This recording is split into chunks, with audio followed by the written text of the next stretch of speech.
This ridiculously handsome guy, who looks like a straight-up CEO, is none other than our protagonist, Deculan von Gran-Uklena. If you had to describe him, you'd need words like insanely good-looking, cold as ice, effortlessly cool, filthy rich, and downright domineering. He looks down on both nobles and commoners alike, and was once hailed as a prodigy in magic. Now, he holds the prestigious title of senior professor at the Magic Academy. To any outsider, he'd seem like someone with a dazzling future ahead of him. But nope, what actually awaits him is death. Why? Because Deculan is a villain, not just any villain. He's a notorious antagonist within the Academy and one of the mid-tier bosses in a game. If he wants to survive, he has no choice but to rewrite the story. Want to know how this all plays out? Then hit that like button and subscribe before coming back to watch. The story begins on a stormy, rain-drenched night. At this moment, Deculan is leaning against a wall, a silver-haired woman driving her sword deep into his chest. Her eyes are devoid of emotion. As cold and empty as an assassin's, she twists the blade ever so slightly, making the wound even worse. Deculan coughs up a mouthful of blood, but strangely he feels no pain at all. Instead, he stares at her and thinks, "If you wanted to kill me, you're just as beautiful and heartless as ever." Slowly, he reaches up and gently touches her indifferent face. Then his hand falls limply to his side. And the last thought in his mind is, "That damn woman." At that exact moment, a message pops up on the screen. Engagement annulled. Deculan's death confirmed. Congratulations, you've cleared the phase. Staring at Deculan's death on his computer screen, a young man clenches his fist in excitement. Finally, no more bugs. I had to go through dozens of loops just to fix this. After all this time, I finally patched the bug that's been screwing up the annulment storyline. My name is Kim Woojin. I'm a game developer, and I'm this close to escaping the endless hell of overtime. With that, Woojin stretches his arms, exhausted but satisfied. To talk about this, we first have to mention a handheld game development company called RU. In the dumpster fire that is Korea's handheld gaming industry, they suddenly emerged as a rising star. Ever since their founding, they've consistently released nothing but bangers. Thanks to that, they've become world famous. And the game I'm currently testing and debugging? It's RU's newest AAA title, a game so valuable it's practically worth as much as the entire company. In other words, it's a game that will either launch us to the top or send us straight into the abyss. The game's biggest selling points, its brutal difficulty, and a branching storyline that shifts based on player choices. Despite being a single-player game, it boasts an incredibly intricate plot. Built around AI-generated dynamic characters, this innovative approach has caught the attention of gamers worldwide. And that's not all. It features a massive variety of classes. Some are common, like knights, mages, and adventurers, but others are more unique, like demons, exorcists, nobles, and even kings. The player can become anyone they want, which means if the game gets the recognition it deserves, we're about to be filthy rich. But with great rewards come even greater risks. If we fail, this company is going under. Now, while we're here, let me explain why I've been stuck in overtime hell for months.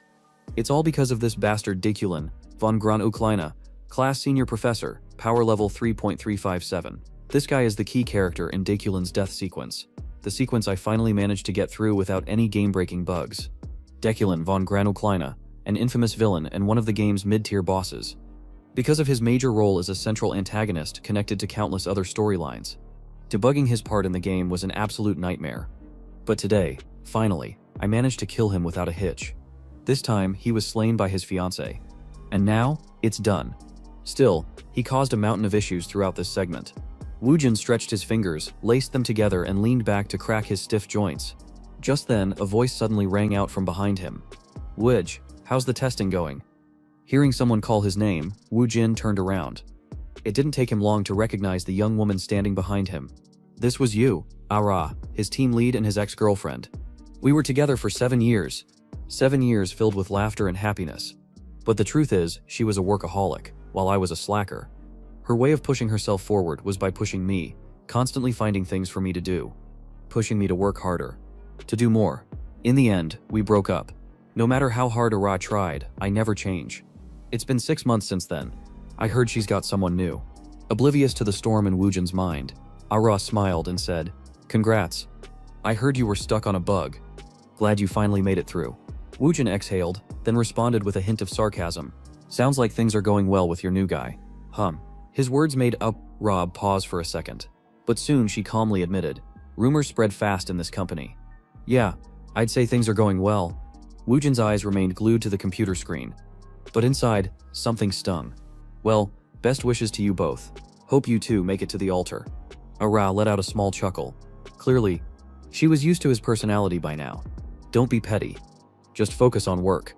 Then, as if remembering something, she added, oh right. The writers want to tweak some of the game's settings. They're asking us to adjust a few character templates. Hearing that, Woojin really wanted to slap the scriptwriter a couple of times.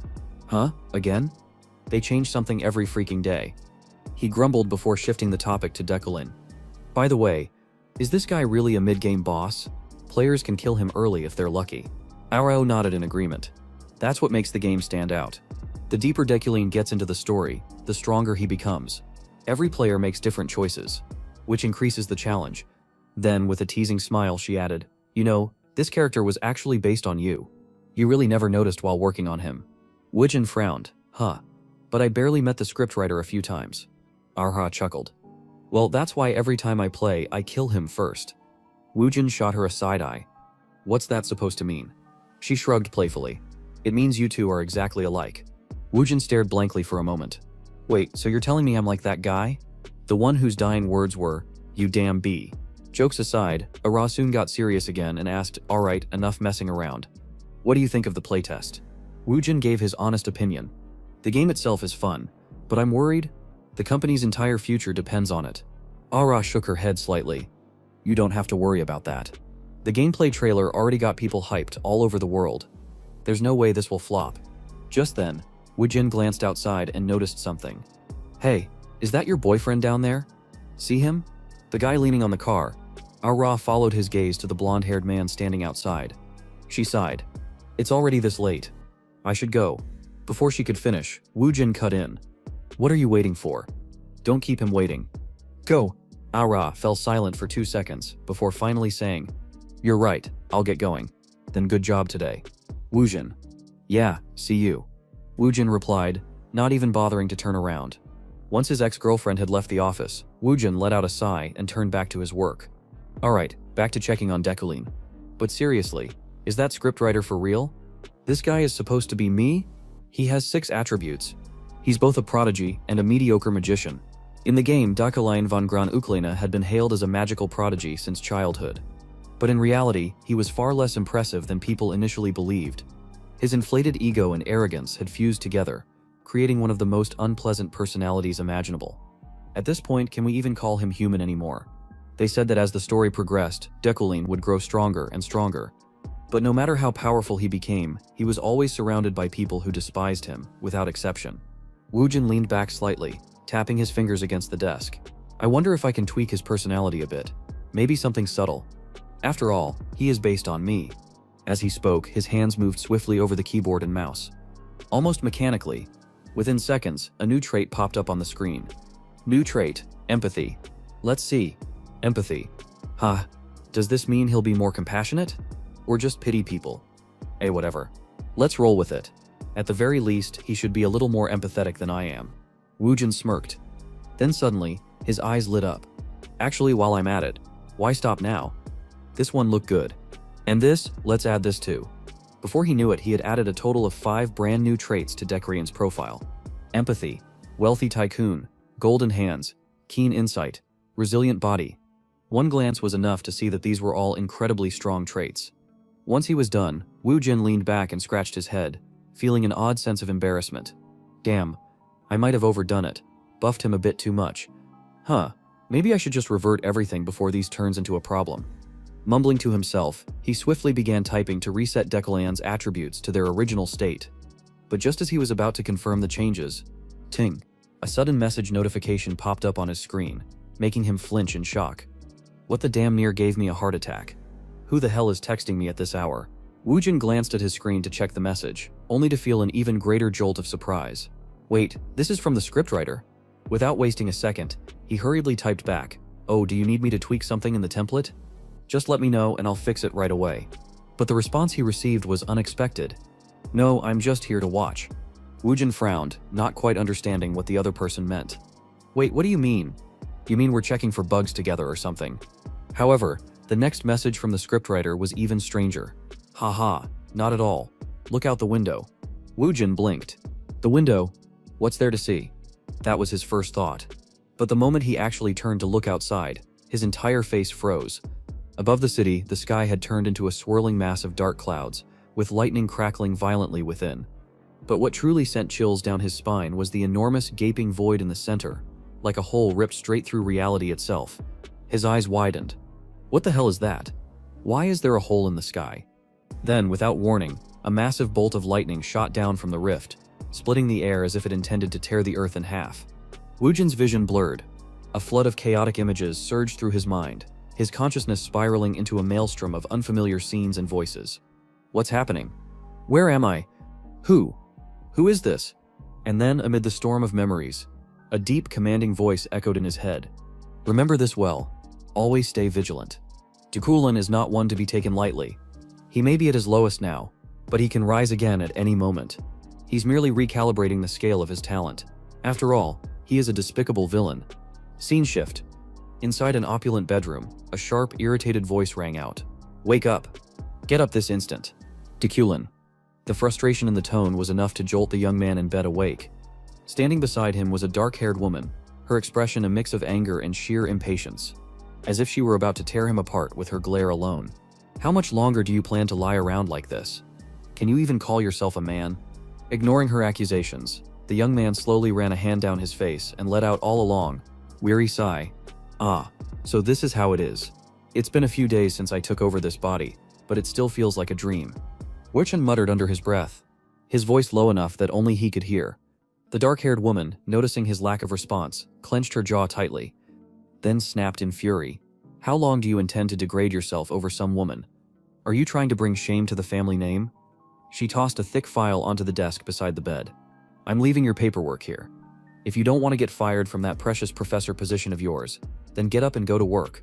And with that, she stormed out of the room, her anger practically vibrating in the air. On this side, Woojin was still trying to piece everything together in his mind. A week ago, the night skies suddenly flashed, and I woke up in an unfamiliar place. Inside a body that wasn't mine, I can say for sure, I'm inside the world of the very game I was developing. The familiar scenery only reinforces my suspicions. On top of that, I've ended up in the body of the one person who can't escape death. No matter how the story of this world unfolds, the worst character of them all. I've become the villain, Dekulin. A quick note before we continue, I want to be consistent with how the main character is addressed. His real-world name is Kim Woo-jin, but the character he's taken over in the game is Dekulin, so from here on out I'll refer to him as Dekulin. Returning to the story, Dekulin carefully gathered the documents the black-haired girl had thrown to the ground and neatly stacked them. Meanwhile, he remained lying on the bed, absent-mindedly running a hand over his face as he reflected on everything. It's been a week since I arrived here. At first I thought all of this was just a dream, but with each passing day the sensations of a living being forced me to accept that this is reality. After dying like that, could I be experiencing some kind of afterlife? But regardless, what I do know for sure is, I become the villain of the game that was still in development, Dekulin von Granucklein. Dekulin is a mid-game boss that players are forced to confront, no matter which path they choose. He is the enemy of countless characters, parents and lovers, the source of numerous events and a persistent antagonist throughout the game. And now I have become that villain. The biggest problem is, I have no idea what stage of the game I'm currently in.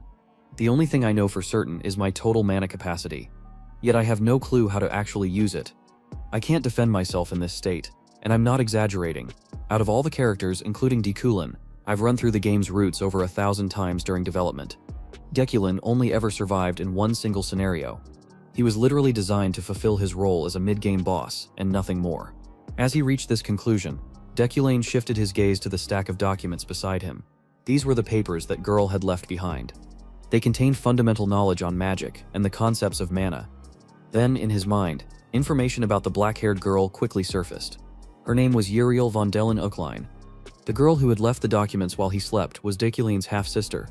And in truth, she was the one who acted as the real leader of the Ucklein family in his place. Moreover, she had no good relationship with Dekulin at all. The woman Uriel mentioned was probably Yuli. It seemed like something was going on between Dekulin and Yuli. Now that I think about it, she did mention the position of professor. Didn't she? There's a lecture today. I should go. Since I've never taught a class in my previous life, I need to gather as much information as possible. And most importantly, these lines of text keep appearing. Right before Dekulin's eyes, a system screen appeared. Become a necessary character for the game. Side quest. Teach at the academy. Reward.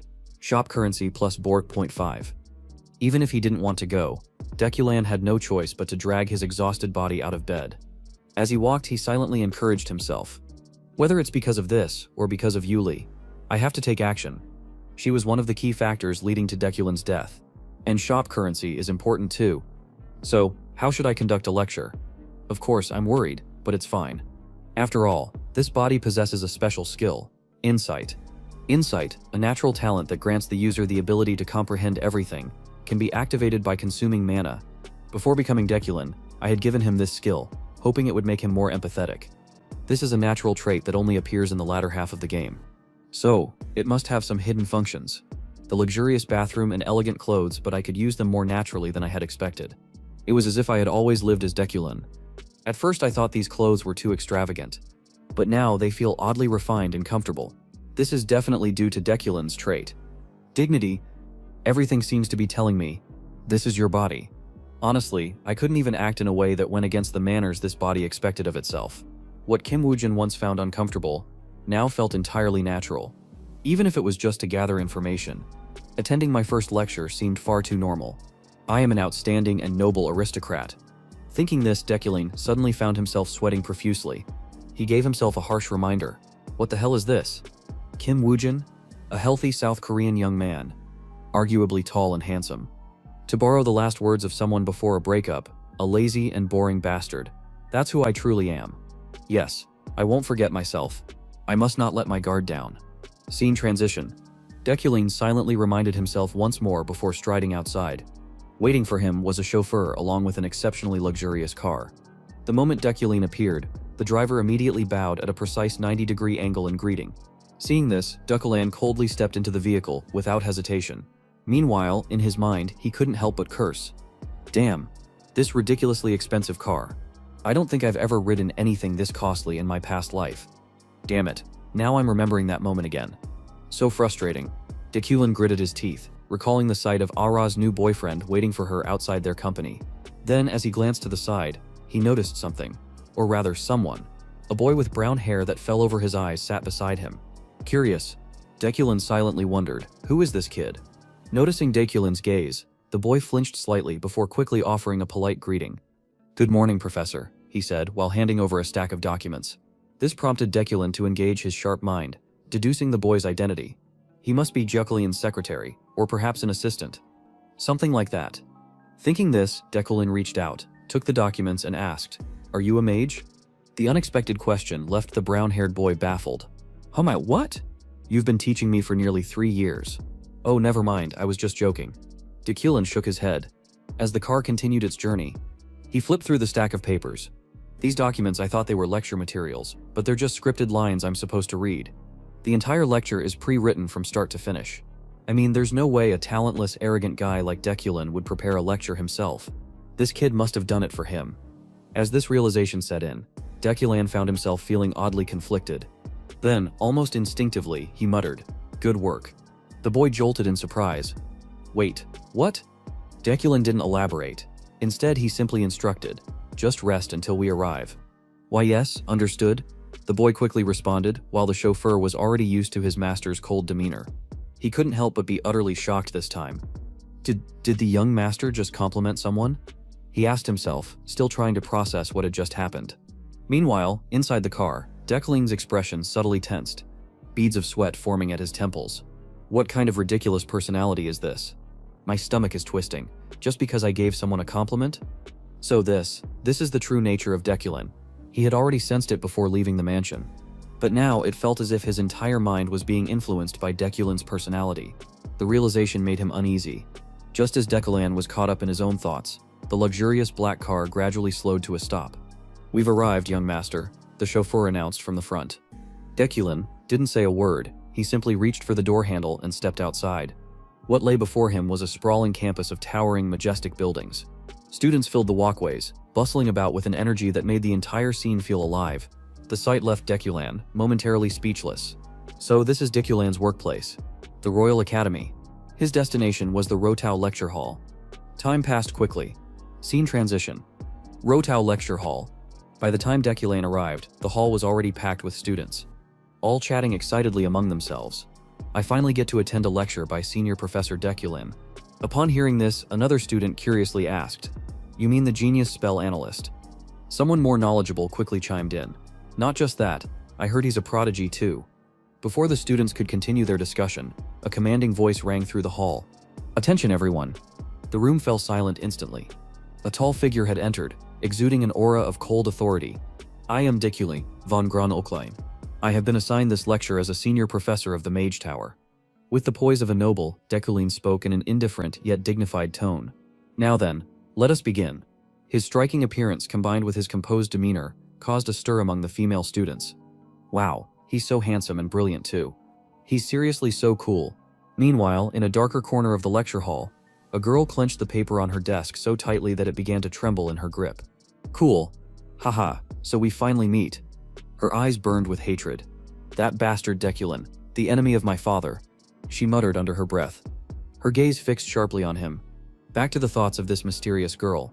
Memories of the past started flooding her mind. 3 years ago, my father took his own life.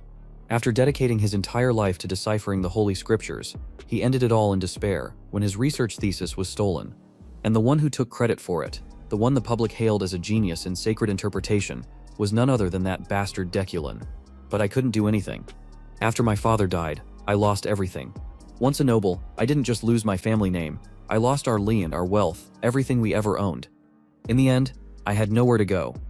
That day, I made a vow to myself. I would take revenge on that scum. From that moment on, I worked tirelessly, day and night, until I finally secured a place at the Royal Academy, the very place where Deculen teaches. Unlike those clueless students, I know the truth. His so-called mastery of sacred interpretation is nothing but a facade. Every ounce of his fame was stolen from my father. How can he stand there so shamelessly, acting as if he belongs in that position? That seat should have been my father's. I want to expose his lies. I want to kill him right here and now. But for that, I need patience. If I want to destroy him, I have to prepare. I have to make my revenge perfect. Her whole body trembled with rage as she thought about it, but even as she tried to calm herself, she was completely unaware that, at that very moment, the man she loathed was standing at the front of the room, calmly introducing himself to the students. "Attention everyone, I will begin the lecture. Allow me to introduce myself. I am a senior professor at the Mage Tower. A monarch class mage, one who commands the elements. I have been appointed as your special instructor. Mages are categorized into 11 ranks, with monarch standing as the 4th highest. By the time you've reached this point, you should already be familiar with this. However, magic is primarily divided into 3 attributes and 9 disciplines. As for the attributes, they include origin, the foundation of all magic; elemental, the composition of matter; material, the medium that channels mana. The 9 disciplines are summoning, spirit arts, destruction, support, control, resilience, enchantment, harmony, and lastly, specialization. That is why a mage must, blah blah. Back to Deculen's perspective, while lecturing the students, he found himself reflecting inwardly. Things are going smoother than I expected. Not only is this my first lecture, but I'm also teaching magical theory, something I'm not particularly familiar with. Yet despite simply reading from a prepared script, I somehow seem to have complete mastery over the content. His dignity and dominance traits naturally drew the students' attention to him, while his elite trait ensured he remained composed under their gaze. Instead of feeling pressured, everything felt effortless. Deculen's traits truly make him an ideal professor. With that thought, he refocused on his lecture and continued explaining. Mana manifests differently depending on where it is stored within the body. Generally, mages store their mana in their brains, as it allows for the clearest visualization of spells. In contrast, swordsmen store their mana in their hearts, the organ responsible for pumping blood throughout the body.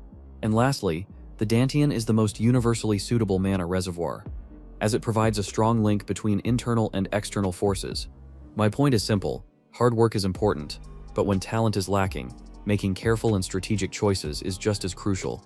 As he spoke those words, even Deculen himself had to pause for a moment and reflect. What a fitting lesson for myself. In truth, Deculen was never an exceptionally gifted character. While his current mana stat sat at 3.375, there existed another individual in this world whose starting mana exceeded 30,000. If anyone needed to heed this advice, it was him. How ironic. Still, this was just a scripted lecture. With that thought, he concluded. Today's lesson ends here. One final thing. As he reached this point, Deculen's voice suddenly came to a halt. A moment of hesitation flickered in his mind. I'm unsure about this line. Do I really have to say it?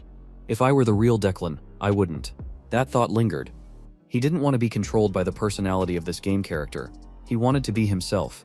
With that resolve, he turned to the students and said, "Does anyone have any questions?" The students exchanged glances before shrugging. It seemed no one had anything to ask, which gave Deculin a slight sense of relief. "Good, looks like there are no questions," he murmured inwardly, preparing to wrap up the lecture. However, just then, a sudden voice pierced through the air. Professor Deculan, a girl with gray hair, abruptly stood up, her voice loud and clear. "A strange spell was discovered in the mage dormitory last night.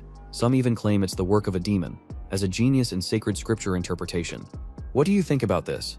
Hearing this, Deculan shifted his gaze toward her and asked, "Are you really a part of the Mage Tower?" The gray-haired girl flinched slightly at the unexpected question, a look of confusion crossing her face. "Pardon me, but why would you ask that?" Deculin calmly explained, "If you were truly from the Mage Tower, you would have introduced yourself first. I do not answer questions from ill-mannered children." His response made the girl's eyes widen in shock. But Deculin didn't spare her another glance. Instead, he turned away and walked toward the door, his thoughts continuing, "Sorry, but I have no other choice. I just realized how much mana the understanding trait consumes. Just comprehending this lecture script alone cost me 1300 mana. Who knows how much it would take to analyze an unfamiliar spell." Inside the lecture hall, the surrounding students whispered among themselves. Amused by the situation, she tried to make a scene, but ended up embarrassing herself instead. The sarcastic remarks only seemed to fuel her frustration, but instead of backing down, she spoke up again. "Wait, the mages refused to explain it, saying it was just a baseless rumor. But I believe that you, Professor, can identify this spell. I formally request an explanation." As soon as she finished speaking, she immediately channeled the mana within her body, forming a distorted green magic circle that floated mid-air in the classroom. And the moment Deculin having laid eyes on it, his mana dropped drastically, leaving him with only 360 points. Above him, the gray-haired girl continued speaking. "A few apprentice mages stayed behind at the dormitory to analyze it, but they haven't made any progress. If you could give us a hint," before she could finish her sentence. Deculin cut her off. "This is a magical barrier. There's no need to give you a hint. This is an enchantment-based confinement spell. Someone was trying to trap you inside. That's all." With that, Deculin turned and coldly walked out of the room, leaving the gray-haired girl standing there, stunned. Meanwhile, having completed his teaching duties, Deculin received 0.5 shot points from the system. Time quickly passed, shifting the scene to the Mage Academy's dining hall.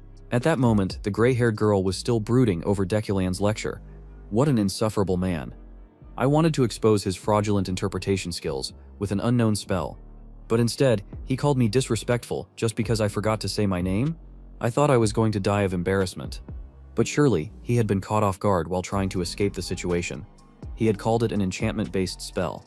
Enchantment magic was incredibly complex and usually required a medium to function. How could it possibly be an enchantment spell without a medium? What I showed him was an exact replica of the unidentified magical pattern drawn on the main door of the dormitory last night. At first, everyone had been confused, but it had since become a research subject for novice mages. I knew he was lying. She grumbled under her breath. Just then, a red-haired girl came running up behind her. Breathless, Ephraim, the magic circle from yesterday, it's been deciphered. When we reconstructed the spell into a barrier, I was completely shocked. We were too scared of the professor to ask him anything. But wow, you were really brave. On this side, Ephraim's face went completely blank as she processed what she had just heard. Huh, wait, you mean it really was a barrier spell? To confirm, the red-haired girl beamed and nodded enthusiastically. Yep, isn't Professor Deculin amazing? How did he even know it was an enchantment spell without a medium? Thanks to you, Ephraim. We're going to submit a report about this, and we'll be sure to include your name in it. Thanks? Ephraim replied awkwardly. Even after that, she still couldn't bring herself to accept the truth, that Deculin had actually guessed the spell correctly. No way, that's impossible. It must have been just a lucky guess. In the end, all I did was boost his reputation. As she thought that, she reached into her bag and pulled out a sheet of paper. Advanced Elemental Magic 5 credits. Instructor, Deculin von Gran Oakline. Looking at the paper, Ephraim pressed her lips tightly together. A class taught by Deculin this semester. People always say that if you understand both your enemy and yourself, you'll never lose. I'll need to mentally prepare myself if I have to face that bastard every day. Just wait. Deculin. I'll expose you soon enough. Ephraim swore to herself, the fire of determination burning fiercely in her heart. Returning to Deculan's perspective, even though he had already left the lecture hall, he couldn't shake the lingering fear in his heart. That was way too close. The moment I looked at that spell, my insight trait activated on its own. And just seeing the intricate patterns of that magic circle was enough to drain nearly all of my mana. I don't even know what kind of spell it was. Even if I had twice the amount of mana I have now, I wouldn't be able to grasp its mechanics. But at the very least, nothing bad happened. Just as that thought crossed his mind, a voice called out from ahead. "It's been a while." The voice immediately caught Deculin's attention, and he quickly recognized the person standing before him. White hair and striking eyes, a face he had seen countless times through a computer screen. Yuli von Defreden, his fiancée, a woman renowned for her talent, destined to become the pinnacle of knighthood. He never expected to run into her here. From a short distance away, Yuli greeted him with a calm yet firm tone. "How have you been?" Deculin's expression remained as cold as ever. "I'm not so sure myself. Let's just say I'm fine." For some reason, his answer seemed to irritate Yuli. Her gaze narrowed slightly as she pressed him further. "Fine? Even after breaking the promise we made just a week ago?" Back to Deculin's inner thoughts. He had no idea what promise she was talking about. What promise? I have no clue what she's referring to. I'd better dodge this somehow. Deculin decided it would be best to avoid getting entangled with someone as dangerous as her. So he continued walking past her, his tone indifferent. "I don't remember. Now, if you'll excuse." Before he could finish his sentence, Yuli swiftly stepped in front of him, blocking his path. Her voice dropped into a low, unwavering tone. "You're trying to run away." Just like before, Deculin could tell that Yuli wasn't going to let him leave so easily. With no other choice, he stopped and let out a sigh before speaking. "Perhaps I forgot due to my recent fever. Could you remind me what exactly we promised?" Hearing that, Yuli's mind drifted back to last week. A vivid memory surfaced, her own voice, speaking with unwavering conviction. "Promise me, if you can be honest with yourself and admit your arrogance and conceit, then I will marry you, even if the world itself crumbles." As the realization of her misplaced trust sank in, veins bulged on Yuli's forehead. She clenched her teeth, her voice seething with barely contained anger. "It seems I was wrong to trust you. You may go." Hearing this, Deculin briefly turned his head, glancing at his fiancée for a moment. But then, without hesitation, he resumed walking. "All right then, I'll be on my way." Behind him, Yuli's jaw tightened to the point where her teeth ground together audibly. Memories of her engagement to Deculin surfaced in her mind. "My engagement to Deculin was for the sake of advantage. Deculin is a talented mage, and I am a gifted knight. A union between us will be politically beneficial and strengthen our bloodlines." That was what her older brother had told her. Since both the Uklein and Freyden families carried royal lineage, there had been no objections to their engagement. Even Uli herself had accepted it at the time. "It's fine, for the sake of my family. Even if I don't love him, I will accept this." That was what she had told herself back then. However, both families had soon come to realize a harsh truth. Deculin's so-called talent had never existed in the first place. Perhaps he refused to admit it himself, but the reality was undeniable. He had deceived everyone, falsely claiming to be a prodigious magic analyst and securing a position as a professor. But the truth had begun to unravel. As time passed, more and more people started questioning whether Deculin's abilities were genuine, magical prodigy, the youngest senior professor in the history of the Magic Tower. And yet he had shown no progress since his last assessment 3 years ago. After several incidents, he had stopped boasting about his achievements altogether. Even so, despite discovering this deception, both the Uklein and Freyden families had chosen to conceal the truth. They probably didn't want to become the subject of ridicule. They didn't want their flaws exposed. But I cannot turn a blind eye to this. I can accept a loveless marriage, but I cannot forgive dishonesty. That is my creed as a knight. That's all there is to it. And he agreed to it as well. But now, he doesn't even remember the promise. Yuli whispered under her breath, her hands trembling as they clenched into fists. Royal Academy, the Tower of Magic. The Royal Academy is the most prestigious institution in the game, and among its various departments, the Department of Magic reigns supreme.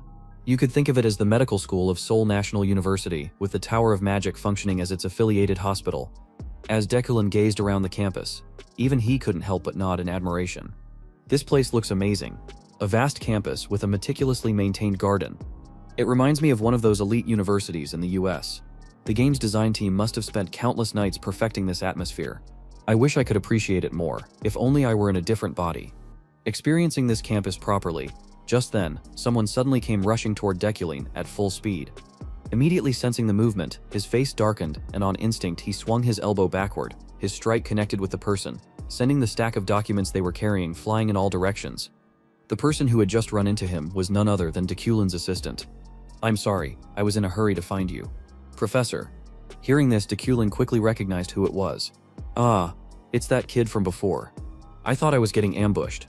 He muttered to himself before speaking aloud. Oh, you're Zoro, right? No sir, I'm Alan. The assistant corrected him, causing an awkward silence to hang between them. It took a few seconds before Deculan finally responded. I must have mixed things up. Ah, I see. Alan trailed off, still puzzled as to who Zoro even was. The scene then shifted to Deculin's office. Now seated, he examined the documents Alan had brought, and asked, So this is why you were in such a rush to see me? Alan nodded and explained, Yes. Professor. This is the list of sponsors for this year's new magic apprentices.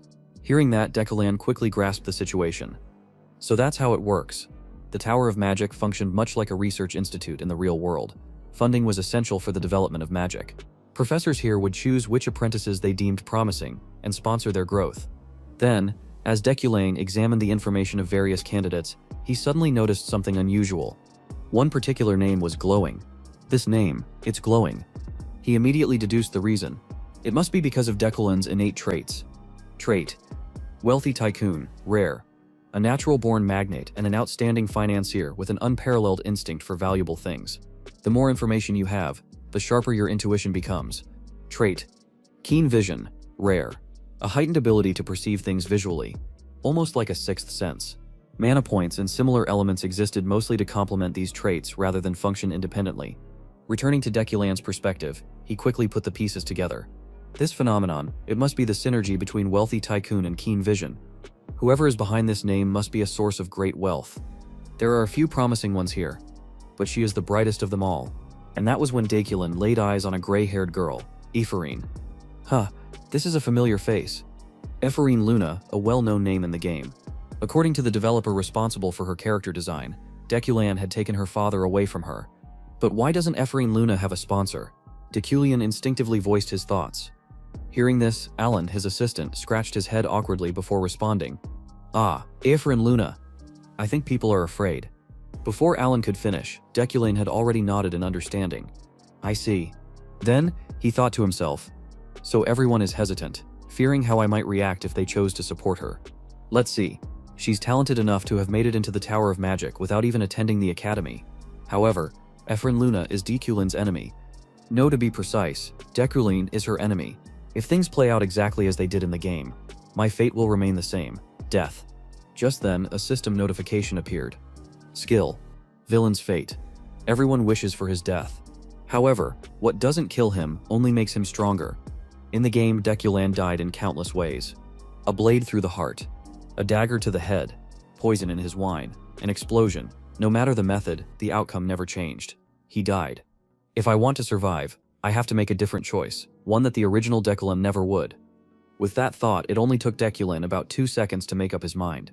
Without hesitation, he picked up his pen and signed the document before handing it back to his assistant. Alan, submit these and borrow a few books for me. I plan to write something before heading home. Ah, yes, understood, Professor. See you later. Alan responded energetically before rushing off to fetch the books. Once he was alone in his office again, Deculan fell into deep thought. I need a lot of money to survive. Money can help me avoid many of the deaths waiting for me. Investing in a mage is a good way to earn money, but it's not enough. There are countless people in this world who despise me. They'll kill me the moment they get the chance, if I want to survive. What I really need is an escape route. I need to become stronger. However, Deculan's talent was only average. At this rate, there's no way I can properly handle the threats coming my way. I won't be able to survive the countless deaths that still lie ahead. Still, he had one thing working in his favor: his attributes. Deculan couldn't control all 4 elements, as he had once bragged, but he did have potential in manipulating earth and fire. Combined with his talent for magic manipulation, and as a result of fusing earth and fire to create metal, Deculan had developed a unique trait known as Midas Touch. Midas Touch, unique rank, consumes the user's mana to unlock the potential of a target. Thanks to this, Deculan's talent for metal manipulation allowed him to control floating swords using pure energy. Of course, calling them energy-controlled flying swords made it sound grand, but in reality, it was just telekinetic object control. That being said, this was far from common in this world. What I lack in raw strength, I can compensate for by mastering the properties of metal. But before I can achieve all of that, I first need to learn how to control it. I have to master object manipulation. Let's put it to the test. No hesitation, no second thoughts. Dekulane immediately placed his hand on the basic guide to magic manipulation sitting in front of him. At the same time, he activated his insight trait to accelerate his learning process. In that very moment, a powerful surge of energy erupted from his body, forming a highly intricate magic circle in midair. And then a storm of information rushed straight into Dekulane's mind, causing sweat to trickle endlessly down his face. The contents and incantations of telekinesis, they're being directly implanted into my brain. Fortunately, the process didn't last long. Once it was over, Dekulane shifted his gaze toward the pen beside him, focusing his mind. Sure enough, in the next instant, the pen lifted off the table and floated in midair. Seeing the result, our protagonist was quite satisfied. Now I've memorized basic telekinesis and no longer need an incantation to cast it. Watching something that I had only seen in the game become a reality like this, even if it's just a basic skill, if my initial results are already at this level, then once I master advanced remote control, I'll be close to the power I desire. But what should I do next? Could I inscribe magic circles onto my entire body? In this world, the larger a magic circle, the stronger it becomes. If I thoroughly understand my body using insight, not just my brain, but even my heart, I could enhance my object control abilities by engraving magic circles across my entire body. Of course, there was a risk of my body being overwhelmed or suffering side effects. However, this body possessed a trait called Iron Man, which granted its owner top-tier physical capabilities and innate potential, allowing me to withstand such side effects. This was something only I could do in this world. My remaining mana was at 800. It should be enough for a small experiment. With that in mind, Dekulane began his experiment directly on his own body. At that moment, the book in his hands flared with an intense light, and then countless strange symbols began flowing into Dekulane's body. Instantly, an indescribable pain assaulted him, a pain unlike anything he had ever felt before. It was as if every bone in his body was shattering, and every muscle was being torn apart. However, Dekulane did not waver. He would not let out even a single groan, because maintaining grace and elegance, that was the dignity of a noble. Time passed quickly. At last, the process was complete, leaving Dekulane with only 1 point of mana remaining. His entire body trembled violently from the agony. I feel utterly exhausted. I failed because I lacked mana, but I still gained something. Now a magic circle was engraved onto his shoulder. At this rate, it would take about 2 weeks to inscribe them across his entire body. Time passed swiftly. A month had gone by since Dekulane's lecture, and today marked the first official day of class. The scene shifted to the Tower of Magic, where students had gathered, their eyes fixed on a wooden notice board displaying Dekulane's announcement. I, Professor Dekulane, wish to assess your abilities. Bring me any results from this area that you can research. This place is brimming with elemental energy, making it an ideal location for your experiments. After reading the message, the students exchanged puzzled glances and murmured among themselves. This is completely different from what the upperclassmen told us. Are all of his lessons like this? Think about it.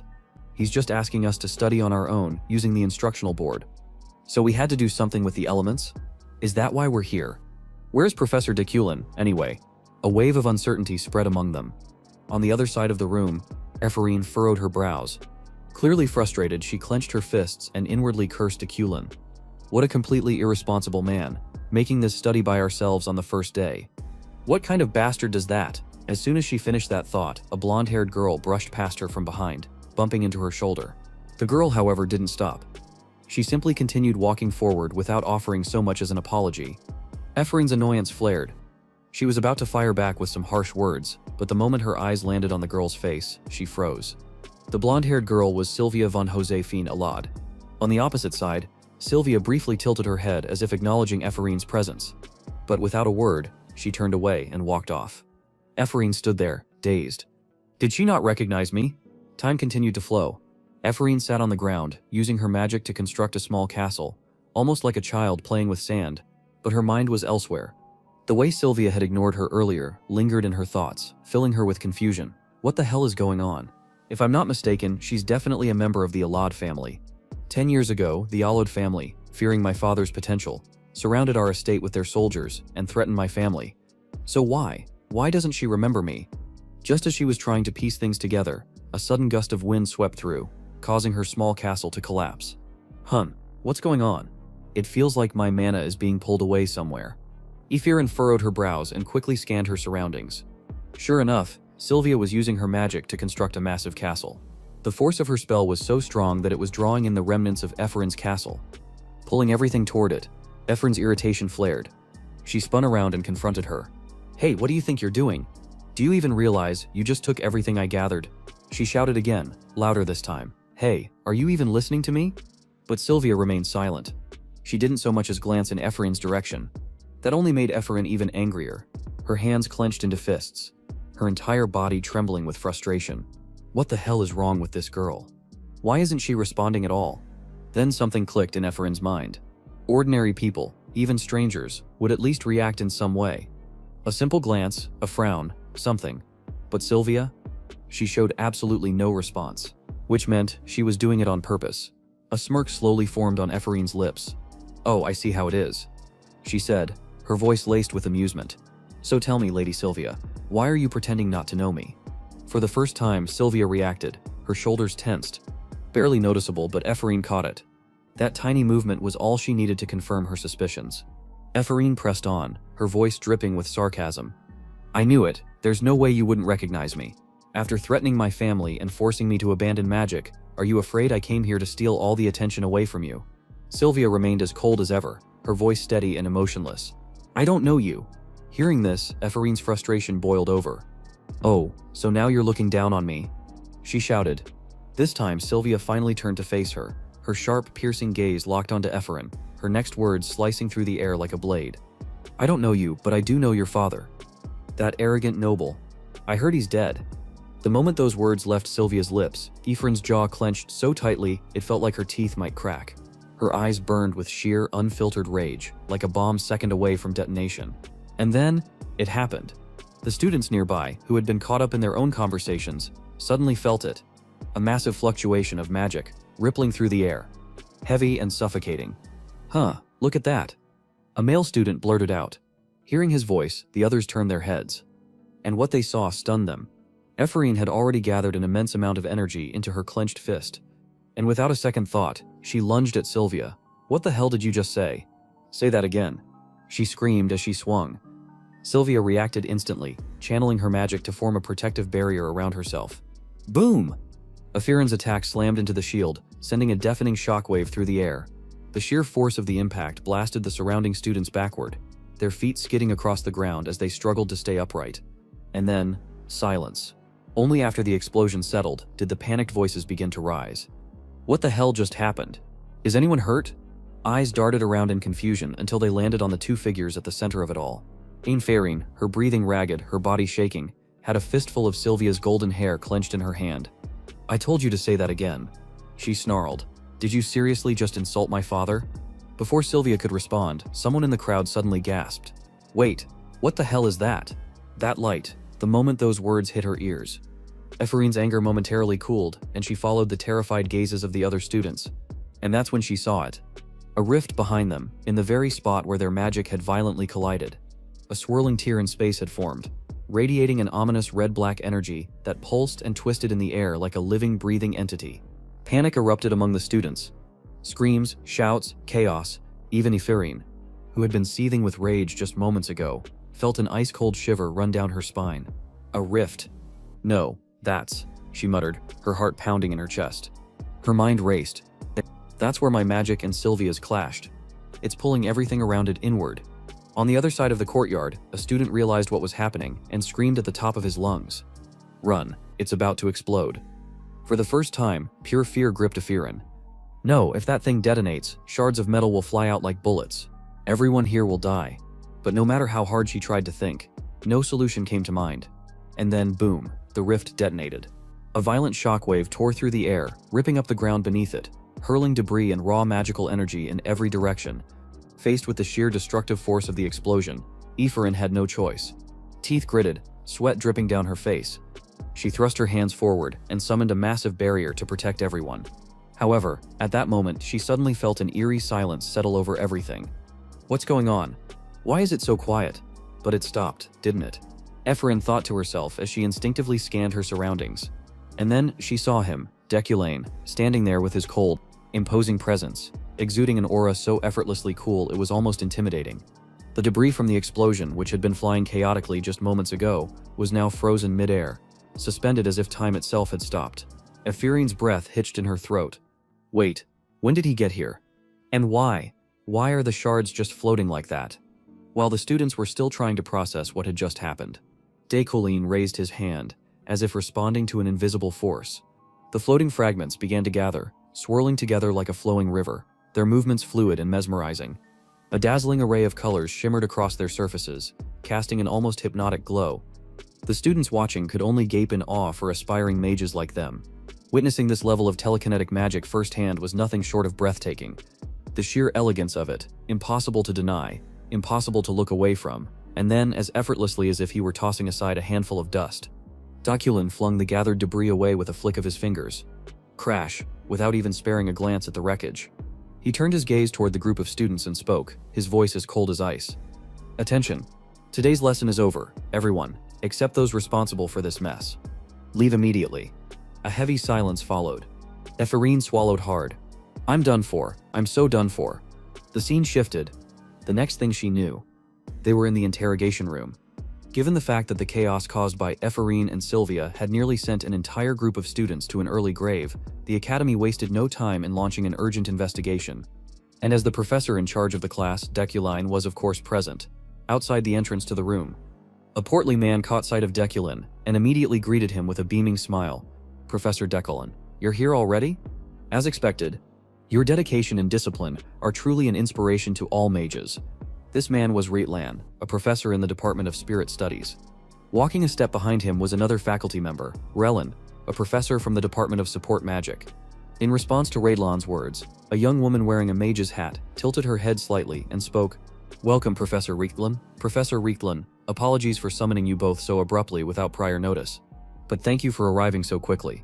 This woman was none other than Adeline Sigillian, the president of the Royal Tower Magic Academy. Hearing this, the two professors nodded and quickly took their seats.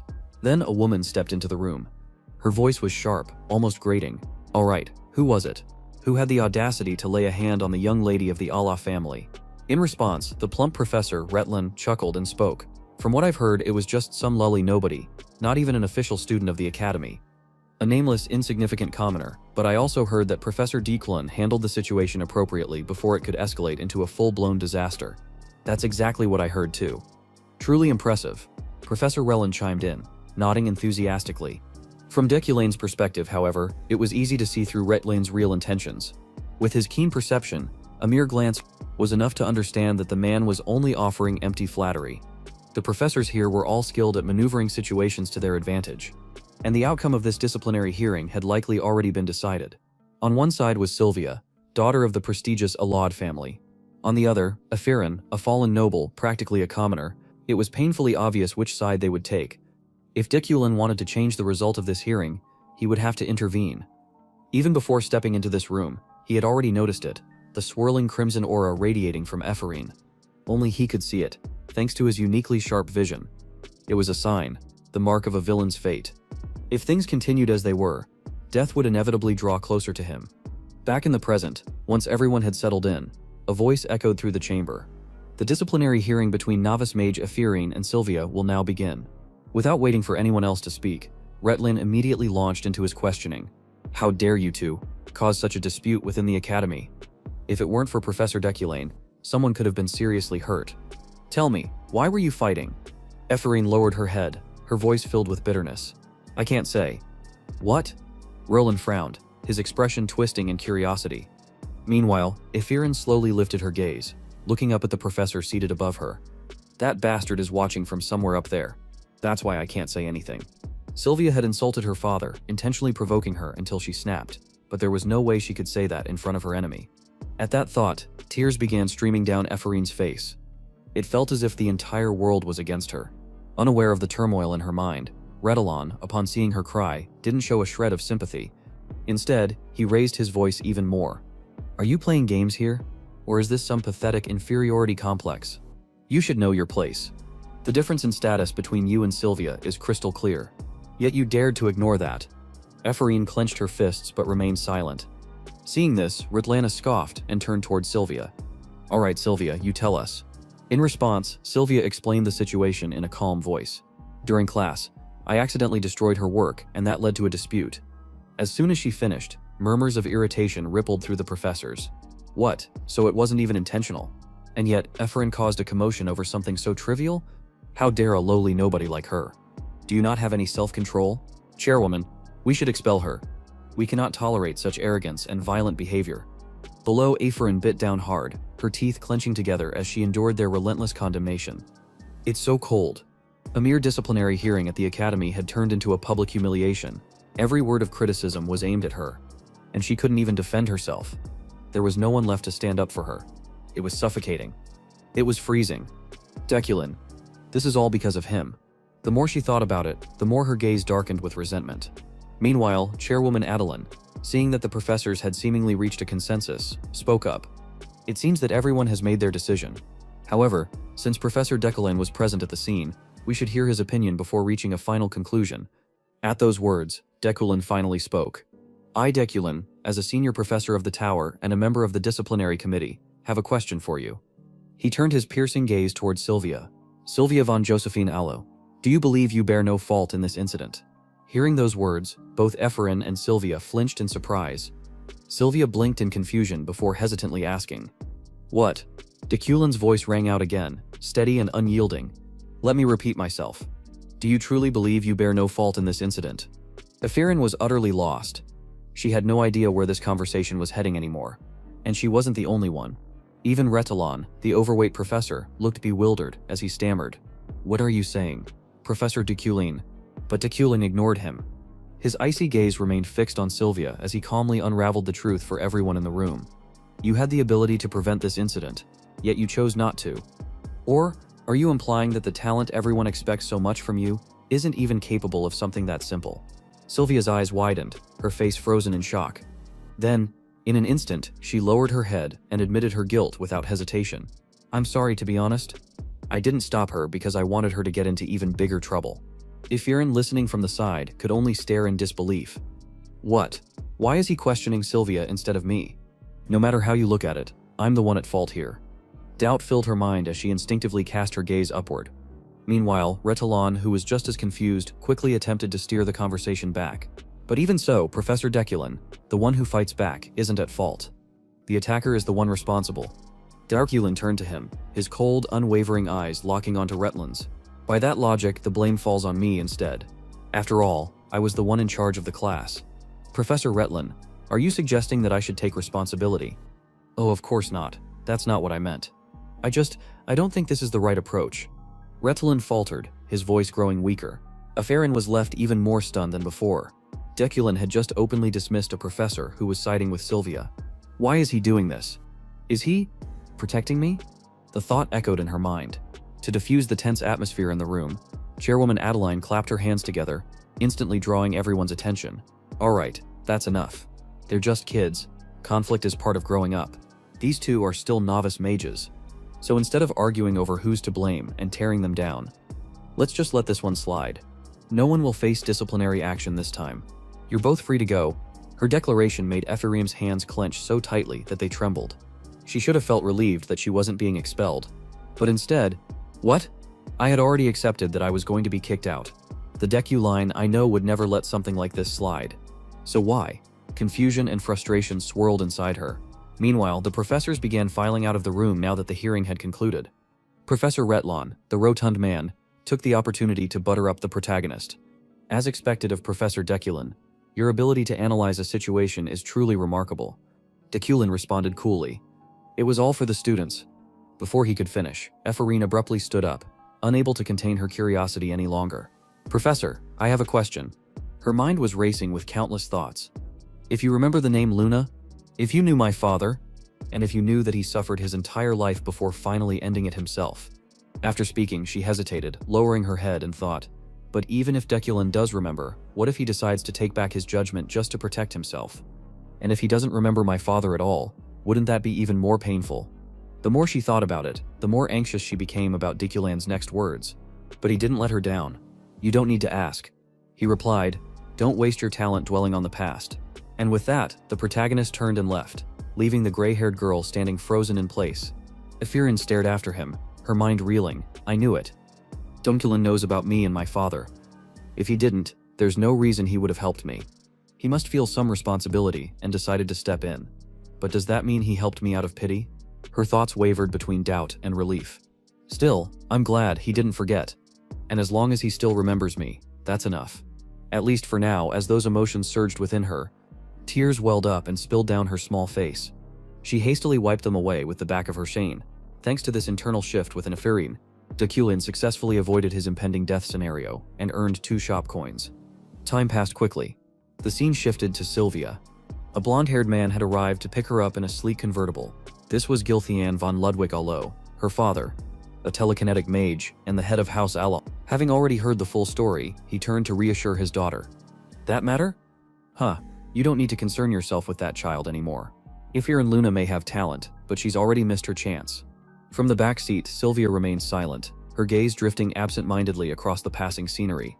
Her thoughts wandered, pulling her back to an old memory. 10 years ago, on the day of the aptitude test for admission into the academy, Ephirine and Sylvia met for the first time.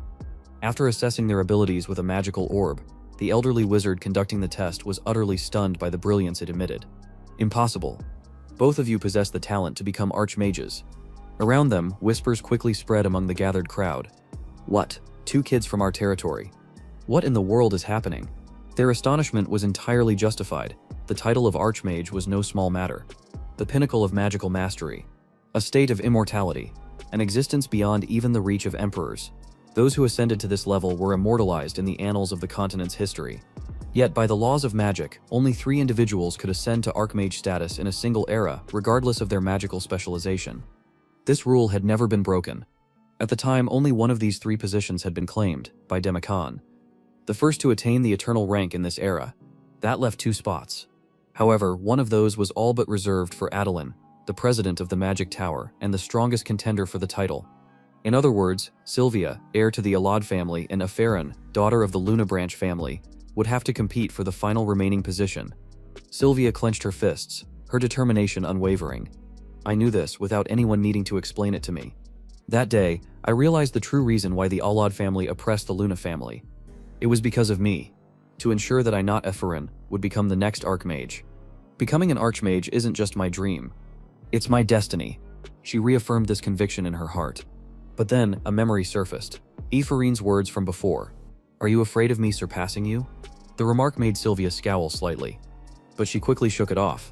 No, I must be overthinking things. Up ahead, Giltian, as if sensing his daughter's unease, chuckled and reassured her. You don't need to worry about that child. Your real concern should be Dekulin. He's not someone to take lightly. He may be struggling now, but back in his youth, he was called a genius. He has the potential to rise to the top. No one can predict what he'll become. Meanwhile, Sylvia fully understood what her father was warning her about. Of course I know, that professor, Dekulin, he saw right through my trap. At that time, I had clearly erased Ephirine's mana. I set up a trap so that when her mana made contact with it, it would detonate. The bigger the explosion, the more trouble she would be in. But Dekulin immediately saw through my plan, even though I had checked for any traces of surveillance magic in the area. He forced me into a compromise. Instead of saying I was responsible, I know everything. Do as I say. That was a threat, but I had no choice but to accept. I thought he was just someone with above-average talent, but I never imagined he was this deep and calculating. Just what kind of person is he? The more she thought about it, the more sweat dripped down her pale face. Her hands trembled from the tension. Time passed quickly. A few days later, the scene shifted to Dekulen's mansion. At this moment, our protagonist was dressed in an elegant suit. Exuding a noble aura, it seemed he was preparing to attend a formal gathering. From outside the room, a voice called out, "It's me, Roy. Are you ready, sir?" Dekulin replied that he would be out shortly. Shortly after, his chauffeur drove him to the event in an extravagant high-end vehicle. Inside the car, Dekulin sat in silence, lost in thought about Ephirine. I was right to support her, thanks to that. I eliminated a variable and earned shop currency. I didn't expect the novice mage who raised a question to be Ephirine. But she's also the one most likely to become hostile toward me. Of course, Sylvia may still hold a grudge against me no matter what, but I had no other choice if I wanted to survive. At that thought, he took a momentary pause before shifting his focus to today's event. These social gatherings, I'd rather avoid them, but I can't pass up an opportunity to earn more shop currency. With that in mind, his gaze flickered toward the system screen beside him. Side quest. Attend the Flower of the New Year event. Reward, plus min 5 shop currency. Seeing the quest, Dekulin reminded himself, I need at least 5 more shop coins to access the store. So I had to check if there are any notable figures at this event. With that in mind, it wasn't long before his car pulled up in front of a grand castle. As Durinclein stepped out, 2 servants standing at the entrance immediately bowed to him. Welcome, Professor Durinclein. He paid them no attention. As soon as he stepped inside the grand hall, he didn't forget his objective. His gaze swept across the room, scanning for anyone useful who could help him earn more shop coins. They all look like high-ranking nobles, and I see many familiar prominent figures. Especially Yahello, someone I personally designed. Coming here was the right decision after all. Dekulin silently nodded to himself. At that moment, an older gentleman in the back quickly noticed Dekulin's arrival and hurried over to greet him. Well, look who it is. Isn't this Professor Dekulin? My daughter is in your class." Hearing this, the surrounding guests all turned their heads at once and rushed toward him like sharks scenting blood. "Oh, Professor Dekulin, I've always wanted to meet you." Seeing the crowd swarming toward him, Dekulin immediately took back his previous thought that coming here was a good decision. Before he even had the chance to respond to the nobles in front of him, a voice caught his attention. "Ganesha, I read about your achievements in Continental Magazine." To the side, the older gentleman was still trying to invite Dekulin to dinner, but he instinctively raised a hand to stop him. His eyes scanned the room, as if searching for someone. "I just heard someone mention Ganesha. Getting acquainted with her, the one who will play a crucial role in the storyline. That would be the best thing I could accomplish today. But where is she? I heard her name somewhere around here. I need to seize this opportunity to meet her." With that thought, Dekulin's gaze swept the hall once more. At the same time, on the second floor, a woman dressed like a ship captain was watching him intently. She was none other than Ganesha, the fifth strongest character at the beginning of the story. Switching back to the protagonist's perspective, Dekulin took a moment to scan his surroundings. It had taken him a little time, but he had finally spotted her. Ganesha. She has to be nearby. There, a woman with a fiery red ponytail. Dressed like an adventurer, I need to hurry. Dekulin reminded himself and moved swiftly toward her. But as if fate itself was conspiring against him, an unexpected obstacle appeared in his path. A blonde-haired nuisance. Professor Dekulin, the voice belonged to none other than Yahello, the blonde man making his way over with an all-too-familiar smirk. Yahello von Gary in Rewind, a monarch-class mage affiliated with the royal family. With an air of feigned camaraderie, he strode up to Dekulin as if they were old friends. "Haha, what an honor. The esteemed senior Professor Dekulin actually remembers me. It's been ages. How's your research going?" Bit out of the blue. "I know, but I've been hearing some rumors." Dekulin frowned. "What are you talking about?" Yahello's grin widened, his voice dripping with amusement. "Oh, nothing much. Just that your research hasn't made any progress in 3 years, and some people are starting to doubt your abilities. If you need help, you know I'd be more than happy to assist." Switching back to Dekulin's perspective, he immediately saw through Yahello's intentions. "So, he's here to provoke me." Yahello had been Dekulin's rival at the academy. Once, they were close. But after losing the position of senior professor to Dekulin, Yahello had grown resentful. Under normal circumstances, Dekulin might have been bothered by such a comment, but petty provocations like this? They were nothing to him.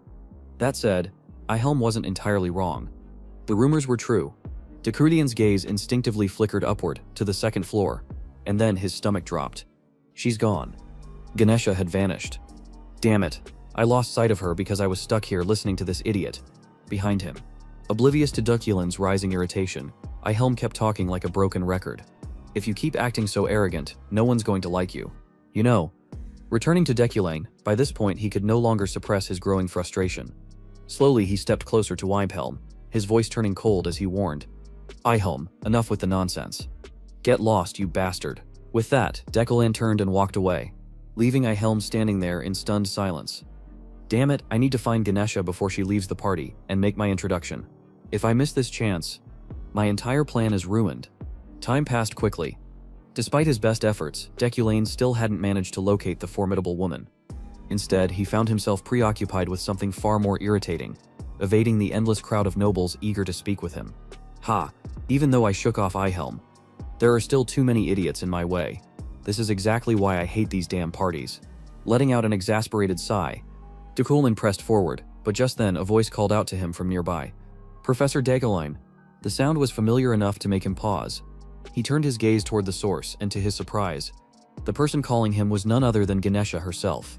Standing before him, Ganesha looked at Dekulin with a playful glint in her eye, before speaking. "Did we run into each other by chance? Or were you looking for me?" Dekulin didn't respond immediately, still caught off guard by her casual attitude toward him. Of all the people I could have run into while escaping that horde of lunatics, I had to run into Ganesha. But more importantly, since when were Dekulin and Ganesha acquainted? After a brief moment of thought, he forced a faint smile and answered, "I just got lost." His response made the red-haired woman burst into laughter. That's hilarious. I know you were looking for me. You must have something to discuss, right? If it's about that mission, I'm sorry, but I already returned the commission fee. Can't you let it go? At her words, Dekulme immediately made a deduction. So it seems Dekulin and Ganesha were connected through some sort of mission. Unaware of his thoughts, Ganesha continued speaking. I'm sorry for not bringing you a child with magical talent like you asked. No, I guess it's not that I didn't bring them. I just got attached to them. I couldn't hand them over to you. Her expression grew complicated as she admitted this. Meanwhile, our protagonist still had no clue what was going on. I have no idea what she's talking about. But it seems like Dekulin has done this kind of thing multiple times. Trying to make up for his shortcomings with talented children, Ganesha's voice shifted slightly as she turned to face him. Let me ask you something. How long do you plan on living like this? Her tone was dripping with sarcasm, and her words made Dekulin pause. Lost in thought, how long, huh? Before he took over Dekulin's body. The man had been easily swayed by worthless people, destroying the trust around him and hurting many for his own benefit. But I'm different. Dekulin placed his hands on the balcony railing, gazing off into the distance. His voice was calm but firm as he spoke. From now on, I'll live differently. To Ganesha, her words had been nothing more than mockery. But instead of the reaction she expected, she received a response so unexpected that she couldn't help but stare at him in shock. I didn't see that coming. I thought you were going to kill me for opposing that secret mission and running away. You're overthinking things. Dekulin waved her off, though deep down he couldn't help but be amused at the sheer stupidity of the original Dekulin. Did he seriously try to kill Ganesha, the strongest combatant at this point in time? Did he have a death wish? He might not have known much about the original Dekulin, but Ganesha, she was someone who could kill anyone with just a strand of her hair. Her attributes? A mortal body. Master martial artist. She was a warrior who had reached the pinnacle of combat. And now that he was Dekulin, there was no way he'd send assassins after Ganesha. If he did, he'd probably be lying in a coffin by now. Things didn't play out exactly as he had expected. But in the end, he had achieved his goal at this networking party. There was no reason to stick around any longer. With that in mind, Dekulin no longer wanted to waste time at these kinds of social gatherings. So, turning to Ganesha, he simply said, I'll be back, so don't start worrying over nothing. Ganesha watched him leave. Her curiosity piqued. That's it. You're just going to walk away.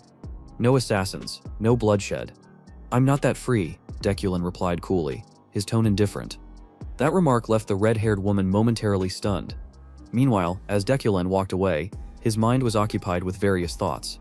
With the power of the Ukline family, just like Ganesha mentioned, I could use the Adventurers Guild to put pressure on her. However, doing so would increase the variables that could lead to my death. The moment Dekulin reached that conclusion, as if rewarding him for making the right choice, the system sent him a notification. Villain's fate. Cause of death avoided. Store currency +1. Dekulidin's expression immediately turned blank. What? First it was surpassed, and now it's avoided. I didn't even realize it, but was that conversation just now actually one of the causes of my death? A chill ran down his spine. He couldn't afford to be careless. The more he thought about it, the more anxious he became. I need to leave this party right away. The last thing I need is to say something stupid and end up dead. The scene shifted to another part of the party, where a brown-haired girl let out an exasperated sigh. Turning to her companion, Hey, how much longer are you planning to sit here? Her name was Rayleigh, a relative of Yuli, who was also an adventurer. Across from her, Yuli grumbled, I never wanted to come here in the first place. Oh come on, enough already. Just get up and come with me. But Yuli remained stubbornly in her seat. Seeing this, her friend narrowed her eyes, as if picking up on something, before suddenly asking, So, what's going on with him? Who? Professor Dekulin. How are things between you two? Yuli hesitated for a moment before sighing. I'm a little worried, there are too many rumors. From Yuli's perspective, there was no such thing as a pleasant memory when it came to her and Dekulin. So without hesitation, she replied bluntly, obviously what could possibly be good about it? Yuli's blunt words made Rayleigh a little worried. She glanced around cautiously before whispering, Hey, if you say it that loud. At that moment, the sound of approaching footsteps echoed nearby. Catching Yuli's attention, she instinctively looked up and spotted Dekulin descending the staircase at a steady pace. Their eyes met for a brief second, but instead of acknowledging her, Dekulin quickly averted his gaze and turned away, unwilling to get involved with yet another potential cause of his death. His abrupt reaction stirred whispers among the party guests. Wait, what, did Professor Dekulin just leave? The guy who supposedly loves these gatherings, wow, he didn't even glance at his fiancée before walking away. Maybe he really doesn't like her that much. Then, does that mean the rumors are true? Since Dekulin left the party earlier than usual, speculation quickly spread that it was due to some conflict between him and Yuli. But there was no way Kim Woojin would have written that into the story himself. Regardless, after leaving the party, Dekulin successfully completed the New Year's Bloom quest, earning an additional 0.5 store currency as a reward. Time passed quickly. It had already been a week since I attended the New Year's flower celebration. During that time, aside from my daily memory training and introductory psychokinesis practice, I felt that my physical strength was lacking, so I started physical training. The main reason was that I had nearly lost my life after doing something reckless. Going back a few days, at that time as usual, Dekulin engraved a standard magic formula onto my body. However, the pressure it exerted on my body was greater than he had anticipated, nearly sending our protagonist to an early grave. If I were an ordinary mage, I would have likely perished. Was I able to endure it thanks to my Iron Man trait? After meeting Ganesha the other day, I had a strong desire for greater power. So, I engraved psychokinetic fire manipulation alongside psychokinetic object control to enhance my metal control abilities. The goal was to upgrade by embedding a magic core into my psychokinesis. This method significantly shortens the time needed to learn magic, but in exchange, it is extremely dangerous. Realizing the immense strain it put on my body, I decided to train my physique. As a result, I established a morning routine. Thinking about this, Dekulin finished his training, whether it was due to the Iron Man trait or not. After only a short period of training, his muscles had already become remarkably defined, almost no different from those who had been training for years. Phew, time to head off to work. Dekulin exhaled lightly. Time passed quickly once again. Switching scenes to Dekulin's office. At that moment his assistant Alan arrived to meet him, handing over a document-filled bag while explaining, "This is a proclamation that was just sent from the Mage Tower. The sender is the Professor Qualification Review Committee of the Mage Tower." Hearing this, Dekulin's expression shifted and he quickly checked the letter. Inside, it read, "We hereby inform you of a hearing scheduled within the next 6 months concerning the progress of your current research. Professor Dekulin, until then, please prepare all relevant documents accordingly." For Dekulin, the sudden investigation was a troublesome development. If an audit hearing was being organized, it meant that his research had stagnated long before I took over this body. This put me at a significant disadvantage. In the game, Dekulin was always a true professor. Perhaps maintaining the professor title was a prerequisite for this quest. If I lost it, all hope of returning would be gone. That meant I had to find something, anything, in Dekulin's laboratory to save myself. Dekulin Tijed arrived at the lab's entrance. However, upon opening the door and stepping inside, the sight before him left him utterly speechless. It was an absolute mess. Books, furniture, and various objects were scattered everywhere, creating complete chaos. It seemed like no one had set foot in here for a long time. If Dekulin had truly been frequenting this place, there was no way the lab would be in such disarray. With that thought, Dekulin's gaze shifted toward a pile of sludge not far away. He had a strong feeling about it. Something about that heap of garbage seemed off. Was it hiding something? I didn't know who to blame, but this was undoubtedly the most effective way to hinder Dekulin. Fortunately, I had managed to learn psychokinesis and time. With that in mind, Dekulin activated his object manipulation ability, extracting a book from within the pile of trash. As he carefully opened it, he realized it was a research journal. It seemed like all the research results had been encrypted to prevent theft. But that was pointless, as Dekulin thought this. He used his comprehension trait to analyze the information. Instantly, a dazzling golden light burst forth from the pages. Even Dekulin himself was amazed. This radiant golden glow, it was blinding. It appeared that his research was truly extraordinary. Thanks to the combination of prosperous magnetism and keen vision, I could perceive its brilliance. However, the research was incomplete, torn pages, missing sections, and even flawed logic in some areas. Despite that, it was still grand enough for prosperous magnetism to react. Next, he also discovered a pendant tucked inside the notebook. Inside was a photograph of young Ephraim, posing with a man, likely her father. This child, a Firen Luna, isn't it? So that's how it is. It seemed that while working as a researcher under Dekulin, Ephraim's father had desperately tried to hide this. The grudge that the Luna family mages held against Dekulin. It was clear that because of him, Ephraim had endured a tragic life. But don't worry, I'll complete this research using my comprehension trait.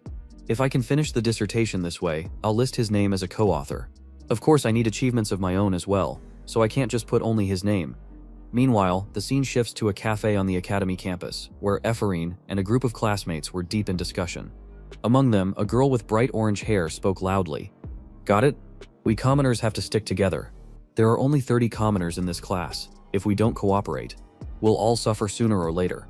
You agree with me, don't you, Efferin? She turned to look at Efferin, snapping her out of her thoughts. I used to be a noble.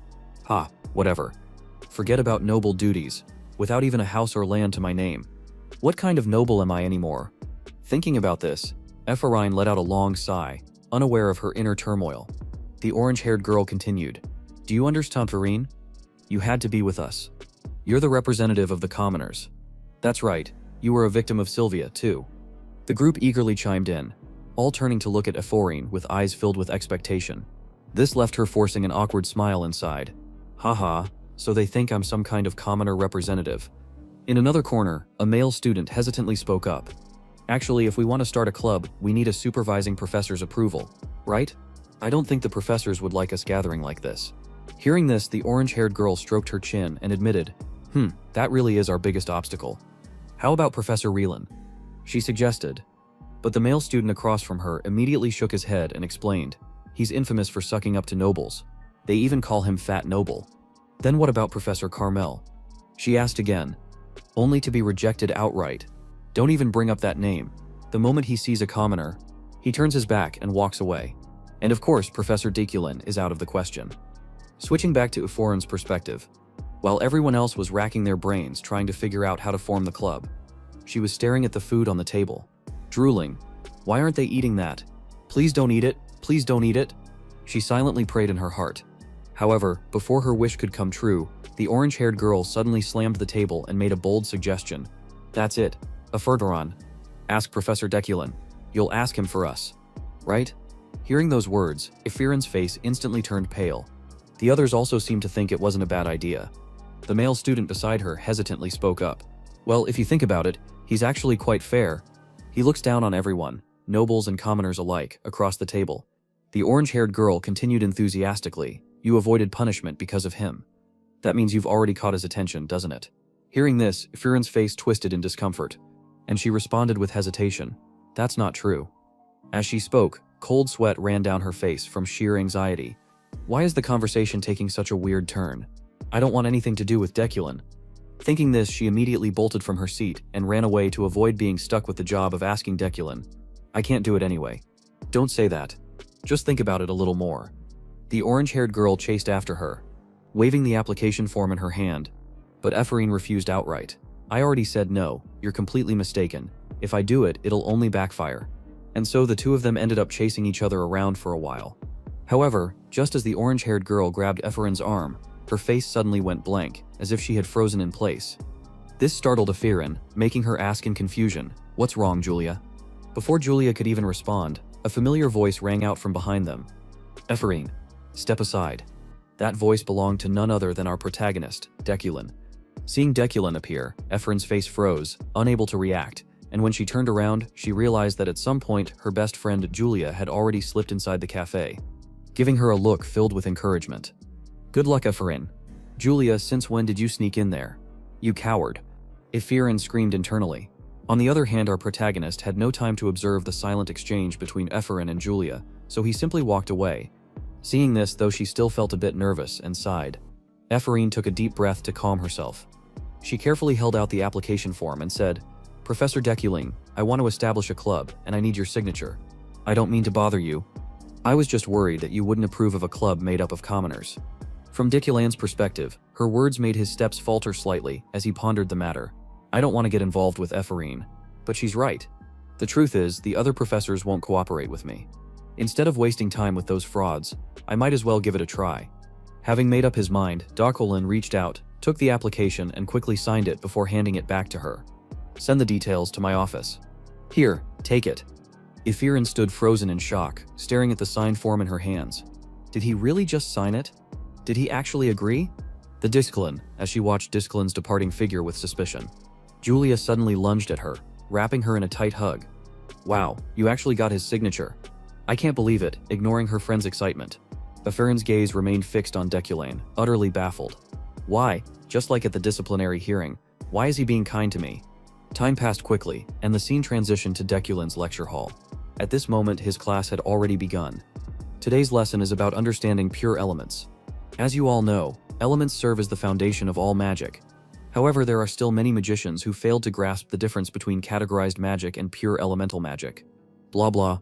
Seated below, Ephraim was still lost in a whirlwind of chaotic thoughts, struggling to make sense of why Deculan had suddenly shown her kindness.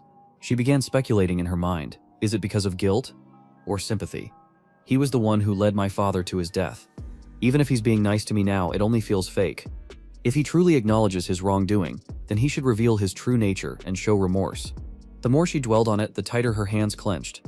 Trembling with frustration, Julia, sitting beside her, noticed and asked with concern, "Are you okay, Ephraim? Don't worry about those guys. They don't know how to do anything other than gossip." Julia spoke in a disgruntled tone, her gaze shifting towards something, or rather someone, nearby. Ephraim found herself a little puzzled. What is she even talking about? Following Julia's line of sight, she soon noticed several noble students not far away. Staring at her with visible disdain, she could only let out a small, "Haha, I guess I've officially made myself an enemy of the nobles after that incident. Even though I am a noble myself," letting out a small sigh, as if already accustomed to being looked down upon. Ephraim composed herself and turned to Julia. "It's fine, Julia, they're always like that. Let's just focus on the lecture." With that, she directed her attention back to the class. She had heard rumors that Declan's lectures were different from the rest. Oblivious to the thoughts running through her head, Declan continued with his lesson. "The magic circles you've been using so far have meaning embedded in every single stroke." As he spoke, Declan activated his own magic, summoning a glowing magic circle above the palm of his hand. A small flame flickered to life above it. Then he resumed his lecture. This spell's color can be altered by adding 2 additional strokes to the circle. Those 2 strokes determine the hue of the flame. That brings us to today's topic, fire flow. While explaining, he effortlessly used his telekinetic abilities to make a book levitate in the air beside him. Next, 2 orbs of energy began to converge in Deculan's left and right hands, one glowing green, the other blue. Ephraim's assumptions were incorrect. In reality, Deculan's lecture wasn't merely a way to show off. As a professor, Kim Woojin's lesson was a masterful display of magic, using mana to explain concepts with profound depth and clarity. This was a shock to the new students in the lecture hall. And it was the same for Sylvia, a prodigy who had long since lost interest in studying due to her overwhelming talent. Unbothered by the awestruck gazes from the students below, Deculan continued explaining, meticulously breaking everything down. "As you all know, this magic circle is used to summon water. However, if you combine it with artistic magic, it transforms into this." As he spoke, he performed the modification right before his students' eyes. At that moment, the magic circle darkened into a deep purple hue, and the flame it conjured no longer burned in place. It moved, flowing and twisting like a river suspended in midair. The entire class stared in stunned silence. It actually turned into a stream. The fire is flowing like water on the opposite side of the room. The one most astonished was none other than Sylvia. "This is impossible. I never expected his lesson to be so grounded in theory." Most magicians labeled as geniuses relied on their instincts to wield magic, treating theory as little more than a rigid framework. If every magician prioritized theory above all else, then magic would become nothing more than a uniform mold. Spending too much time on theory would leave no room to actually practice magic. Trying to understand all of magic purely through theoretical study was inefficient and would only make practical training more difficult. This is the paradox of magic. To become a high-level magician, you need strong intuition. Yet high-level magicians struggle to explain their intuition through theory. For someone whose genius is constantly being questioned, dedicating an entire lesson solely to theoretical study should have been impossible. The more she thought about it, the more curious Sylvia became. Time passed quickly, and the scene shifted to the dormitory of the Magic Tower. At that moment, Ephraim had just finished Deculan's lecture and was making her way back to her room. As she walked, she let out a deep sigh. Sigh that was completely different from what the rumors said. "I've never been this focused on a class before." As she spoke, her gaze darkened slightly as she took in the sight of her door, covered in countless insults scrawled across its surface. However, rather than anger, all she felt was mild annoyance. How long do they plan to keep up this childish prank? It's gotten worse ever since my conflict with Sylvia. Her voice trailed off mid-sentence as her eyes caught sight of a paper bag stuffed into the door's mail slot. Reading what was written on it, her expression twisted in confusion. A sponsorship certificate. Wow, I almost fell for it. There's no way this is real.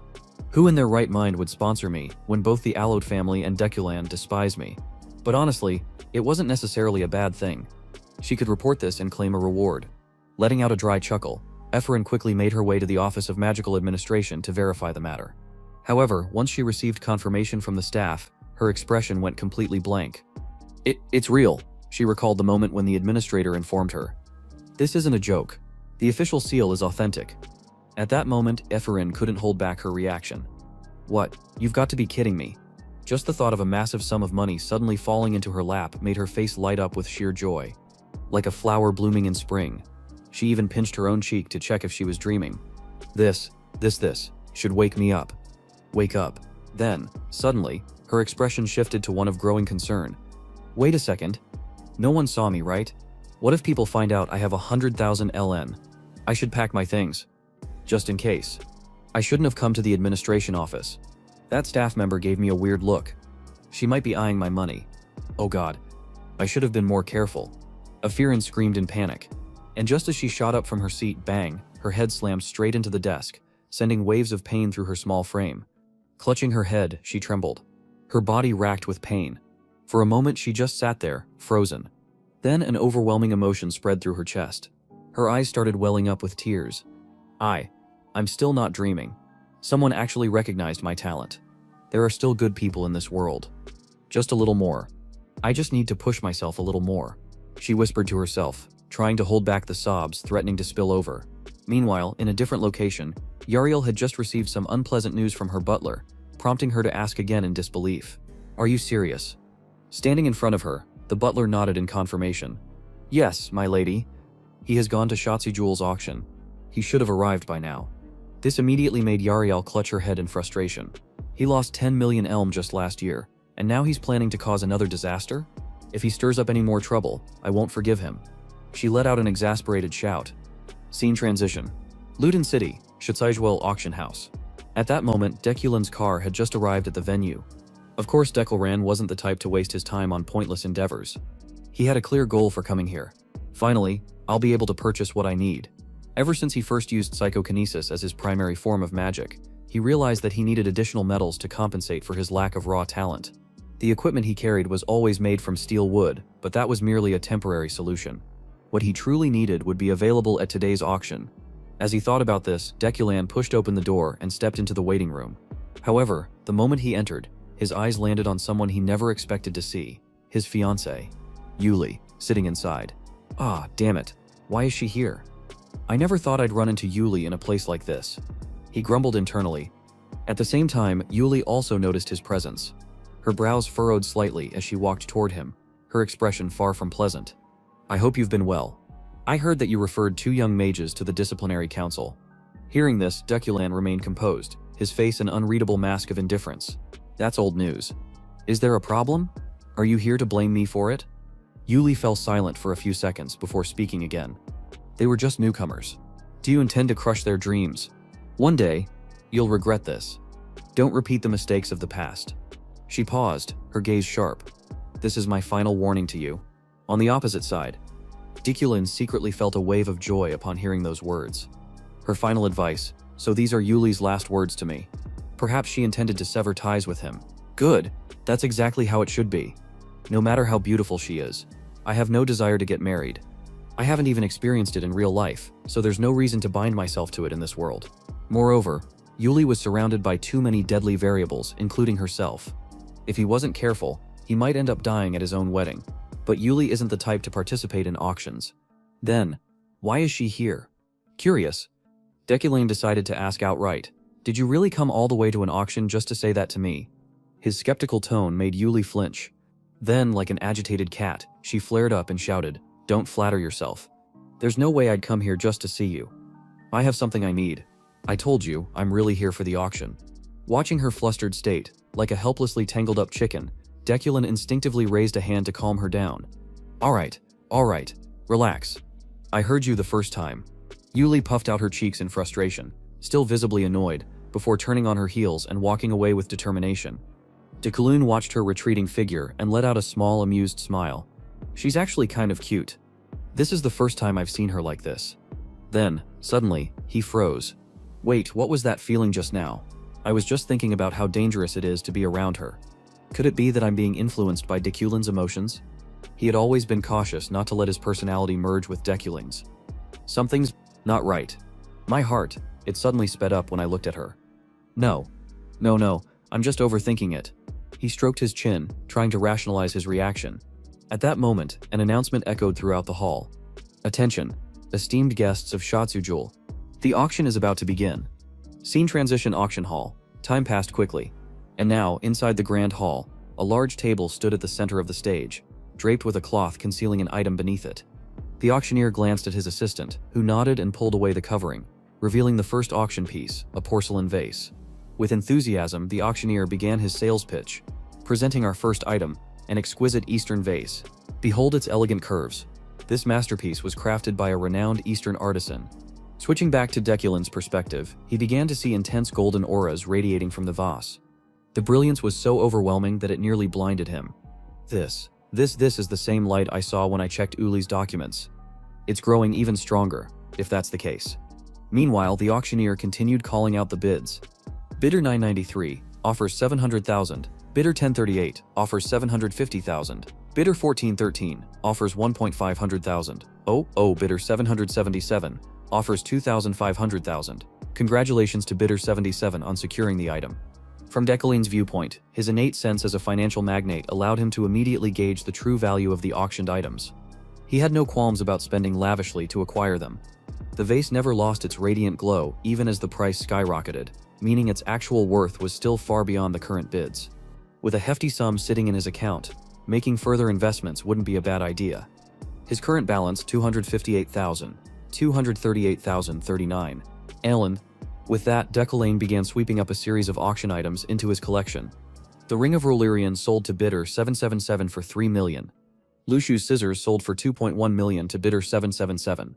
The Necklace of Speech was secured for 4.3 million by bidder 777. This time, Bidchum 777 claimed yet another item for 5.5 million. Around the room, other attendees couldn't help but turn their attention to the person recklessly throwing around massive sums of money. Wow.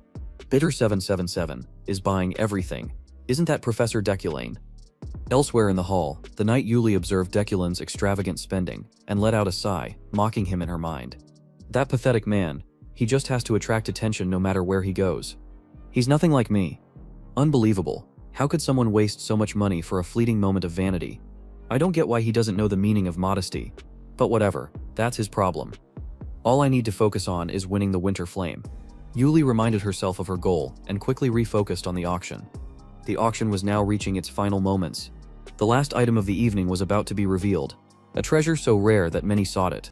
Yet few had ever laid eyes on it. It was a mineral that had been used throughout history to forge countless legendary swords. A natural miracle, the Winter Flame. Snowstone, as the auctioneer's voice echoed through the hall. The velvet cloth covering the item was pulled aside. Before the audience stood a shimmering azure blue mineral, glowing with an ethereal radiance. Upon seeing it, both Deculin and Yuli widened their eyes in shock. This was the very reason they had come here tonight. One of the 10 rarest metals in the world, Snowstone was commonly used for forging swords and other weapons. Just as its name suggested, it was a paradoxical blend of ice and fire, making it an unparalleled crafting material. Only legendary tier materials like Dragonbone could surpass it in weapon making. Snowstone is the best material I could possibly obtain. I must have it. This is exactly what I need. Bug Deculin and Yuli shared the same silent determination, but they weren't the only ones. The room was filled with bidders eager to get their hands on this ultra-rare artifact. The numbers started rising at an astonishing pace. 10 million, 13 million, 20 million, 25 million. Bidbear 1089 offers 30 million. Is there anyone else? If not, this item will go too. At that moment, a joyful expression appeared on Yuli's face. Bidder Tencel 89 was her. Yes, it's almost mine, she thought. Thrilled. However, before she could celebrate, Deculin ruthlessly threw a wrench into her plans. Bidder 777 offers 31 million. Yuli's eyes went blank for a second, then burned with fury as she turned to glare at Deculin. Bidder 777. How many times have I heard that number today? I can't ignore him anymore. What the hell are you doing, Deculin? Thus, the bidding war between them began. The numbers skyrocketed, each of them relentlessly outbidding the other. Meanwhile, the other bidders had already backed out, unwilling to challenge them any further. Among the onlookers, a man who had recognized Deculin's identity leaned over and whispered to him, "Are you planning to use the Snowstone to forge a sword? Must be for your fiancée." Huh, if it's a gift, why not just let her buy it herself? You must really love her. The man's words made Deculin's gaze falter for a moment. His eyes drifted toward Yuli, standing ahead. Only now did he realize, wait, Am I fighting against my fiancé? I'm actually competing against Yuli for this. It became clear, she wanted the snowstone just as much as he did. If he won, she would definitely hate him for it. But he needed it too. This was the first time in 3 years that snowstone had appeared on the market. Who knew when another opportunity like this would come again? Sure, this might put me in danger, but for my own sake, for my own items, I must win this bid. And so, the outcome was already obvious. The snowstone now belonged to one person. Final bid 42 million alum. The winning bidder is guest number 777. A round of applause erupted across the auction hall. The surrounding guests marveled at Deculan's audacity and extravagance. How fascinating. So Professor Deculan was the one who won it. At this price, this might be the most thrilling auction I've ever witnessed. Oh, Yuli is going to be delighted. Professor Deculan put in so much effort to obtain this gift for his beloved. And in the end, he secured exactly what he wanted.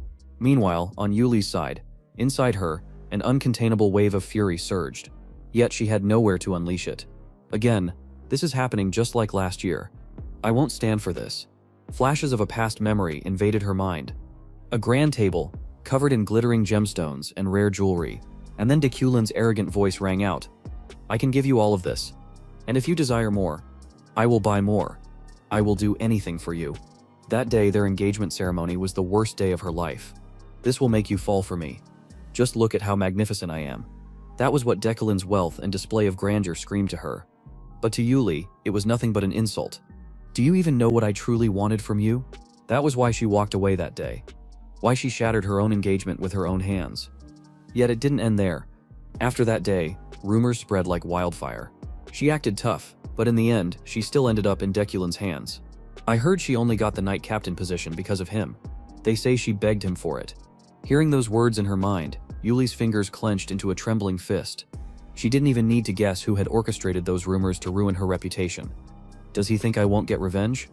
That man is someone I will never ever love, no matter what.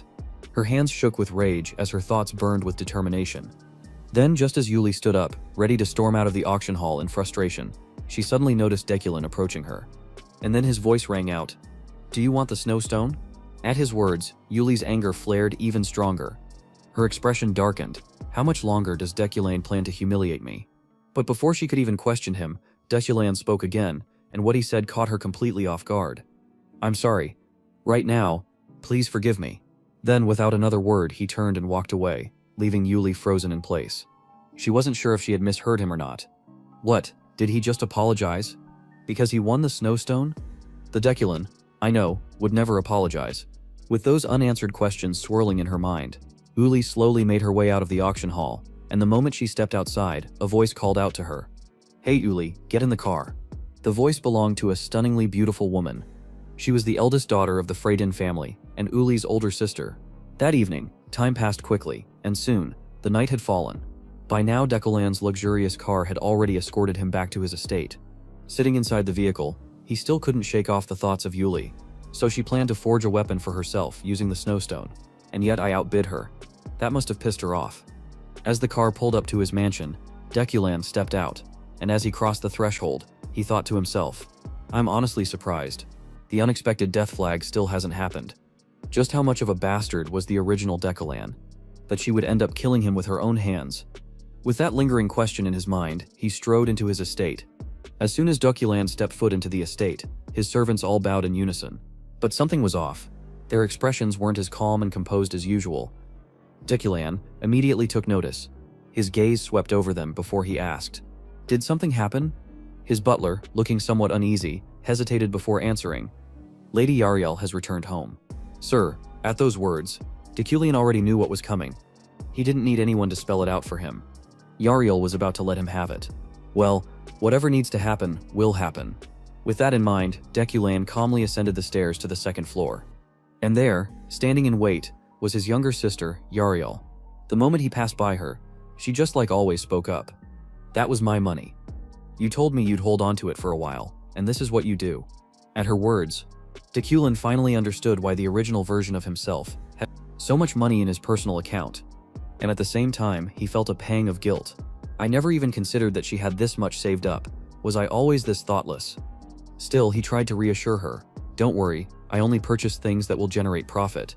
But Yariel's response was a piercing scream that shook the entire estate. You treat me like a damn trash can.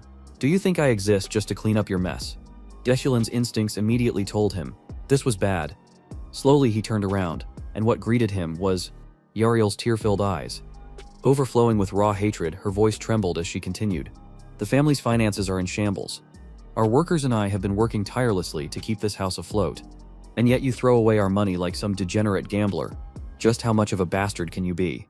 From Deculin's perspective, he could now see it. A black-red aura was rising from Yariel's body, sending chills down his spine. This was it, the sign that his fated death was approaching. His expression darkened. Damn it, has my villainous fate been triggered? His sharp gaze quickly analyzed the aura swirling around Yariel. There was a golden hue within the red. Prosperity Magnet had also been activated. The meaning behind it was simple. If he failed this moment, he was finished. But if he succeeded, he'd gain an enormous fortune. Alright, I know what I have to do. In an effort to preserve his oh-so-fragile life, Deculin lowered his voice and attempted to reason with her. Don't worry. Yariel, shut up. Yariel cut him off immediately, screaming at the top of her lungs. Do I look like I'm worried? I worked my ass off just for you to throw it all away. Do you think I wanted this? Do you even realize that I dropped out of college and never even got the chance to have a love life because of you? You didn't have to do that. Deculin's calm response only made her even more furious. Her fists clenched so tightly. They trembled. She looked like she was about to beat him to death. What the hell are you even saying? The only thing you're good at is burning money. Ever since our parents died, you've done nothing but waste everything they left us. Now you've blown 150 million ELN in a single day. You goddamn. I'll give you the position of head of the family. Yariel's words stopped mid-sentence. Her entire body froze. Her mind, which had been raging in fury just seconds ago, completely blanked out. What did you just say? Deculin, with a casual expression, simply repeated himself. I said, I'll give you the position of head of the family. Yariel's entire face turned red. Then, all of a sudden, she let out a high-pitched scream. A girlish, flustered kind of scream. Nonsense. This is complete nonsense. Deculin, watching her reaction, narrowed his gaze in evaluation. That is not the way a noble woman speaks. Especially not a head of the family. I won't fall for your tricks. Yariel snapped, turning her head sharply to the side, refusing to look at him. Deculin stated that he wasn't lying, and if necessary, he could swear an oath. Yariel jerked back in shock. What? An oath? You mean a mage's oath? Do you realize you'll die if you break it? Are you serious? Yes, Deculin answered, his tone calm and unwavering. From Yariel's perspective, she couldn't understand it at all. Did he eat something expired today? Maybe he hit his head somewhere. But still, it made no sense. Why? Why are you suddenly saying this? Did you suffer brain damage or something? You don't have to believe me. Deculin's voice remained indifferent. Hearing that, even though she was still utterly baffled, Yariel decided to accept it for now. But before she left, she shot him a sharp warning.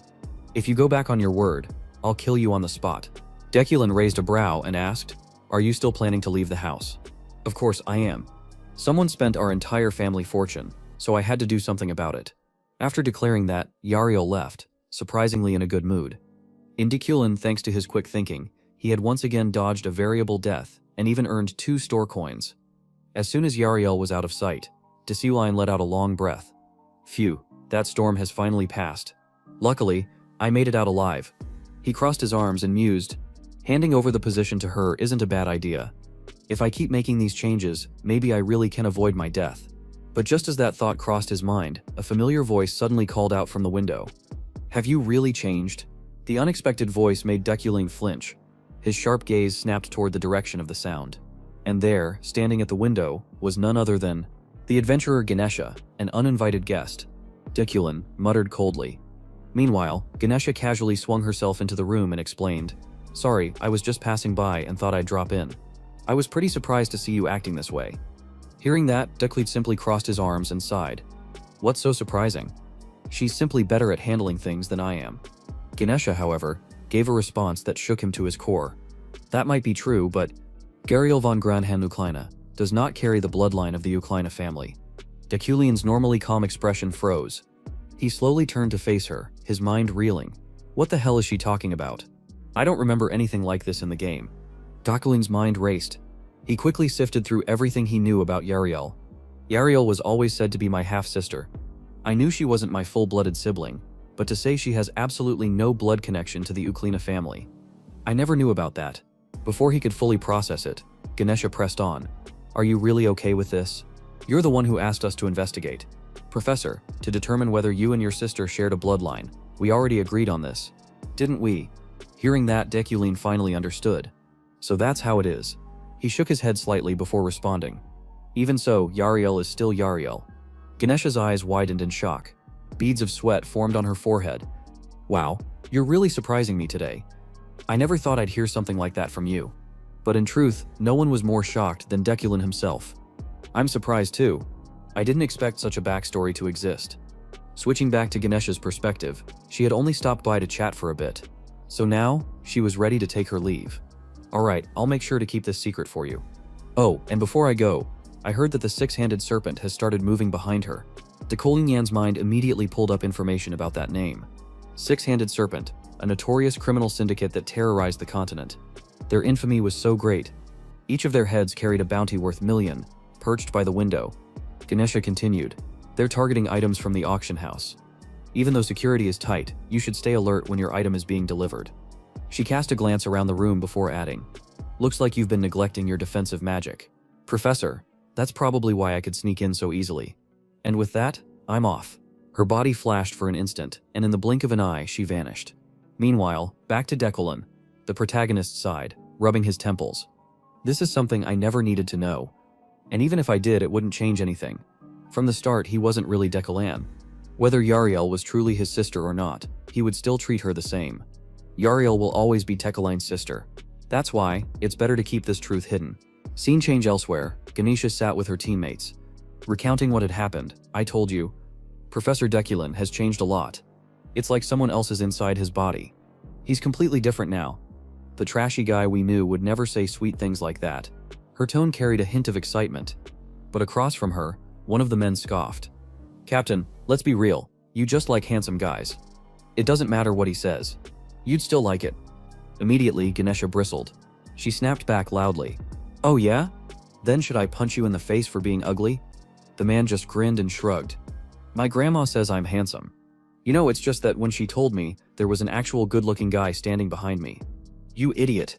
Ganesha roared, and just like that, the two of them started brawling. Beside them, a young woman named Rayleigh could only sigh. Then she turned to Ganesha and asked, so you're saying Deculine actually has a conscience?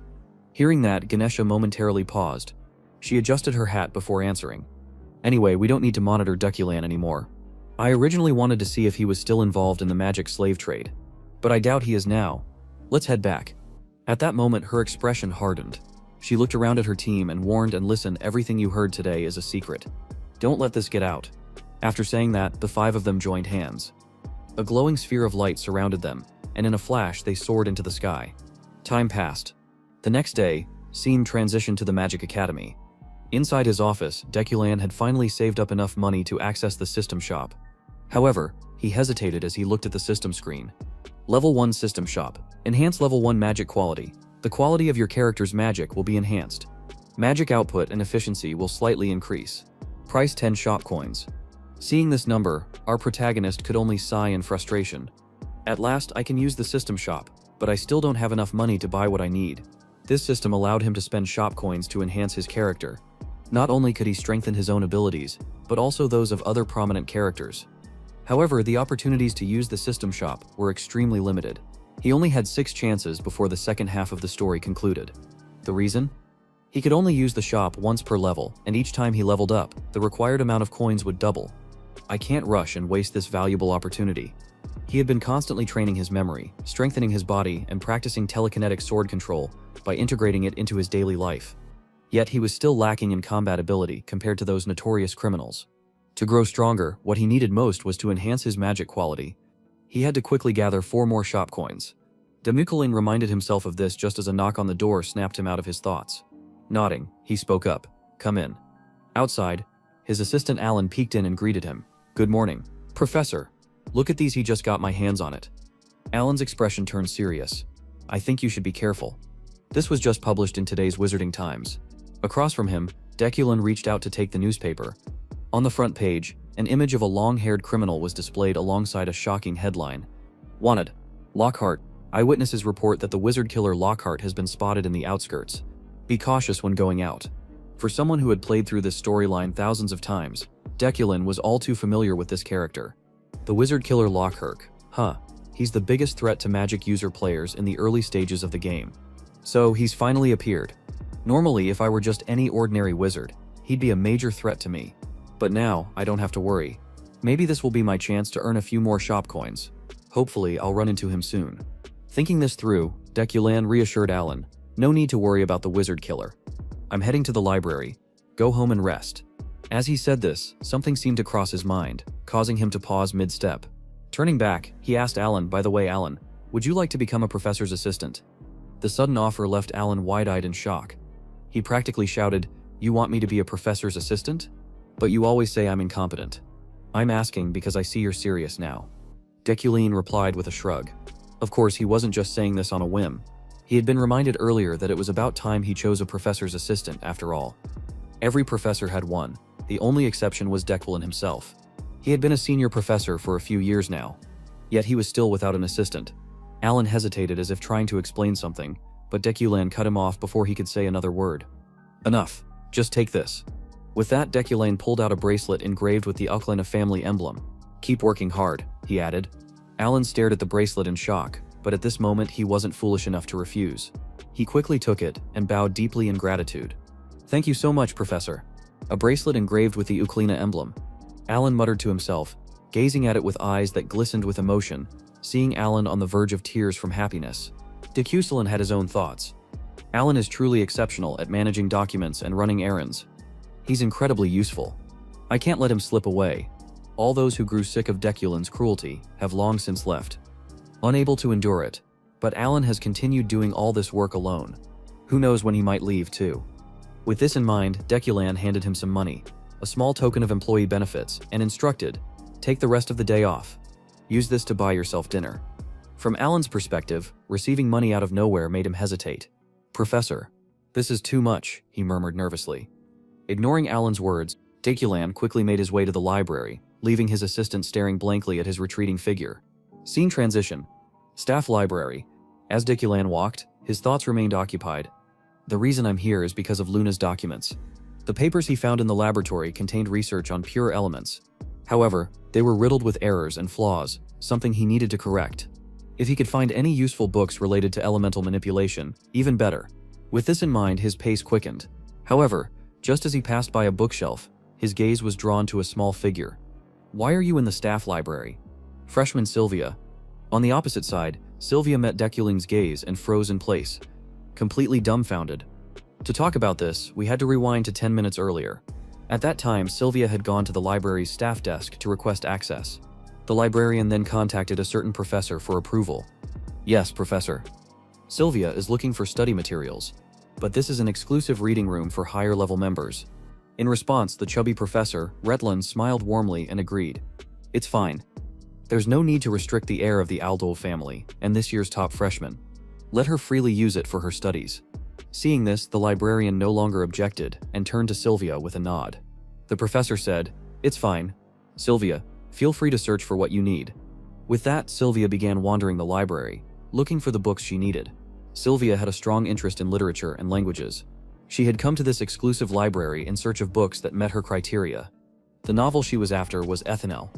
But with the disappearance of the fairies, its value had skyrocketed, making ethanol incredibly rare.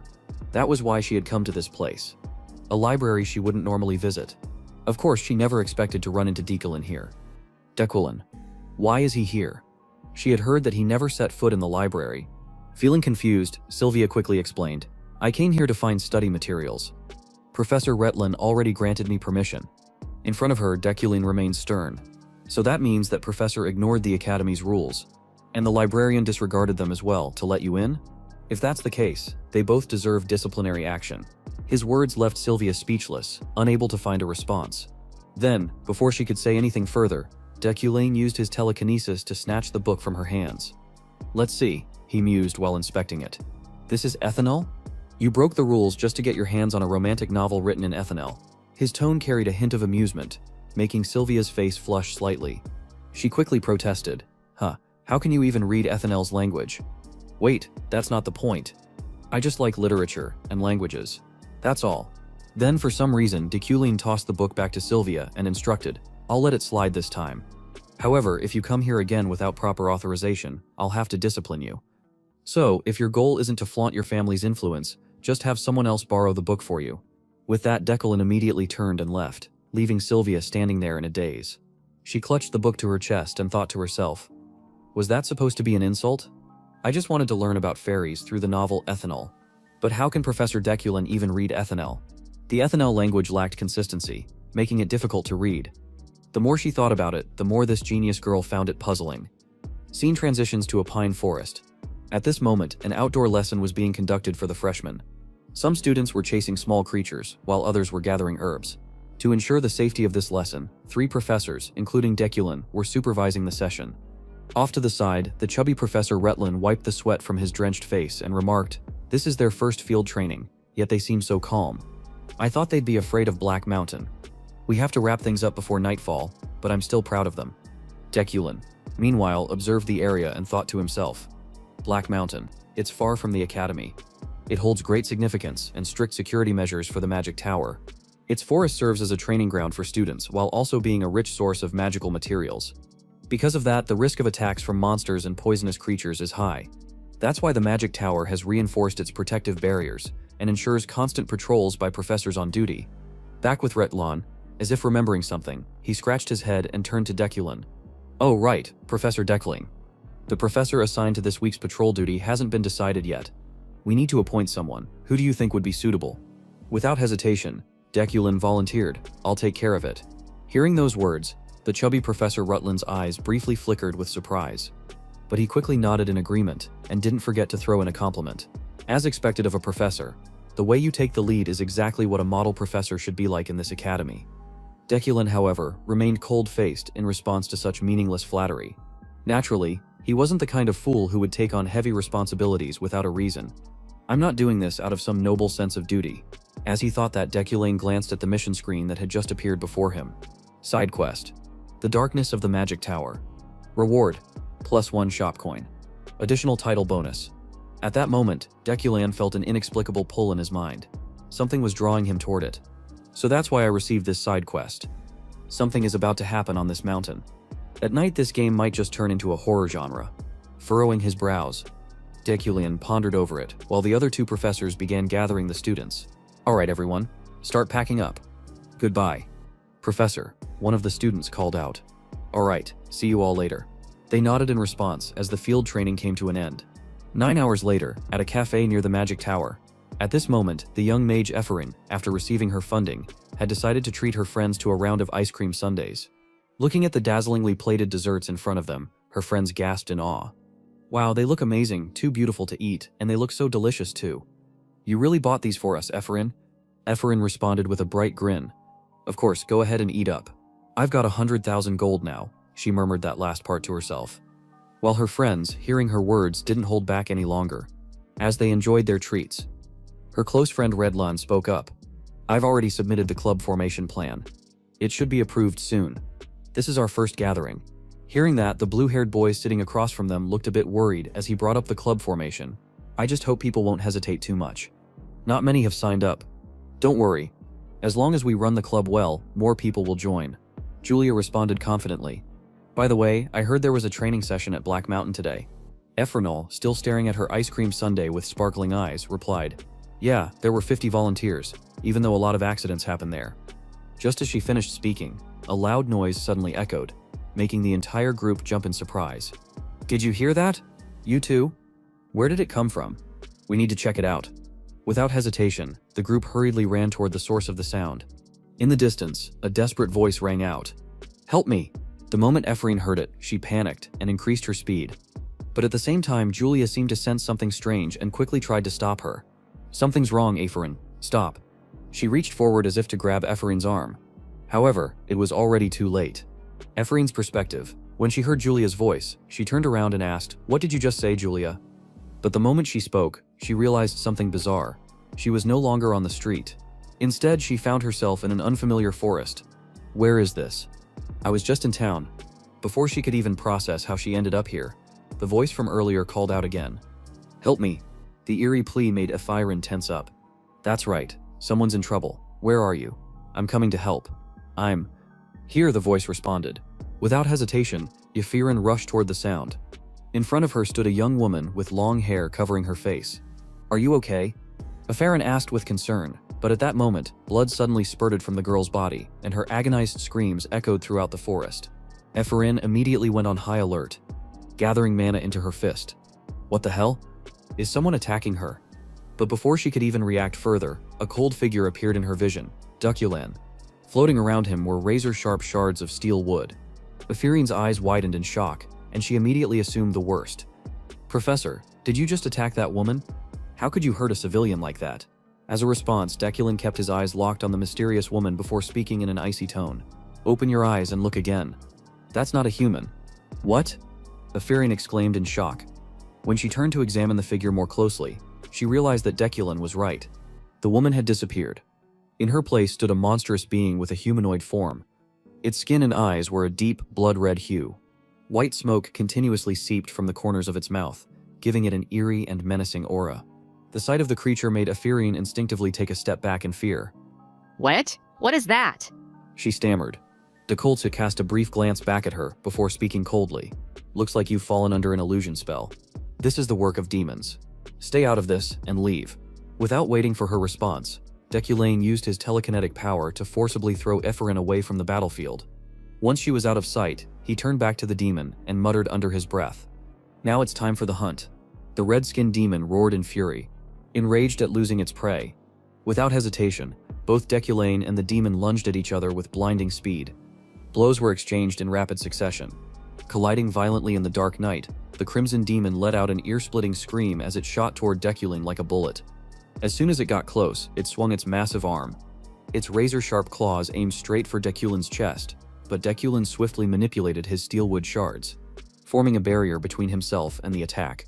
The claws scraped against the steelwood, sending sparks flying as Dukulan took a calculated step back to maintain distance and analyze the situation. Staring at the glowing core on the demon's forehead, Dukulan analyzed the situation. Its main ability must be illusions, but thanks to my willpower and resistance to mental attacks, it has no effect on me. Then something deep within him stirred. My blood is boiling. The Euclina lineage fills me with rage. Euclina attribute, unique rank description, a bloodline with superior power in demon extermination. When facing demons or in areas filled with dark mana, you can purify the surrounding mana with your own, and use it to enhance your strength. When fully utilized, this attribute elevates your combat prowess to a new level. However, the more you tap into it, the more aggressive you become, gradually losing control. The Euclina family has been famed as demon hunters since ancient times. Now, that very blood was surging within Dukulan. He would never allow the demon before him to survive. A wave of fury erupted from within him. Dukulan clenched his fists, his gaze colder than ever. But the Crimson Demon was completely unaware of the horror awaiting it. Like a mindless beast, it lunged at him again. Die. Dukulan growled. In an instant, his steelwood shards shot forward, slicing through the air. Time passed quickly. Now the massive body of the demon lay motionless in a pool of its own blood. Not a single trace of life remained within it. At that moment, a notification appeared before Dukulan. Side quest. The Darkness of the Magic Tower, complete. +1 shop currency. Additional title earned first demon kill. Euclina attribute unlocked. Lowering his gaze, Dukulan scoffed at the lifeless corpse. Filthy creature, even in death, you reek of corruption. Yet despite his victory, a faint sense of unease crept into his mind. Something was wrong. The appearance of this demon, it's unusual. This is just the beginning. The beginning of a game harder than ever before. Time quickly passed until morning. The scene shifted to the Academy's hospital, where the genius girl Ephyrin suddenly woke up from her unconscious state. Beside her, a nurse noticed and immediately spoke up. You're awake, Luna. Hearing someone call her name, Ephyrin groggily turned her head to scan her surroundings before asking, what happened? I was in the forest, and then, before she could finish her sentence. The nurse, already understanding what she was about to ask, answered right away. That's right. It seems like you don't remember everything from last night. A demon appeared at Black Mountain. You were hid by its dark magic and lost consciousness. After that, you were found and brought here. Black Mountain has now been sealed off due to the demon's appearance, and the Magic Tower is currently investigating. Pausing for a moment, the nurse continued. Oh, and by the way, Professor Dukulan was the one who saved you. Hearing this, Ephraim's face immediately twisted in frustration as she groaned internally. Damn it, him again? Then, as if suddenly remembering something, she hurriedly asked the nurse, "Wait a minute, what day is it today?" The nurse thought for a moment before replying, "Let's see, it's been 36 hours since you were brought here, so today is Wednesday." Switching to Ephraim's perspective, upon hearing this, the petite girl's eyes widened in shock and she screamed in panic. "Wait, if today is Wednesday, then I'm late." Without wasting another second, she bolted out of the hospital, dashing toward the lecture hall. By the time she arrived, she was panting heavily like an exhausted ox. Phew, almost late, inside the lecture hall. Her best friend Julia spotted her and waved excitedly. "Ephraim, over here, are you okay? I went to visit you at the clinic, but you were still unconscious at the time." Ephraim nodded in response. "I'm fine now. Actually, I think I'm in the best shape ever, because I've slept way too much." Finishing her sentence, she glanced around and noticed some strange materials on the table. Frowning, she asked, "But what are these? Was there an announcement about today's lesson that I missed?" Julia also looked at the materials before shaking her head. "I'm not sure either. It was already like this when I got here. Maybe today's class is something special." Without keeping the students in suspense for long, Deculane and his teaching assistant Alan soon entered the classroom. Deculane's deep, steady voice rang out. "Before we begin today's lesson, I have an announcement to make. This is Alan. He is my teaching assistant."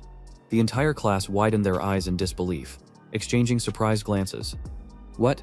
I thought Professor Deculane preferred teaching alone." "Yeah, I heard he's never had a teaching assistant before. But to become an assistant, someone has to be personally evaluated and recommended by a professor. There's no way Professor Deculane would let that happen, right?" Whispers and murmurs began to spread throughout the room. Meanwhile, Ephraim's expression grew tense because she understood better than most how incredibly difficult it was to become Deculane's assistant. What does this mean? Countless questions flooded her mind. That's also why my father, despite being a researcher in his 30s, never had a chance to become an assistant. So why is Professor Deculane bringing in a mage I've never even seen before? Thinking this, she cast a complicated glance toward Alan. However, Deculane had no intention of explaining further. Instead, he simply declared, "Today's lesson will be based on real-world experience. Try to solve this assignment within 3 hours." As soon as he finished speaking, Alan quickly moved from table to table, handing out a clock to each student. "Here's your timer. And yours." Back to Ephraim's thoughts. Deculane's sudden announcement about having a teaching assistant left her mind in complete disarray. It made it impossible for her to concentrate on the test. My father's legacy, this bracelet. I keep asking myself, when will I become stronger? When will I prove myself? Unconsciously, she looked down at her wrist, a habit she had maintained for a long time. To Professor Deculane, who is my father, why didn't he give my father a chance? And why is he suddenly doing these good deeds now? Ephraim shook her head, trying to clear her thoughts. "No, I can't lose focus. I have to finish this assignment. I need to come up with a spell quickly." But her mind remained cluttered with too many thoughts. Just then, the clear voice of the genius Sylvia suddenly rang out, capturing the entire class's attention. 25 minutes and 50 seconds. "I'm done." Hearing this, everyone simultaneously turned their gaze to Sylvia, their eyes filled with astonishment. Before her, flowers began to bloom, radiating a dazzling glow that made them appear truly magnificent. "What? It hasn't even been 30 minutes? Of course that's Sylvia for you." Turning toward Deculane, the professor stared intently at Sylvia, causing the small girl to break out in a nervous sweat under the pressure. But then Deculane simply nodded. "Perfect, you may leave." Upon hearing this, Sylvia's eyes immediately sparkled with joy. She instinctively glanced at Ephraim beside her and noticed that the girl was still fumbling with the materials. Sylvia let out a quiet sigh of relief. Ephraim noticed it too. She clenched her teeth in frustration and swore to herself, "Damn it, I had to finish this too." As time passed, the other students gradually completed their assignments. Deculane's voice continued to echo through the classroom. "Julia, you may go. Lahine, you may go as well. You may leave. You're dismissed. Yin, you're free to go." One by one, the students exited the classroom. Meanwhile, Ephraim was still stuck, unable to finish her task. Whether it was the lingering pressure from Deculane or her own shortcomings, she remained in the classroom long after everyone else had left. By now the sky had turned dark, and still, she had accomplished nothing. Her face grew blank with despair, blaming herself. "I'm finished. Please, just think of something." She muttered to herself, desperately trying to force her brain to work. "Why can't I do better than that damn Sylvia? I'm the only one who couldn't get anything done for the entire class. But why? Am I really so stupid that I can't even complete a simple assignment?" She clenched her fists in anger. That's right. I'm just ignorant. Revenge? What a joke. I haven't even studied properly. How could I possibly compete with them? The bitter realization made her grit her teeth in frustration. But sitting there sulking wasn't going to change anything. At last, Ephraim slowly stood up, ready to leave. However, at that exact moment, a cold voice sliced through the silence. 5 hours and 47 minutes. Just how much longer do you intend to make me wait? Ephraim's eyes widened in shock. Deculin. He's still here? A wave of surprise surged through her. Deculin looked at her, his voice as cold as ever. You struggled with an easy assignment and failed to complete it on time. Even when others finished before you, even when someone you despise was right in front of you, you must remain calm and composed at all times. With such a weak mindset, you will never reach my level. I'm disappointed in you, Ephraim. I expected better. With that, Deculin turned on his heel and swiftly exited the room. Leaving Ephraim standing there frozen, no one knew what was going through her mind at that moment. Time slowly passed. Ephraim sank back into her seat, replaying Deculin's words over and over in her head. Her hands clenched into trembling fists. She grit her teeth, then bit her lip, muttering through clenched jaws. So what? I can do it. Even if someone like you isn't disappointed in me. I'll still do it, no matter the cost.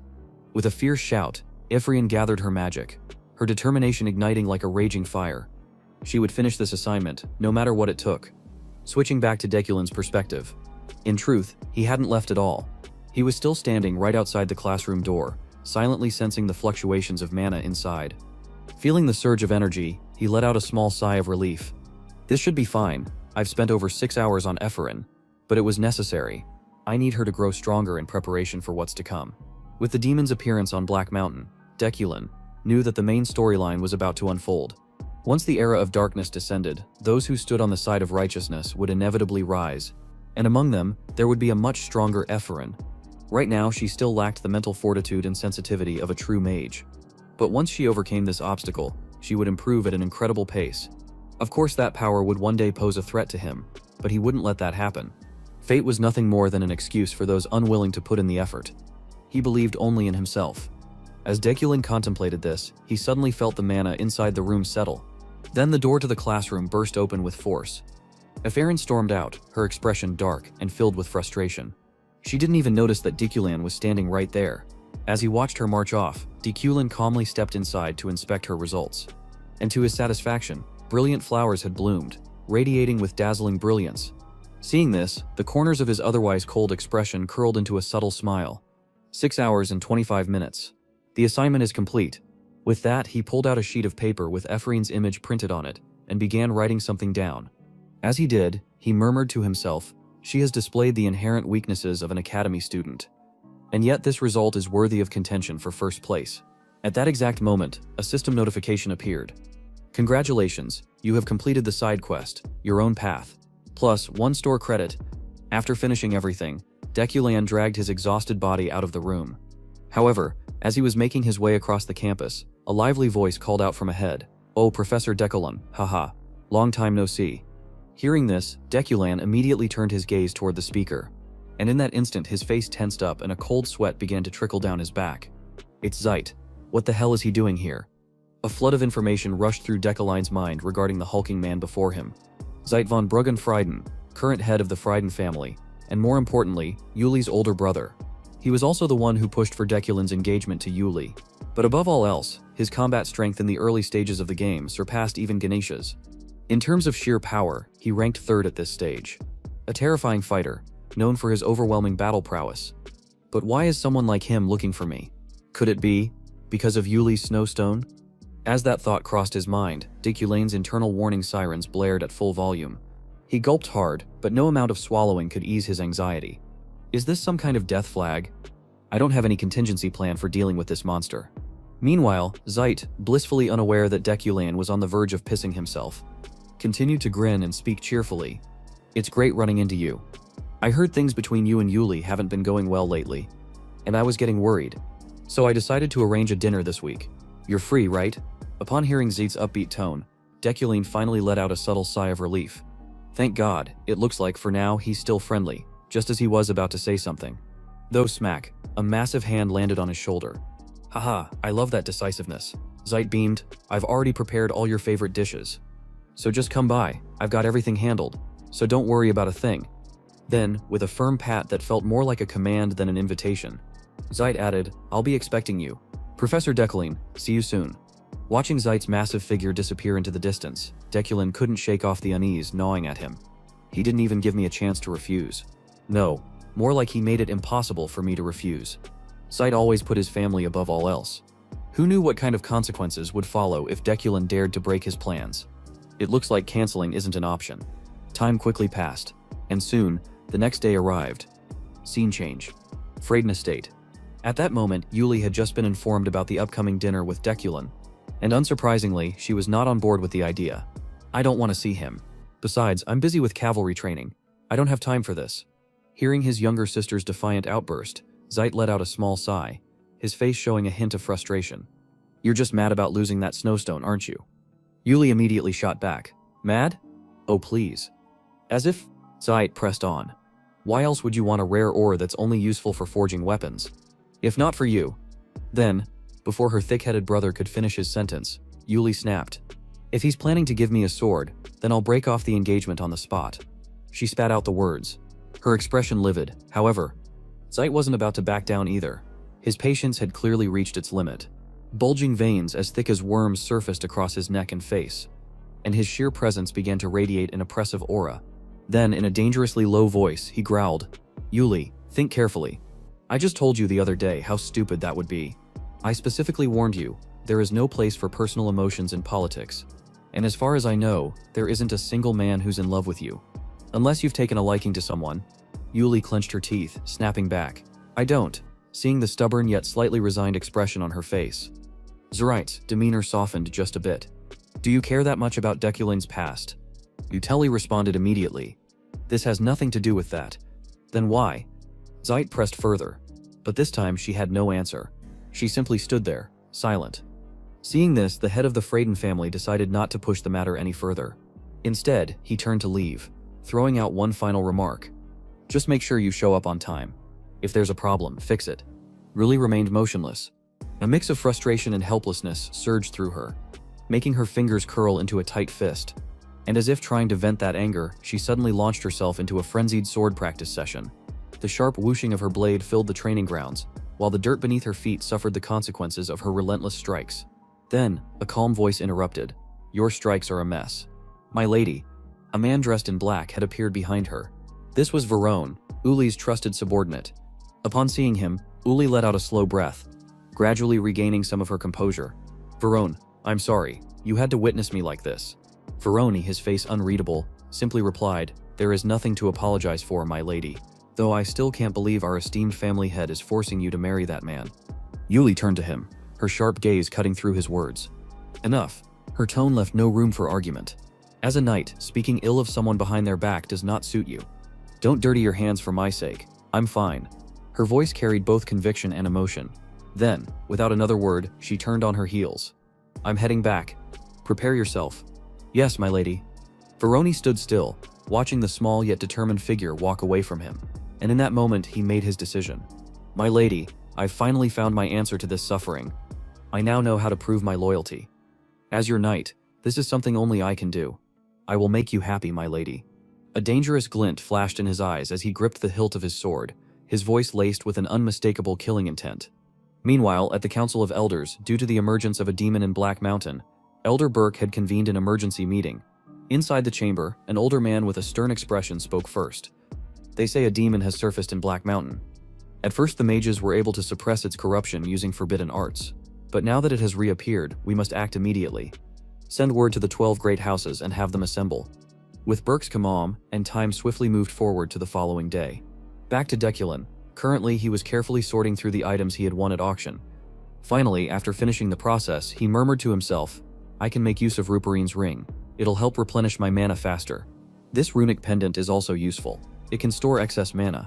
As for the rest, I'll store them underground." As Ganesha suggested, no need to worry about theft. However, there was still one problem. The most important item he had obtained was completely unusable at the moment.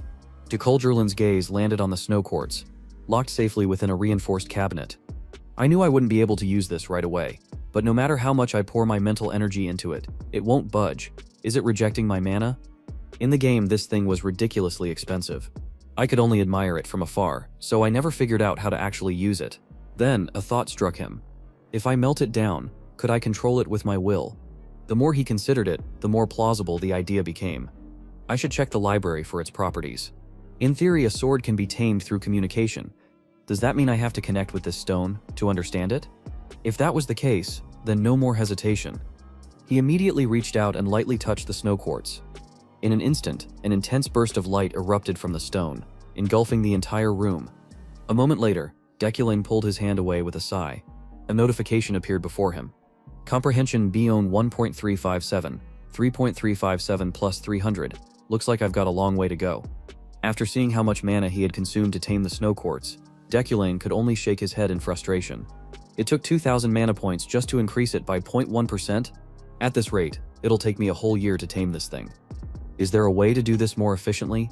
With a sigh, he glanced at the calendar beside him and muttered, "Tonight I have dinner with Zeit and some other event as well. Before I took over this body." The plan had already been set 3 days before my death. That evening, Bon Michel Restaurant. This was the place where Zeit had arranged the meeting. As soon as Deculane arrived, the Freyden family head grinned and said, "Thanks for coming." Uzuli went in first. "She's waiting for you inside." Zeit gave Deculane a hearty slap on the shoulder before leading him into the private dining room. As soon as they stepped inside, Zeit's voice rang out in admiration. "You look stunning dressed like that." Yuli, following everyone's gaze. Inside the room, Yuli stood there in an elegant and alluring outfit, a stark contrast to the armor she usually wore. Graceful, striking, even someone as cold as Deculane couldn't help but react slightly. She usually only wears armor, but when she dresses up, she looks incredible. No wonder the old Deculane was so obsessed with her. Beside them, Yuli crossed her arms, sounding a bit annoyed as she responded, "Of course, do you have any idea how much effort I put into this?" But Zeit paid little attention. After taking his seat, he turned to another woman in the room and asked, "You're here too?"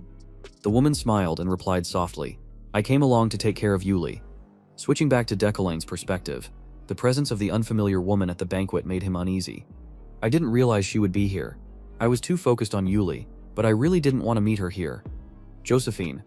Even though she's here as my fiance's older sister, it's definitely not that simple.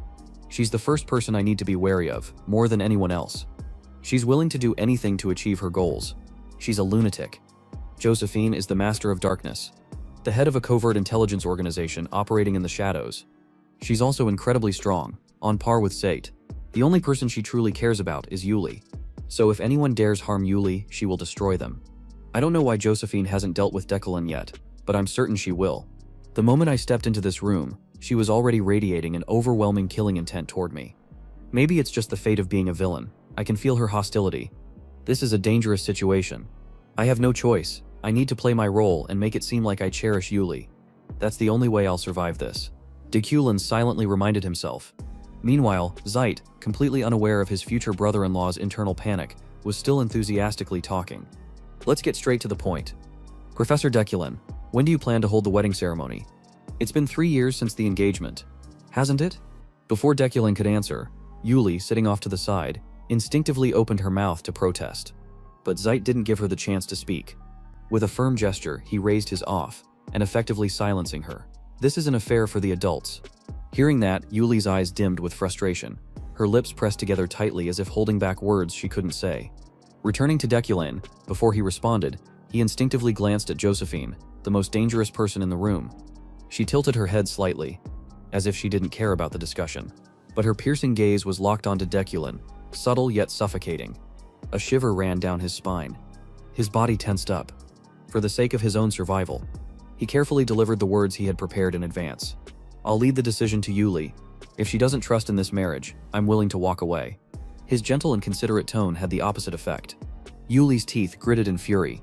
Meanwhile, Zeit, the hulking family head, simply sighed and gently reminded him, "Good grief.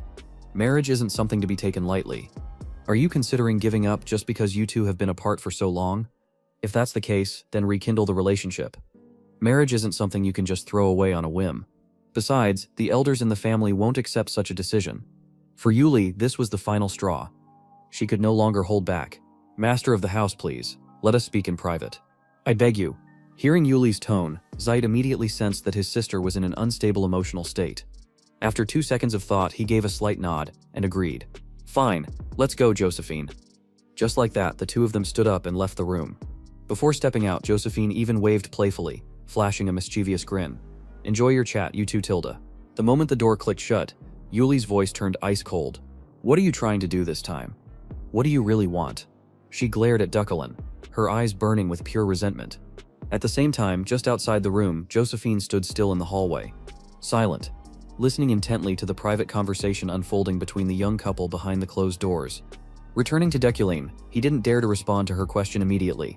Instead, he stole a glance toward the door, his expression laced with unease. "She's listening." Josephine was still there.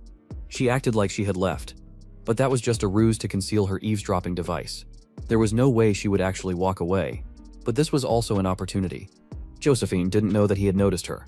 De Courland truly loved Yuli. If he could convince Josephine of that fact, he could avoid his deadly fate. With that thought, he activated his top-tier acting skills, putting on a deeply emotional expression. Then he spoke. "Yuli, I'll tell you the truth. As you can see, I can't cancel this engagement at will. No, rather, neither of us can. Things have gone too far." Hearing this, Yuli clenched her fists tightly, her voice trembling with anger. "So, what disgusting method are you planning to use to torment me this time? Before we got engaged, you used your influence to force this marriage upon me. You promised to compensate the elders of my family. Do you remember what you said to convince me? You said, 'Fighting is dangerous.' Because of those words, you forced me to abandon my pursuit of the Empire's will. Then you offered me the captaincy of the Haid Kane Knights, an order under the Ukline family's jurisdiction. And when I refused, you spread all kinds of rumors about me." As she spoke, tears streamed down her face. She stared at Deculane, waiting for his answer, but upon seeing her tearful face, Deculane fell silent. Inside, he thought to himself, "I know everything." The original Deculane had confused his obsessive desire to keep Yuli by his side with love. He had destroyed everything around her, leaving her with no choice but to stay. Deculane had committed unforgivable acts. And so, more than anyone else, he understood Yuli's resentment. With that realization, Deculane could only say one thing: "I won't do that again." "I don't believe you!" Yuli screamed. However, the main character's next words truly took her by surprise. "I know I pushed you too far. I'm aware that what I did was wrong, but I wasn't the only one. Your sister and brother have also gone too far. If that weren't the case, they'd have no reason to oppose the annulment of our engagement. Is it really just for the honor of your family? Besides, shouldn't you leave your family behind and pursue your dream of becoming a guardian? Guardians are knights who don't belong to any family, they only protect the emperor. Yuli, I am neither honest nor loyal. I am the complete opposite of your ideal. I'm not the right person for you. The only thing I can do for you is to maintain our engagement, but never marry you. I truly want you to be free, but given the tangled web of interests surrounding us, I can't make that happen. You can use my name to protect yourself for as long as you like, until you achieve your dream. I will wait, and I will uphold our engagement." On the opposite side, Yuli's anger had completely faded. Instead, she looked at him with doubt in her eyes. "What are you trying to do? Why are you saying all of this now?" To this, Ducklane's tone remained unchanged. "I don't expect anything from saying this. However, if I could ask for one thing, I'd like to see your smile. Just once a month. That's all I wish for." His voice was tinged with sorrow. Hearing this, Yuli's face immediately flushed red, like a ripe tomato. Her voice turned shaky, unable to form words. Even Josephine, who had been eavesdropping outside, was so shocked that her face turned red as well, causing Zeit, who stood beside her, to feel completely confused. Back to Deculane, he had just been lost in his own thoughts moments ago. To avoid a deadly fate, I said what she wanted to hear, but now, seeing Yuli's flustered reaction, she looked adorable. He had to admit, even Deculane's love for Yuli had become his own. Across from him, Yuli's face grew even redder. With a voice full of embarrassment, she yelled, "Are you trying to deceive me with such embarrassing words? I don't believe you anyway. I will never believe in your schemes." Seeing her reaction, Deculane couldn't hold back his laughter. But this only made Yuli even more embarrassed. "Why are you laughing? I already told you. I won't believe you." Outside the room, even Josephine had been completely convinced by Deculane's acting. She now felt at ease. Although she was a little flustered, she couldn't help but wonder, were his feelings real? If that's the case, should I watch for a little longer? In summary, Deculane successfully avoided another deadly fate and earned 2 more store coins. 3 days later, at this moment, he was sitting inside his luxurious car, heading somewhere. As the vehicle moved, Deculane gazed out at the passing scenery. Deep in thought, 3 days have passed so quickly. The Memorial Day has arrived. Not long after, the car came to a stop. This time, his destination was a cemetery. After instructing his driver to wait outside, Deculan entered alone. As he walked, his emotions swirled inside him. The sound of footsteps in a graveyard. It has a way of stirring a person's emotions. Perhaps it was just the atmosphere. Sunlight filtered through the blades of grass and cracks in the tombstones. My heart melts into this place, even before my body has the chance to. This is where my memories are kept. Not Deculan's memories, but Kim Woojin's. While thinking this, Deculan's gaze settled on a particular gravestone. At that moment, an image surfaced in his mind. The face of his ex-girlfriend, Ra. Her beautiful smile was still deeply engraved in his heart. To explain this, let's go back in time. Sometime in the past, it was late at night. During a short break, his girlfriend suddenly brought up an idea. I'm thinking of adding an Easter egg inside. It would be nice if we added something extra to Deculan's backstory. He's a mid-game boss, so I think this much is fine. I even got approval from the author. She excitedly shared her thoughts. But in response, Deculan only let out a bored sigh. He tossed his empty coffee cup into the trash, shook his head and complained, "That's just going to increase our workload. We've already been working all night. It's not like it directly affects sales. So, stop making more work for us, team leader." Hearing that, Afsha crossed her arms and advised, "Why not? This is pretty important too. We had to put our hearts into the game." In response, the protagonist let out a tired sigh. "You're rambling again. Fine, just do whatever you want. You weren't really asking for my opinion anyway." From Afra's perspective, she glanced at her boyfriend with amusement and said, "I think it's a great idea. It won't be pointless. After all, Deculan had a late fiancé too." Back then, Ahra always spoke enthusiastically, brimming with exciting ideas. I never understood why she found those stories so amusing. I never knew what was so funny about them. What made her smile so brightly after she placed that Easter egg in? To recover Kim Woojin's memories. I had to find those clues. Did I tell her her idea was amazing? Or did I coldly dismiss it? He pondered. Dekralin's gaze fixated on the tombstone before him. Carved into the stone was the inscription, "You are Ra von Fergus Mahanich. Always grateful to you." Seeing this, Deculan froze. His thoughts spiraled. Why did she engrave my name on this tombstone? Deculan was created based on Kim Woojin. Why did Ra use her own name? To name Deculan's late fiancé. And why did she thank me? Lost in thought, Deculan slowly reached out, his fingers grazing the cold stone. A deep wave of emotion surged through him. Before he knew it, tears welled up and fell. A single word, yet it was enough to overwhelm his entire being with emotion. It was as if he could hear Ara's whisper.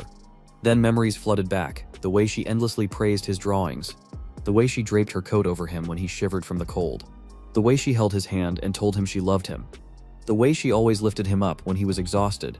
7 years together, always by my side. The memories of her, the more he remembered, the harder his tears fell. However, there was one thing Deculan didn't know. Not far away, a strange man was watching him, his teeth grinding together in fury. He muttered under his breath, "I finally found you, you filthy wizard." Time passed quickly. By now, the tear-streaked face of Deculan was gone, replaced by his usual cold, emotionless expression. Once he was finished, Deculan turned to leave the cemetery. As he walked, his thoughts drifted. Now that I've calmed down, it's as if I never cried at all. The way Deculan processes emotions is truly strange. Just then, the strange man from earlier suddenly stepped in front of him, blocking his path, looking at the figure standing in his way. Deculan murmured, "A familiar face? Lockhart, isn't it?" At that moment, his eyes focused on the long-haired man before him. The man held a sharp dagger in his grip, his entire body radiating a terrifying bloodlust. The kind that would make an ordinary person tremble in fear. He was none other than Lockhart, the Mage Slayer, the criminal who had been featured in the wanted posters and newspapers. Upon realizing Deculan recognized him, Lockhart's expression twisted with rage. Like a rabid dog about to bite, "You know about me," he growled. "Well, isn't that interesting? How dare a cocky, insignificant little wizard like you say that?" Deculan didn't bother responding to the provocation. Instead, his mind swiftly processed everything he knew about Lockhart. Lockhart, the Mage Slayer. He was a mid-tier antagonist, known for hunting down magic users. The reason he was considered a natural enemy to all wizards was because of his unique ability, magic nullification. In most games, magic nullification is already broken, but Lockhart's ability doesn't have a limit. Even physical forces are rendered useless against it. Just as Lockhart lunged forward, intending to draw some blood, Deculan instantly activated his telekinetic abilities. He launched a barrage of stone shards from the ground, sending them flying toward Lockhart like bullets. But just before they could strike, the stones suddenly froze midair, as if hitting an invisible barrier. Seeing this, Deculan's brows furrowed slightly. I knew this already, but it's still infuriating. Magic is completely useless within his range, as Deculan muttered to himself. Lockhart threw his head back and burst into laughter. Haha, you fool of a wizard. Magic doesn't work on me. Lockhart swung his dagger, slashing straight at Deculan. However, Deculan swiftly leapt back, dodging with ease. Lockhart didn't stop. He lunged forward relentlessly, his arm moving like a machine, striking again and again. But with Deculan's sharp observational skills, he could easily predict the trajectory of each attack, effortlessly weaving through the strikes without breaking a sweat. Most wizards would tremble before Lockhart, overwhelmed by his magic nullifying ability. But Deculan was different. At that moment, Lockhart kicked off the ground, launching himself into the air. With his dagger aimed directly at Deculan, he roared, "Die." The only response he received was a devastating punch to the face. Crack. The sheer force of Deculan's fist immediately sent blood gushing from Lockhart's nose. After all, his daily strength training wasn't just for show. Lockhart's body was sent hurtling through the air like a discarded rag doll. Lying on the ground, blood dripping from his face, he barely had time to react before thwack. A brutal kick landed square on his jaw. Glaring down at him, Deculan's cold voice rang out. "That means nothing to me." Lockhart let out a furious snarl, preparing to curse him out. But before he could say a word, a vicious boot to the face silenced him. A few days ago, Deculan had managed to collect 10 shop coins. Purchasing the upgrade, Enhanced Mana Quality. This upgrade significantly boosted his mana control efficiency. Shortly after unlocking it, Deculan had tested his newfound power by trying to lift a chair with telekinesis. But instead of a simple levitation, the chair had rocketed straight through the ceiling and gotten lodged in the roof. Looks like I need to completely readjust my control. I only wanted to lift it slightly, but this is ridiculous. Now, however, he realized his mana output had drastically increased compared to before, and this ability seemed to have a far greater area of effect than expected. Well, I guess I'll just go back to my usual routine. With that, Deculan quickly shrugged off his jacket, tossing it aside, before effortlessly pulling himself up onto a pull-up bar, resuming his daily workout. As Deculan reached up and grabbed the pull-up bar, something felt off. His fingers sank into the metal. Startled, he quickly let go and looked up. Right where his hands had been, deep imprints were left behind. What the hell? I thought this upgrade only slightly enhanced my abilities. But instead, it's dramatically increased my raw physical strength. Back to reality, Lockhart lay sprawled out on the ground. Completely wrecked. Villain's fate, avoided certain death. Shop coins plans too. Deculan barely paid attention to the system notification. His cold gaze remained fixed on Lockhart, beaten down like a mangy dog. I knew Enhanced Mana Quality would also apply as an attribute. With Iron Body, I could already overpower him. But now, with this upgrade, it's easier than I expected. Lockhart's body trembled uncontrollably. Struggling to get up, he spat curses through gritted teeth. Damn it. I should have been the one to wipe out you wretched sorcerers. You heretical scum, traitors against Vism, against God. You arrogant Brekts, lunatics. All of you. Without magic, you're just another useless insect. Deculan, ever the dignified nobleman, remained unfazed by Lockhart's senseless ranting. Instead, he pondered, this man's ability, it's powerful enough to be considered a cheat. His hatred toward sorcerers, his expression, the way he speaks, a thought crossed Deculan's mind. He narrowed his eyes and asked, Lockhart, are you a descendant of the Crimson Tribe? Lockhart's expression froze. For the first time, his rage was replaced by shock. His wide, unblinking stare bore into Deculan, and after a long pause, he hesitantly muttered, How do you know that? The Crimson Tribe, a name born from bloodshed, their lineage traced back to ancient demons. Scattered across the continent, they lived in hiding, their very existence at odds with the sorcerers. Just as magic was created to combat demons, the conflict between sorcerers and the Crimson Tribe became a fundamental pillar of this world, one of the game's core storylines. Yet the Crimson Tribe faced constant persecution, not for their own sins, but for the sins of their ancestors. Somewhere, at this very moment, another cleansing was likely taking place. Deculan's gaze softened.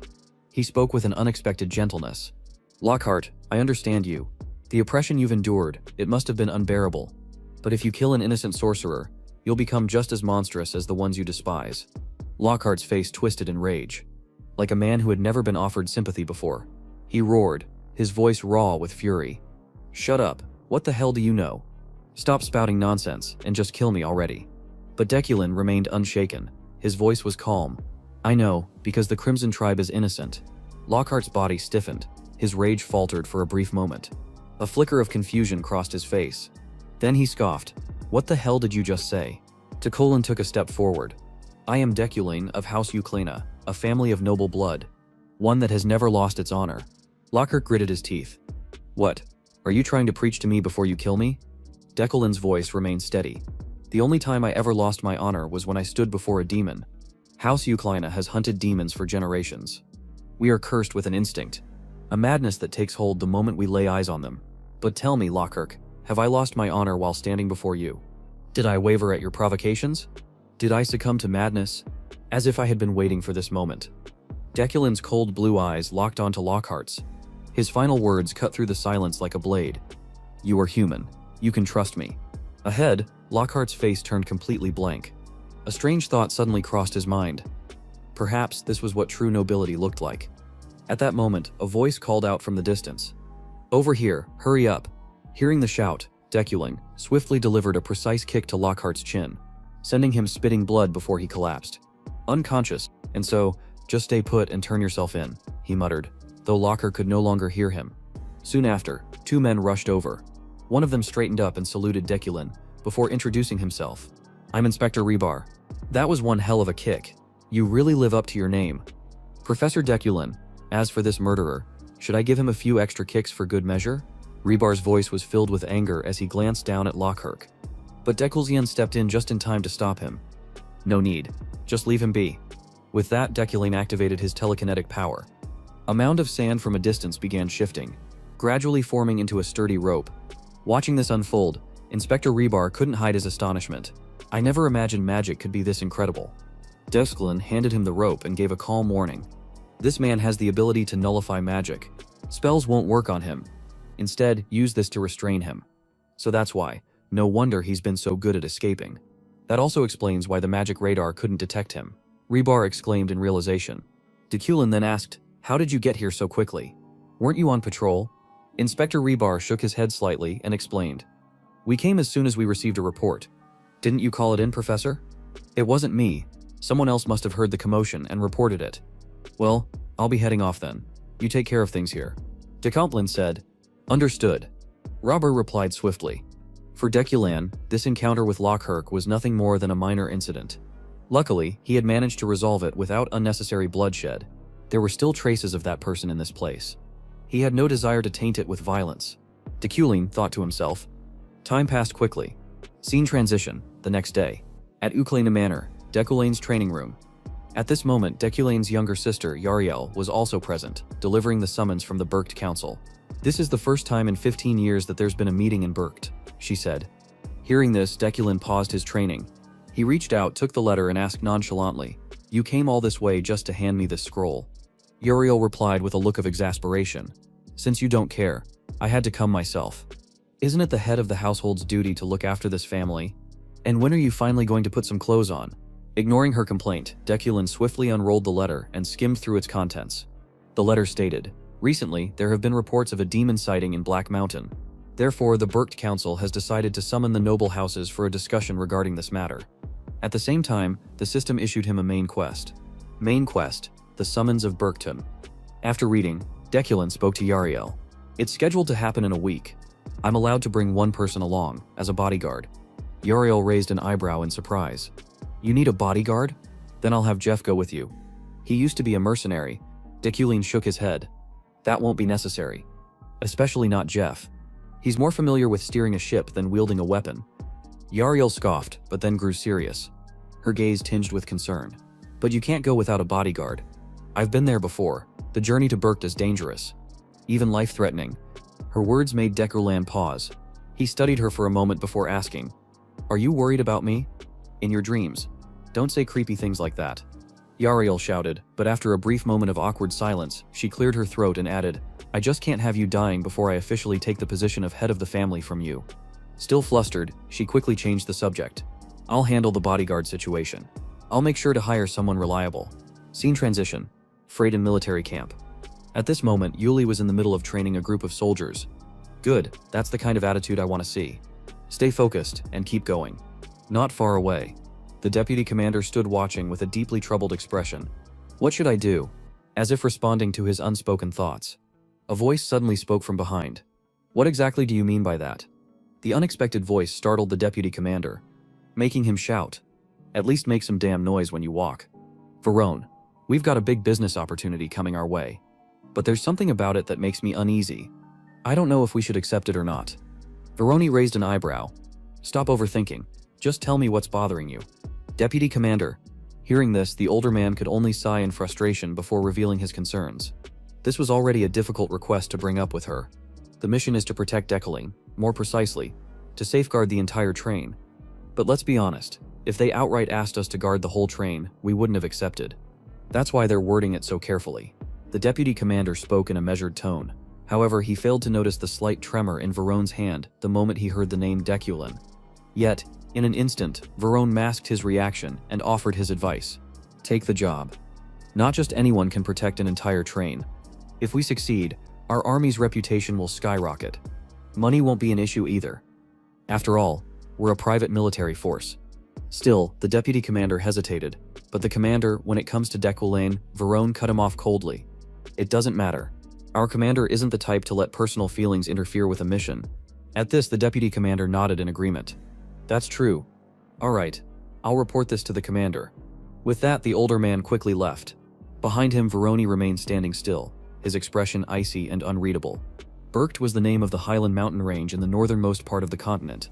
Standing at an altitude of 3,500 meters, it was also the dwelling place of the mages known as the Elders of Berkt.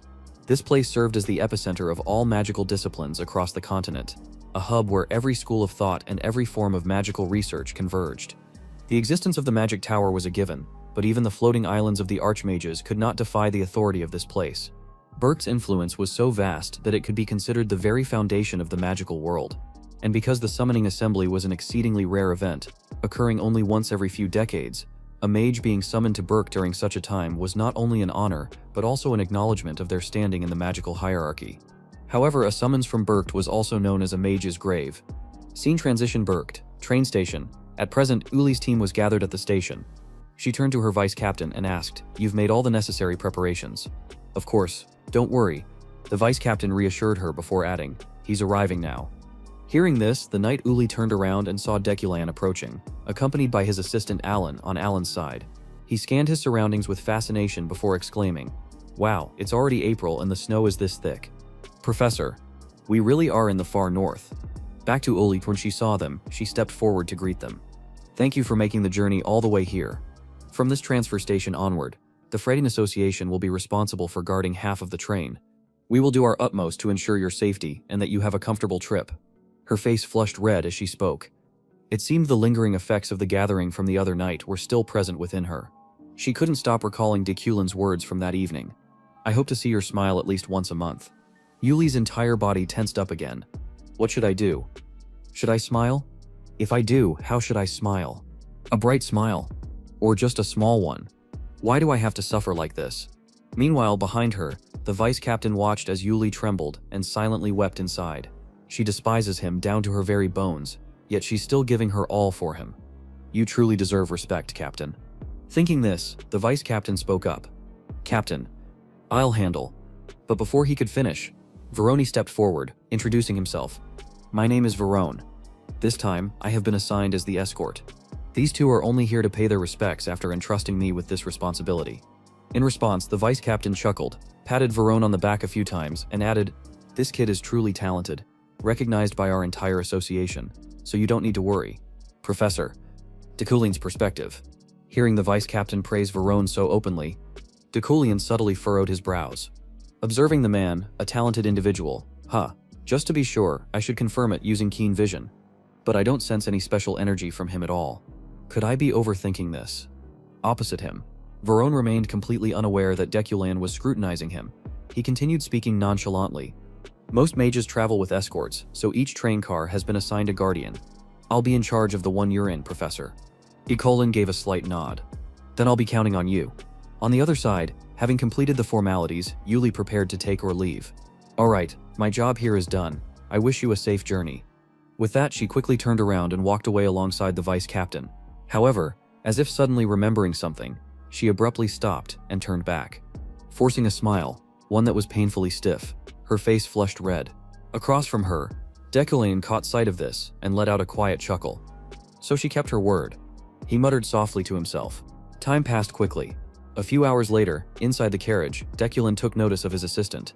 Alan, looking utterly exhausted, he offered a suggestion. If you're tired, just sleep. We still have a few more hours before we arrive. Alan, already struggling to keep his eyes open, didn't refuse. Yes, then I'll take a short nap.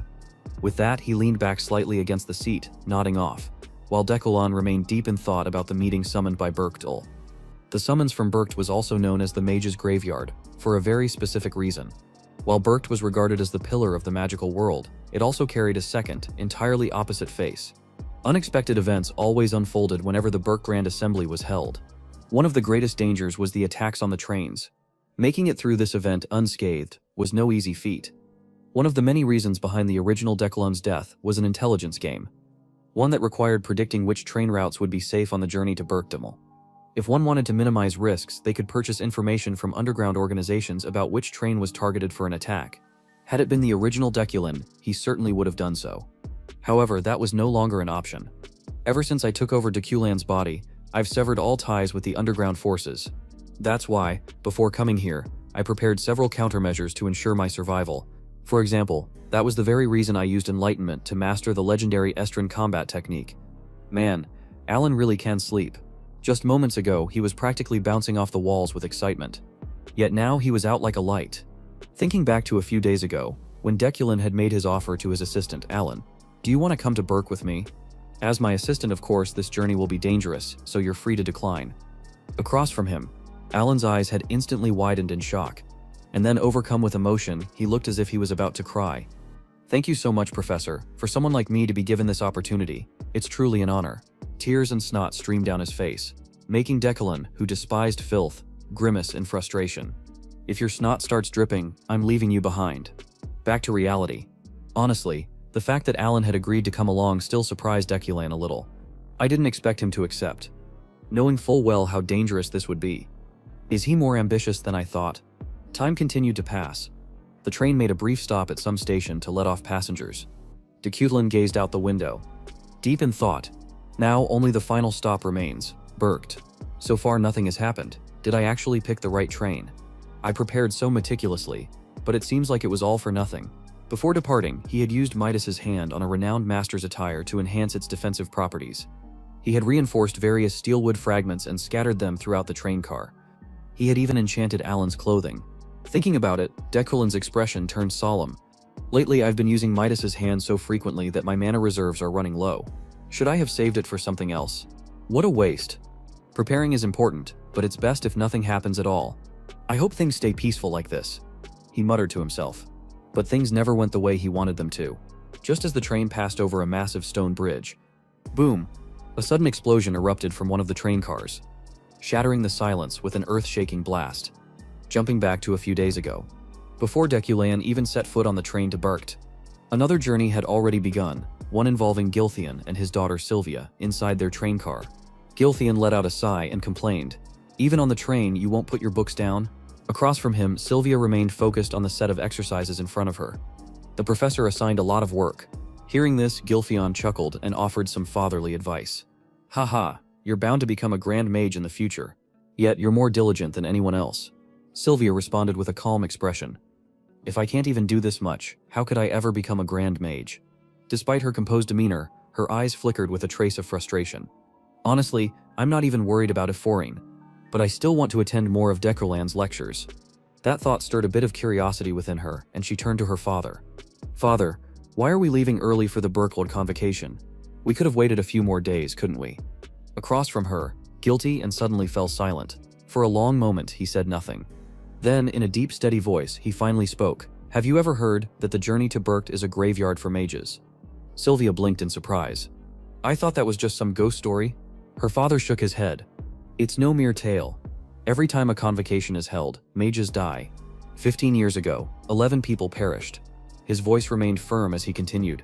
"For generations, being summoned to Berkt has been a symbol of prestige. If your family is chosen as one of the 20 great houses, its name is etched into history." However, his gaze sharpened. Those summoned who failed to attend are erased from that list forever. The vacant spot will always be filled by another family. His words hung in the air, heavy with implication. So Sylvia, what do you think is the easiest way to bring down a prestigious family? Sylvia quickly grasped the implication of her father's words. It was clear, families outside the prestigious 20 sought to eliminate those attending the convocation, hoping to claim a vacant seat for themselves. And yet she still found it hard to believe. No, this can't be. Before she could finish, guilty and confirmed it. It's exactly as you think. The journey to Betrayal is like walking on thin ice. Those who hunger for prestige will often die chasing it. His expression darkened. That's why we left in a hurry. I received intelligence about a planned attack on the train departing after hours. Since I brought you along, I wanted to be as cautious as possible. However, if this information leaks, it will become a serious problem. He paused for a moment. Considering something, should I tell Sylvia? Sooner or later, she will have to face the harsh realities of this world. With that thought, he continued. Among the 12 traditional families, do you think any have ever truly secured their position forever? His voice carried a weighty truth. If anyone must face consequences for this, it should be all mages. The deaths along this journey, in the eyes of the world, they are merely natural, a magical selection process of sorts. Back to the present. The explosion from the train car instantly put Dekulun and Varone on high alert. Deculin's eyes narrowed as he activated his mental force. A nearby window shattered. The shockwave roused Alan from his sleep. Groggy and disoriented, he blinked at the scene before him. Then his eyes widened in sheer disbelief. What the hell is happening? His voice trembled as he pointed outside. Professor. Look, the entire train, it's floating in midair. Returning to Dekulun, at this moment he let out a quiet sigh of relief. That's a relief. Estrin's martial arts played a part, but remembering basic psychokinesis before leaving was what truly saved us. At the same time, on top of the train car, the attacking assassins were in complete shock. This is ridiculous. The entire train is floating in midair. Are all high-ranking professors this extraordinary? In response, another assassin in the group growled. This might be unexpected, but we're only just getting started. Stay focused. Everyone, if we succeed, the reward will be well worth it. With that, they dropped a rope down and used it to swing into the train car, where Dekulun was seated. They kicked through the windows, shattering the glass into countless shards that scattered in all directions. However, Dekulun had long been prepared for this attack. Seeing the intruders appear, he spoke coldly. A bunch of fools. Too bad for you. I already saw this coming. The moment he finished speaking, he immediately used his psychokinesis, hurling shattered steel fragments and splintered wood toward the assassins like a barrage of bullets. The intruders had barely set foot inside the train car, still reeling from their entrance when they were torn apart like a beehive. Beside him, his assistant Alan stood frozen in shock at the brutal scene before him. His voice trembled as he shouted, Professor, this is an attack. What the hell is happening? Dekulun glanced at him, then swiftly chopped the back of Alan's neck, knocking him out on the spot. Get some rest, Alan, he murmured before turning Varone. You're Varone, right? Take the kids somewhere safe. If there are any other passengers in the other compartments, evacuate them. Following Dekulun's orders, Varone swiftly carried Alan out of the train car. As he watched their figures disappear into the distance, Dekulun found himself lost in thought. Alan's nape, it was surprisingly soft. I could feel the difference thanks to the steel body trait enhancing my 5 senses. Could it be? A suspicion flickered in his mind, but Dekulun quickly pushed the thought aside. He turned back to face the remaining assassins. I'll deal with them first, then think about it later. Locking eyes with them, he spoke coldly. You're the ones who started this, so you must know how this ends. Don't you whine. Your deaths here will be nothing more than natural deaths. The moment his words fell, a violent surge of mana erupted from his body, making the assassin's hair stand on end. A suffocating sense of imminent doom enveloped them. Meanwhile, Varone had placed Alan safely against a boulder below. As he looked up at the train still floating midair, he furrowed his brows. No one could tell what he was thinking. Time passed quickly. Back inside the train car, the floor was littered with corpses. Pools of blood spread across the space, and not a single assassin was left breathing. Exhausted, Dekulun slumped against a seat, trying to steady his breath. That took more out of me than I expected. Reducing the damage from the explosion while fighting at the same time completely drained my mana. As he thought, he looked down at his trembling hands. His current mana reserves were down to just 10 points. Shortly after, the swordsman Varone returned to the train car and reported, I've evacuated all the remaining passengers to safety. Hearing this, Dekulun nodded in approval. Good work. Now, we should... Before he could finish his sentence, his eyes flickered with surprise. He closely observed Varone's expression and silently speculated. His gaze, it's different from before. Well, I was shocked by the attack myself. So of course, he must be shaken too. That was what Decolan thought. But in the next moment, he saw it. A red aura was rising from Verone's body. The unmistakable mark of death. A sign belonging to the fate of a villain. A cold sweat broke out on Deculin's face. He's been by my side all this time.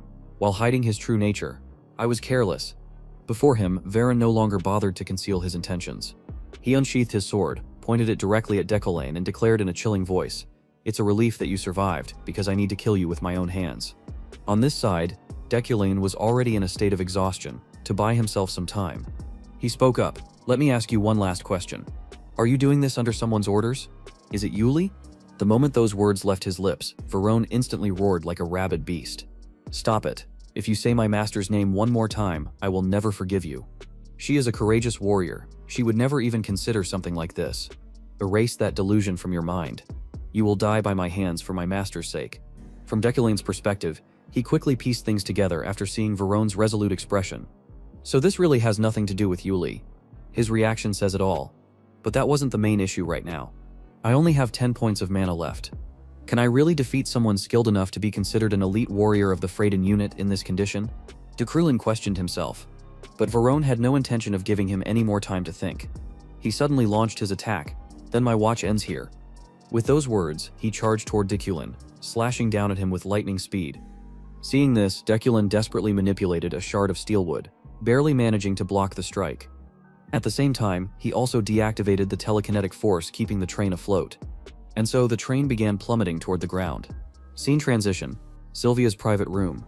Outside, a knight approached with 2 cups of ice cream, offering them cheerfully. "Would you like to try some? My lady?" This is a specialty of Berkt, eternal snow ice cream. In response, the prodigious Sylvia simply sighed and declined. "I'm fine, you can have more." "Cyro, I'm sick of it. I've eaten too much already." "Is everyone here?" Hearing that, Cyro tilted his head in confusion. "May I ask who you mean?" Aside from Uklina and Rewind, everyone is present. "My lady, are you waiting for someone?" Sylvia shook her head, her expression somewhat pensive. Noticing this, Sirio seemed to realize something. He quickly stepped out of the room, saying, "Well then, I'll be on my way. If you need anything, my lady, just call for me." Switching to Sylvia's perspective, while sitting alone in her room, Sylvia began reminiscing about an old memory. A day at the cemetery. It was just an ordinary day, no different from any other. A day when she visited her mother and spoke with her. She gently placed a bouquet of flowers before the cold gravestone and softly said, "How have you been, mother?" Professor Decolan is the worst. He gives way too much homework. As if his class is the only one I'm taking today. But at that moment, she suddenly heard the sound of someone sobbing from somewhere nearby. Unable to suppress her curiosity, Sylvia quietly followed the sound. And then, she witnessed something completely unexpected. Ahead of her, a lone figure knelt before a grave. It was Deculan, even just from behind. She recognized him instantly, even with nothing but the sight of his hunched back. One glance was all she needed to know. It was undoubtedly Deculan. Why is he here? I never thought he was the type to grieve over someone else's loss. Sylvia questioned herself. At that moment, in front of her, Deculan stood up. At the corner of his eyes, 2 streaks of tears remained. Sylvia's expression turned blank in shock. Is he crying? Deculan, the man who was always cold and strict, had shed tears. It was a breathtaking sight. I always thought of him as an annoying professor, someone who constantly acted superior. But he too had lost someone he loved. Those tears, they were like shooting stars. They lingered in her mind, refusing to fade. As she recalled this moment, she felt her heartbeat quicken. Just a little. Then her father's words echoed in her memory. I've received news that a group is planning to attack the train. Giltheon's words left Sylvia slightly uneasy. How bothersome. After Declan's lecture that day, she had been feeling a certain urge. There's something I want to try. If I use this mana stone, will it work? Among the 3 fundamental properties of original magic, all were created through the use of primordial spells and their transformations. Sylvia's magic was a fusion of the 3 basic properties. She used mana stones as a medium, molding and transforming them into whatever shape she desired. At that moment, Sylvia began channeling the mana within her body, causing the stone in her hand to emit a dazzling glow. Then streams of energy poured out from the stone, gradually converging together, and finally a small dove took shape. I did it! Sylvia exclaimed excitedly before giving the little bird a name. From now on, your name will be Swift. As she spoke, she gently pressed her forehead against the bird's head, as if transmitting some kind of information to it. Once she was done, Sylvia softly tossed the dove into the air and whispered, "Fly, fly away and show me what you see." Back to Deculin's perspective, the train hadn't fallen completely into the abyss. Instead, part of its body remained wedged against the mountainside. Inside the carriage, Deculin's face was twisted in pain. The train had barely managed to hold on, avoiding a complete collapse. "But I think I've broken a few bones. I'll recover soon enough thanks to my iron body trait." Just as he finished that thought, a sword came hurtling toward him. Fortunately, with his enhanced senses, Deculan noticed in time and tilted his head to dodge. Immediately after, he swung his arm, sending a piece of steel wood flying straight at Verone's head. However, the strike was repelled by a faint red aura surrounding him. Aura protection? Deculan muttered to himself. On the opposite side, Verone couldn't help but admire Deculan's resilience. "You're one tough bastard, Deculan." With that, he enveloped his sword in aura and lunged forward, executing a powerful horizontal slash. Deculan struggled to control the floating steel wood fragments around him, using them to block the attack. Verone's strikes were terrifyingly fast and strong. Sweat began dripping down Deculan's face. "He's strong. Verone is far stronger than me. Even if I were at my best, I still wouldn't be able to defeat him." But Deculan would never collapse in moments like this, because he possessed the unyielding trait. Even if his body was shattered, his spirit would not break. This trait activated in battle, allowing him to maintain his mental fortitude until the fight was over. His mind remained nearly untouched by external influences. On the other side, Verone continued his relentless assault, but the steelwood fragments protecting Deculan had their limits. After enduring countless strikes, they finally began to shatter. Seeing this, Deculan let out a faint chuckle. "Damn it, if that sword cuts me down, does the game end? Or did none of this ever happen? Will I just wake up in my office again? If not, then what happens?" A spray of fresh blood scattered through the air. Deculan watched as the sword closed in, just inches away from his face. "This is the end," he told himself. But suddenly, something changed. The air inside the train car began to distort as if space itself were being twisted. Deculan's eyes widened in shock. What is this? A spatial fluctuation? And then a fresh streak of blood appeared on Verone's wrist. As if struck by an unseen force, his entire hand was severed from his arm, tumbling backward. The pain was so excruciating that even a hardened knight like Verone couldn't suppress his scream. Deculan immediately recognized his chance. "I don't know what just happened, but this is my moment." Using the last remnants of his mana, he manipulated a rusty steel fragment, driving it straight into Verone's right ankle. The knight recoiled in pain. But Deculan wasn't done yet. Following up, he swung his leg and delivered a powerful kick to Verone's left shin. The force sent Verone staggering. His balance shattered. He crashed into several seats before tumbling through the gaping hole in the train's body. However, Verone's instincts were razor sharp. In that instant, he whipped out a dagger and plunged it into the train floor. Halting his fall at the last second, Deculan calmly approached, standing over him with an icy gaze. Verone, still seething with rage, glared up at him. His face twisted in frustration as he demanded, "What the hell did you just do?" Deculan shook his head slightly. "I have no idea." He exhaled and continued. "More importantly, why are you so determined to kill me? I don't recall any personal grudge between us." Verone scoffed. "Are you serious? I remember every crime you've committed against my master." At that moment, Deculan finally understood Verone's true nature. A blindly devoted servant. "You really believe this is for Uli's sake?" he asked. "Even though she never asked you to do this, what is she to you? That you'd go this far?" Verone's expression turned cold. "You'll never understand Deculan." Verone's mind drifted into the past. A memory surfaced. Vivid and raw, Uli stood before a small group of people, her demeanor as composed as ever. A woman across from her spoke with deep gratitude, her voice trembling. Thank you so much. If it weren't for you, things would have been terrible." Uli gave a slight bow. "Of course, I'm simply fulfilling my duty as a knight." A few steps away, a young Verone struggled in the grasp of two adults, his voice filled with fury. "Let me go. I didn't do anything wrong." He started it. The woman's eyes immediately darted toward him, her expression twisting into disgust.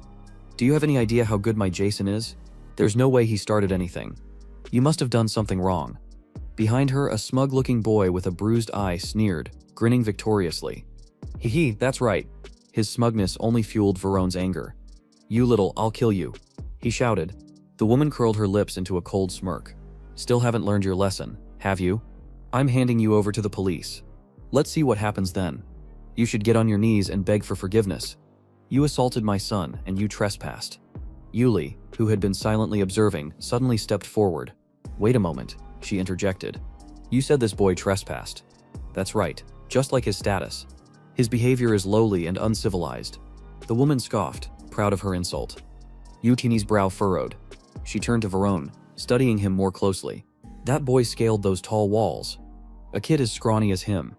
A thought took root in her mind, and after a brief pause, she spoke again. "I will take the boy to the police station myself. Please rest here." With that, Udi took custody of Verone and led him away. As they walked, the young boy thrashed in frustration. "Let me go," I said, "let me go.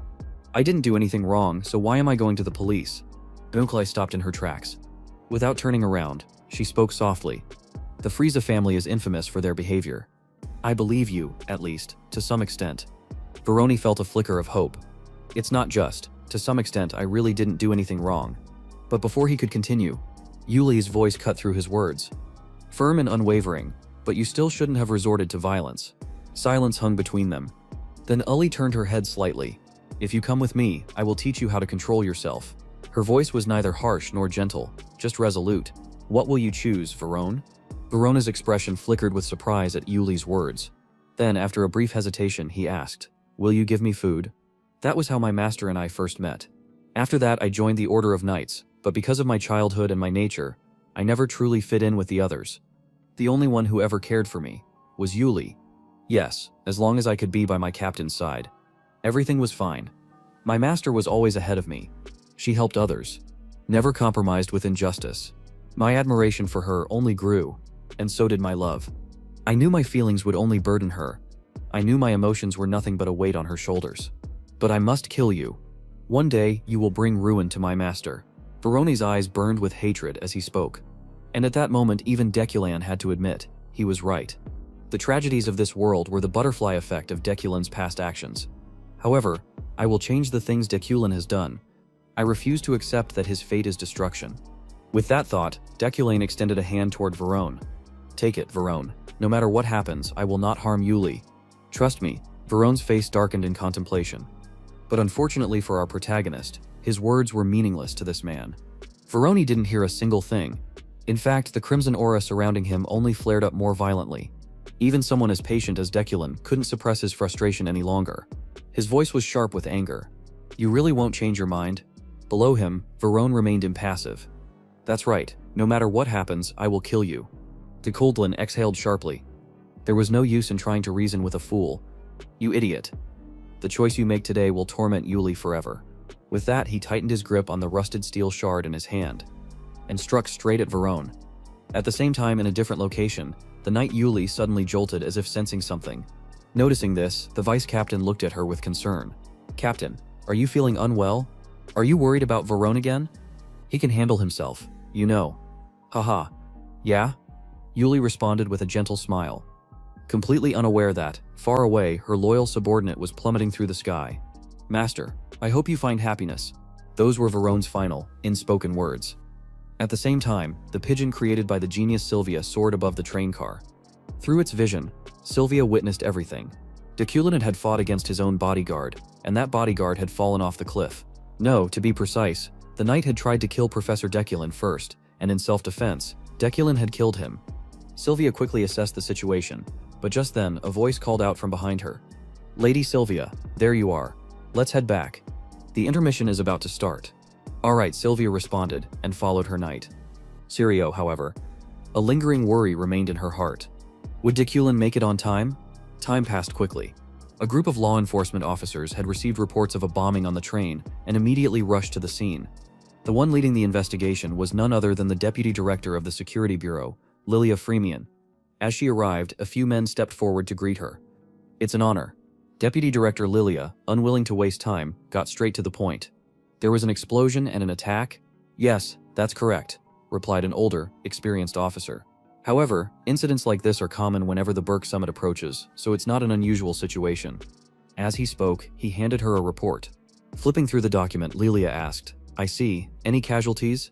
The officer nodded and explained. "There were no injuries, but 2 individuals are currently missing, one bodyguard named Verone and Professor Deculan. You can get more details from the survivor over there." He gestured toward a young man, Alan, Deculan's assistant, who was still unconscious. slumped against a rock, Lilia continued questioning witnesses to piece together what had happened. While speaking to a photographer, she unexpectedly received an intriguing piece of information. A night saved me. The train was suspended in midair for a moment, and when I woke up, it had already crashed. I think the assassin tried to strike a second time. Hearing this, Lilia furrowed her brows in confusion. The train was suspended in midair. Sensing her skepticism, the photographer quickly presented a photograph. Here I was so shocked that I had to capture it immediately. In the photograph, the train was seen suspended midair, held in place by Deculin's psychic power. The sight was so incredible that Lilia struggled to believe it. Even with the evidence right in front of her, he lifted the entire train using magic. This is absolutely ridiculous. Suddenly, a voice rang directly inside her head. Knight Verone is dead. I don't know why, but he attempted to assassinate Deculin and ultimately failed. Senior Professor Deculin has survived. The abrupt message startled Lilia. She immediately turned around, scanning her surroundings for the source of the transmission, but there was no one suspicious in sight. Where is this signal coming from? She narrowed her eyes, carefully observing every person nearby. Yet she still couldn't pinpoint the one who had contacted her. Then, a voice suddenly shouted from the crowd. Someone's approaching from over there. Is that Professor Deculin? All eyes turned toward a lone figure making his way toward them. Deculin's appearance was somewhat disheveled, yet his gaze remained sharp and unwavering. He was deep in thought, still processing the battle he had just endured. If it weren't for that strange occurrence at the last moment, by sheer luck, I would have been killed by a nameless knight. If someone hadn't intervened, I can't believe I was that helpless. But in the end, who was it that saved me? Back to Lilia. Upon seeing Deculin's arrival, she immediately stepped forward and introduced herself. Senior Professor Deculin, I see that you're safe. I am Lilia Frimian from the Security Bureau. I have a few questions regarding the incident. Instead of responding, Deculin posed a question of his own. What time is it? His inquiry caught Lig slightly off guard, but she answered nonetheless. 3 p.m. Hearing this, Depolian quickly calculated he had exactly 6 hours to make it to the Burke Summit on time. Meanwhile, Lilia continued her line of questioning. These questions are official. I expect you to— Before she could finish, Deculin bluntly cut her off. Is this train the only way to reach Burkt? Lilia clenched her teeth in frustration at his refusal to cooperate, but managed to maintain her composure as she answered. No, there's a land route and a sea route as well. But let me ask again, please hear me out. Professor, the knight who was with you. Before Lilia could complete her sentence, she suddenly realized something. Deculin's presence had vanished. Startled, she turned to the two men standing nearby. Wasn't Professor Deculin just here? He must have used acceleration magic. Even after stopping the train from derailing with pure psychic force, fighting off an assassin and Verone, he still had enough energy to use high-level magic. Just how much mana does that man have? So this was the Deculin that Lockhart had spoken of. Scene transition. The Burke Summit, the Grand Round Table, was now occupied by representatives from powerful noble families, each seated in their designated spots. On one side, a middle-aged man, Gilthian, muttered under his breath. It's almost 9:30, the time when the stars align. Beside him, the young prodigy Sylvia sat anxiously, her sharp eyes scanning the two empty seats at the table. He still hasn't arrived. Scene transition. Behind the curtains. In a secluded corner of the summit, hidden behind a grand velvet curtain, sat a mage draped in an ominous cloak. His voice echoed through the hall. Before we commence the summit, I extend my deepest gratitude to those who have answered the call. As his words resonated, an overwhelming surge of mana filled the air, pressing down on everyone in attendance. Even Sylvia winced slightly from the sheer force of it. This mana, it's extraordinary. This must be Desikan, the Grand Elder of Burkt. He's the closest candidate to becoming an archmage, a living legend who abandoned the material world itself. So at the very least, I need to reach that level if I ever want to challenge for the title of Archmage. No one could hear the thoughts racing through Sylvia's mind. Then Dezekin's voice rang out once more. Once the roll call is complete, we shall begin the summit. Dezekin paused for a brief moment before proceeding with the roll call. Gilthian of Allode present. Adeline's uncle responded immediately. One by one, the names of noble families were called, and each representative acknowledged their presence. However, when Dezekin reached the name of the Oklina family, silence fell over the room. The Uklina family has yet to arrive? His voice deepened, carrying an unmistakable weight.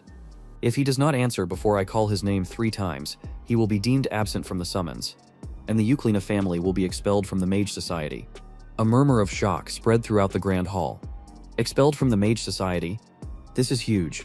Their last summons was 200 years ago. Among the seated mages, mocking voices soon followed. Wasn't this outcome already expected? Dekulin's abilities pale in comparison to his ancestors. Exactly, there have been countless rumors about his lack of talent. Ha ha ha. Laughter rippled through the chamber, brimming with scorn and derision. For some reason, hearing these words stirred a deep irritation within Sylvia. Just how has he lived until now? Does no one worry about him? How pitiful. This is making me uncomfortable. Despite the whispers and sneers, Dezikin continued. Current head of the Uklina family. Dekulin. No response. Current head of the Uklina family. Dekulin. The air grew heavier. Current head of... Before Dezikin could call the name a third time, the grand doors suddenly swung open. All eyes immediately turned toward the entrance. Dekulian's silhouette emerged, stepping into the grand hall with deliberate, unhurried movements. Before fully entering, he casually brushed the snow off his coat, smoothed his slightly disheveled hair, and spoke in a calm, unwavering voice. Dekulane von Granuklina, present. A hush fell over the entire room. The current head of the Uklina family had finally arrived. The moment Dekulin appeared, a brief silence fell over the meeting room. Eyes flickered between the attendees, exchanging fleeting glances, yet no one spoke a word. It was as if they all shared an unspoken understanding. An invisible tension hung in the air. Without further ado, the meeting commenced in near silence, proceeding swiftly without unnecessary exchanges. The first issue on the agenda was the monster that had recently emerged in Black Mountain. A sentinel of the Brand family spoke up with a calm yet razor-sharp tone. The presence of a dark demon on the map is an extremely grave matter. Therefore, we must issue directives to every magical faction or consider collaborating with the Holy Order. Additionally, we need to dispatch mages to the suspected areas for investigation and surveillance. The discussion progressed smoothly, without any disruptions. The first item on the agenda was approved effortlessly, like a stream flowing through narrow rocks. The head of the Brand family then spoke with an authoritative voice. Since no family has raised any objections, the proposal is officially passed without resistance. Shortly after, a female attendant entered the room and announced in a monotone voice, "We will now take a short recess." At this, Dekulane let out a slow exhale, his mind swirling with exhaustion and irritation. This is exhausting. I ran like a lunatic, without a single moment of rest, just to make it to this damn meeting. Now both my stamina and mana are completely drained, and yet his face remained as composed and indifferent as ever, revealing none of his internal turmoil. His unwavering demeanor and unyielding nature were truly remarkable, like a stone standing firm against a raging storm. As the attendees began to rise from their seats, the sound of chairs scraping against the floor filled the room. One by one, they made their way toward the exit. Just then, a hurried voice called out, "Professor Dekulin." Turning his head, Dekulin spotted Alan rushing toward him, his face flustered and beads of sweat rolling down his forehead. "Professor, are you all right?" Alan stammered. "I'm so sorry for being late. Because of that, I wasn't allowed to participate in such an important meeting." Dekulin, however, merely responded in an even, unshaken tone. "I'm fine, don't worry about it." But inwardly, his gaze darkened with subtle suspicion. I can no longer look at this child with the same innocent perspective as before. Now that I know he's hiding his true identity. But why? What is his goal? His sharp, calculating eyes glinted like a blade. Recalling a famous line from a movie in his past world, Dekulin finally spoke, his voice firm and commanding. "Alan, from now on, stand by my side. Understood?" Hearing this, Alan couldn't hide his surprise. His eyes widened, and he could only manage a stunned, "Why, yes, sir." Dekulin's thoughts lingered on a certain quote, "Keep your friends close, but your enemies even closer."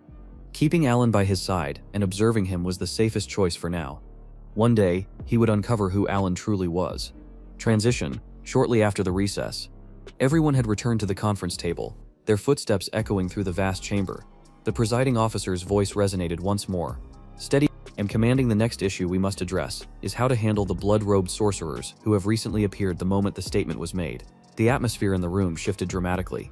Tension thickened, pressing down on the space like an impending storm. Dekulin immediately took note of it, his thoughts turning grim.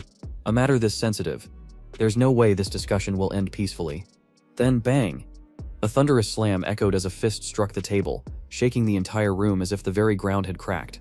Bedin of the Bjord family bellowed in rage, his voice a guttural growl. "Those blood-robed vermin are nothing more than filthy cockroaches. They infest our society, breeding in the shadows, slowly gnawing away at the foundations of our land." Across from him, Asensel's expression tensed. She shot back, her voice sharp and unyielding. "And what proof do you have to make such accusations? We have no means of distinguishing the blood-robed from other races." Before she could finish, Bedin roared over her words, his fury drowning out every other sound. "Then we must find a way. There has to be something some trait that gives them away.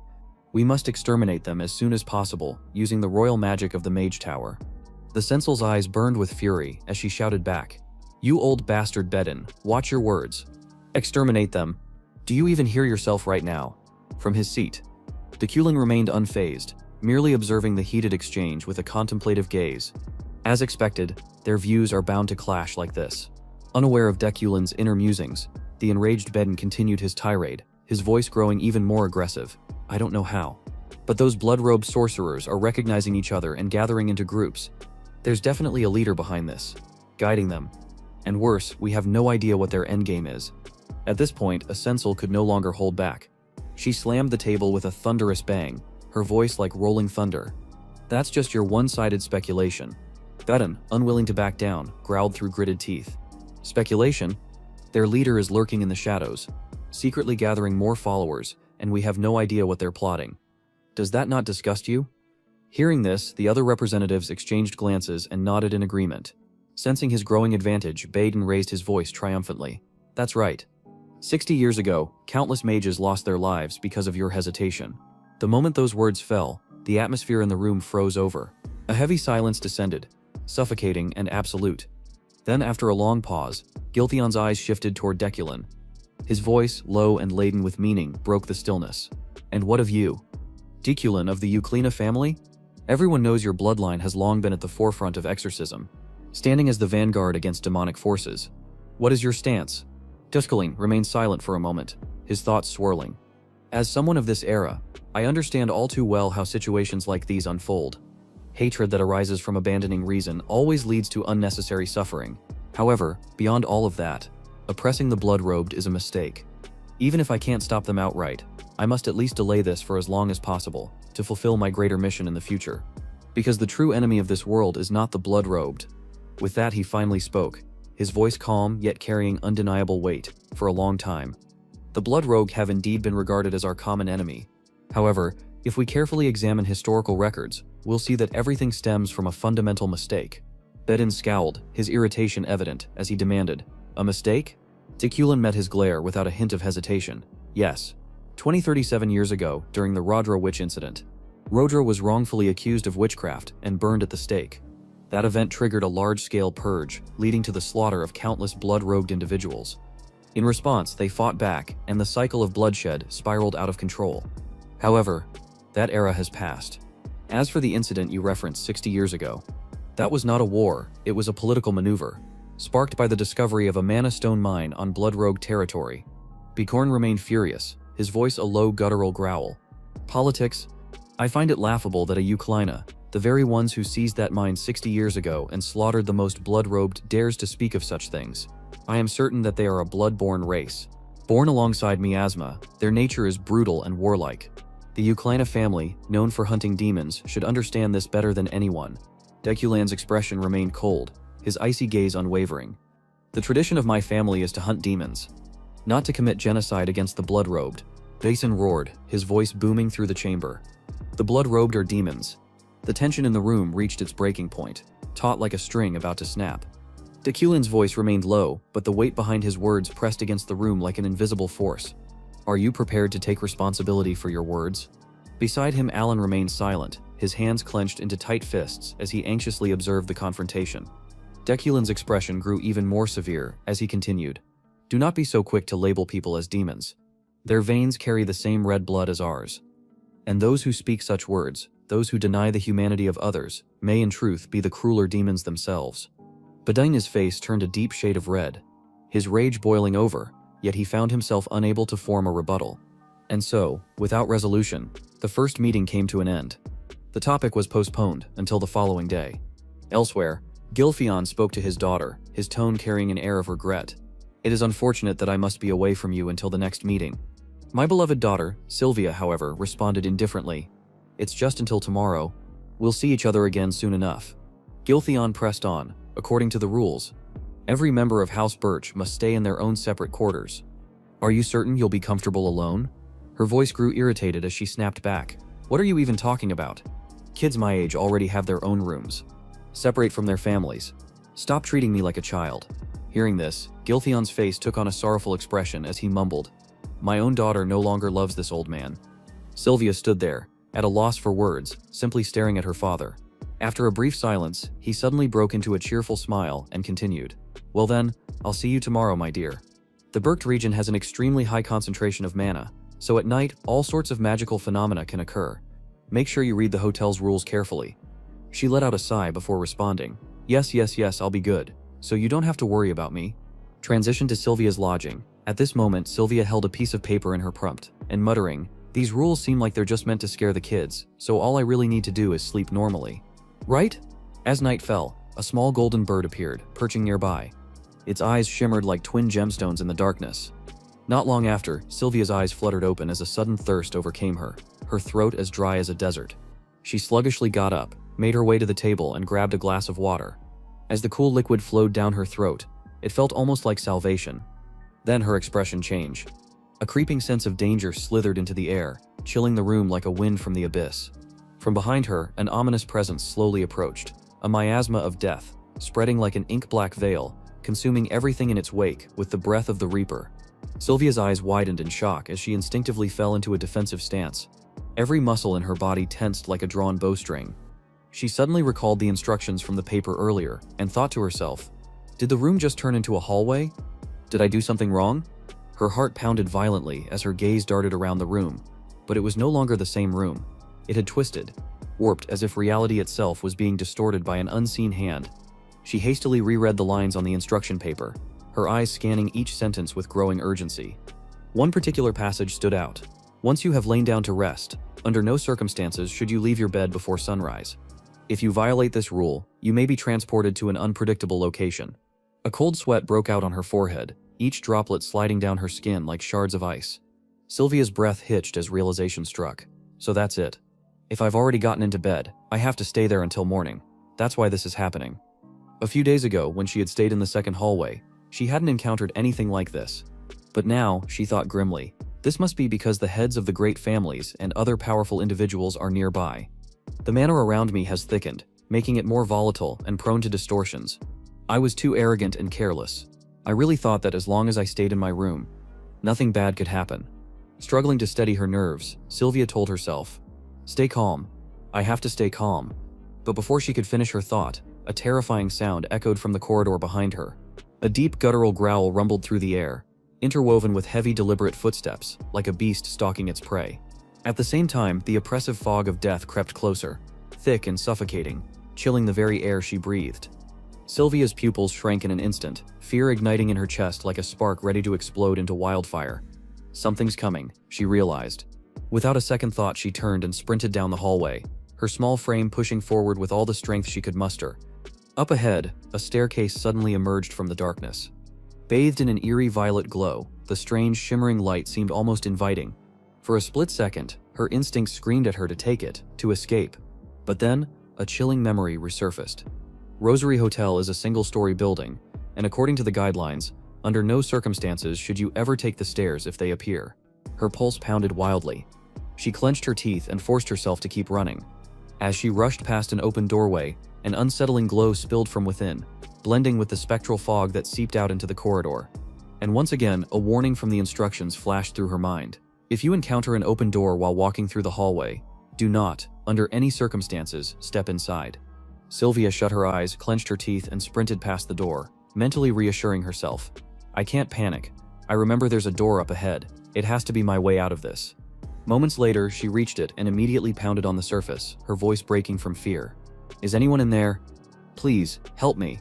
But dread clawed at her chest as another warning resurfaced in her mind. If someone knocks on your door at night, do not respond or make a single sound. What if the person inside treated her as a threat? What if they refused to help? She had no choice but to keep knocking desperately. Please, is anyone there? I'm begging you. Seconds ticked by without an answer. Her hands trembled, her eyes brimmed with unshed tears, and hopelessness threatened to consume her. Then, without warning, the door creaked open. A warm light spilled out, illuminating her pale, fear-stricken face. And from within, a calm, familiar voice spoke, out wandering so late at night. Sylvia?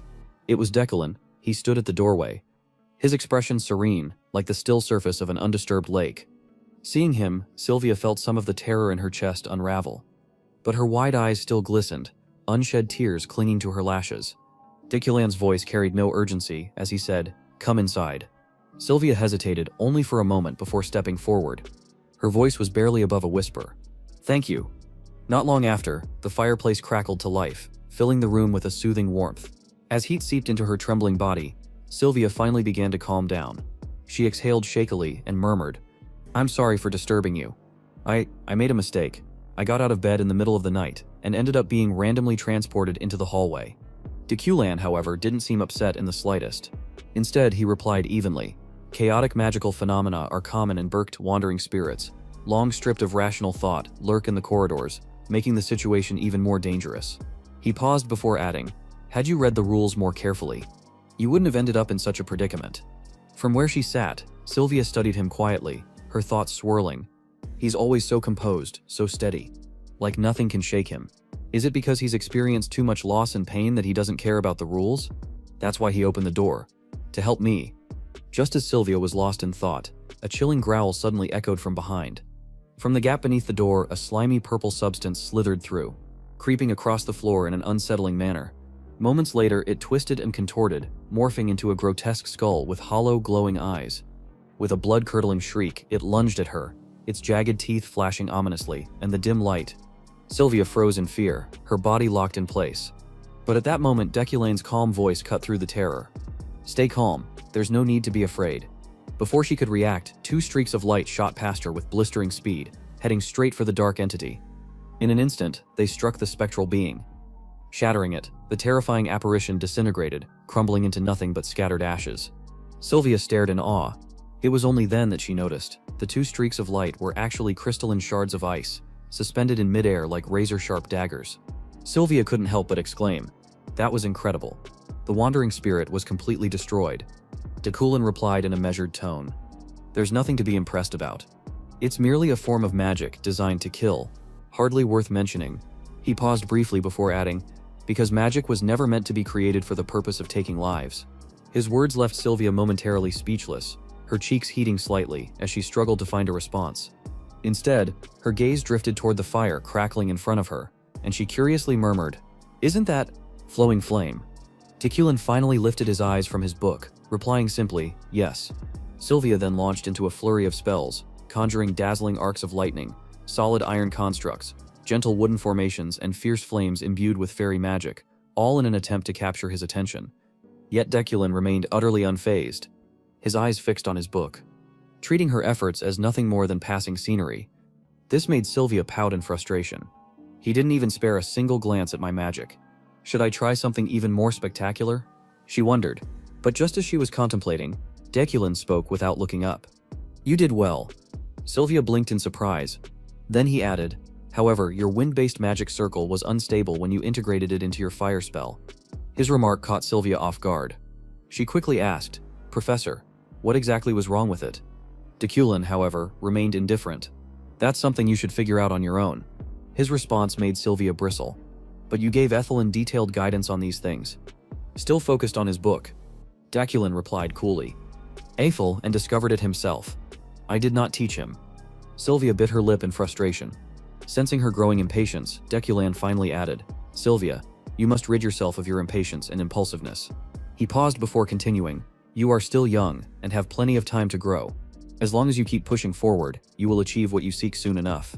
Deculan tilted his head slightly, his voice steady and filled with quiet confidence. "That's why you should take slow but steady steps forward." Closing his book, he looked directly at Sylvia. "After all, you are one of the 3 most promising and talented young mages in the world." Sylvia's eyes widened in surprise. "Is this how Professor Deculan sees me?" She recalled the words people had always used to describe her since childhood. Oh my, what a genius. This girl will undoubtedly become a grand mage. For someone so young to wield such power, her future must be incredibly bright. She had heard these phrases countless times. Over and over, to the point of exhaustion, they had become meaningless pleasantries, repeated so often that they lost all weight. But Deculan's words felt different, like a sharp blade piercing straight into her heart. Scene transition. Not long after, Sylvia, exhausted, had been given the bed to rest. Her steady breathing filled the quiet room as she slept peacefully. Meanwhile, Deculan continued reading, his eyes skimming across the lines of text under the flickering firelight. Suddenly, a faint but peculiar surge of energy caught his attention. He turned his gaze toward the source outside and thought, this energy, could it be? A short while later, Deculan found himself deep within a forest, walking steadily as his thoughts churned. I was warned about this place. Aside from the Burt Conference, this secluded mountain path is considered a restricted area as well. It seems I might find something even rarer than I expected here. At that moment, behind him, a ghostly figure emerged. Its form was indistinct but menacing, its presence radiating malice, with a chilling wail. It lunged at him, its grotesque hands reaching out in an attempt to terrify. But Deculan remained completely unfazed. He continued walking, unfaltering, his footsteps rhythmic and mechanical, as if he hadn't noticed the entity at all. The ghost hesitated. It broke into a cold sweat. Bewildered, what the? Did he not see me?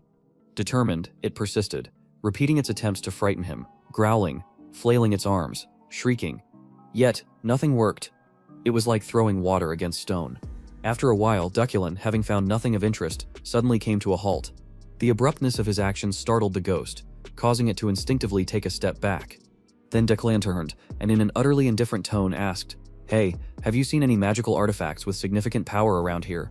However, instead of answering, the ghost let out a series of incoherent wails, flailing wildly before suddenly turning tail and fleeing at full speed, almost as if it had encountered something far more terrifying than itself. Deculan furrowed his brows slightly, watching the entity disappear into the distance. What's wrong with that thing? Shrugging off the odd encounter, he resumed his search. Before long, his gaze landed on exactly what he had been looking for. There it is.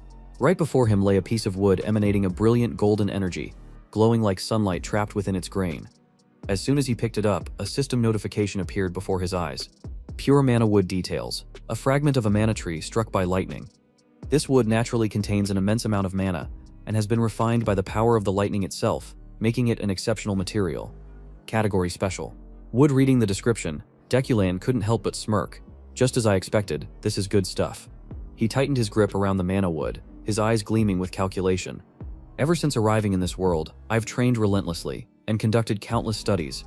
But this body's innate capabilities weren't up to my standards, leading to far too many failures. However, with this wood, I can craft a high-quality magic wand. And with that, my power will undoubtedly increase as well. Fixing his gaze on the radiant fragment in his hand, the corner of his lips curled upward. This thing is even better than I had hoped. Time swiftly passed, and soon morning arrived. After a night of rest, the noble families reconvened at the conference table to resume their unfinished discussions. However, this time, the atmosphere was far more tense, like a taut string stretched to its breaking point. Ben, the rotund elder, slammed his fist on the table, his voice brimming with fury. Their veins carry the blood of demons. Don't they? Then isn't it obvious? They are demons themselves. Deculan, unshaken by the outburst, countered immediately, his voice sharp as a blade. What a ridiculous assertion. If you add salt to water, do you then call it salt? The heated exchange between Deculan and Bidan left many attendees stunned, their gazes darting between each other in uncertainty. A murmur spread through the room like a hive of agitated bees. Is Deculan siding with the enemy? It certainly seems that way, but I thought he was merely acting to lure them into exposing themselves. On the other side of the table, Gilthian furrowed his brows, his sharp eyes glinting like a drawn sword. He let out a cold scoff. What exactly is Deculan trying to paint here? What game is he playing? Meanwhile, Sylvia watched her father, deep in contemplation. She knew that not just him, but everyone in this room believed Deculan must have a deeper motive for taking the enemy's side. But she was different. The words he had spoken the night before still echoed in her mind. An unshakable melody. They're all wrong. He's merely stating the obvious truth.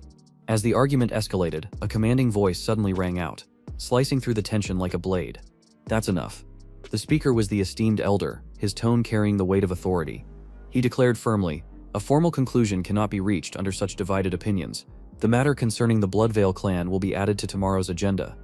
For now, let us move on to other discussions. Unlike the contentious debate over the Bloodveil clan, the remaining matters were settled swiftly, like wind rushing through an empty field. Within just a few days, the conference officially came to a close. One by one, the attendees departed from the meeting hall, their footsteps echoing through the now silent chamber.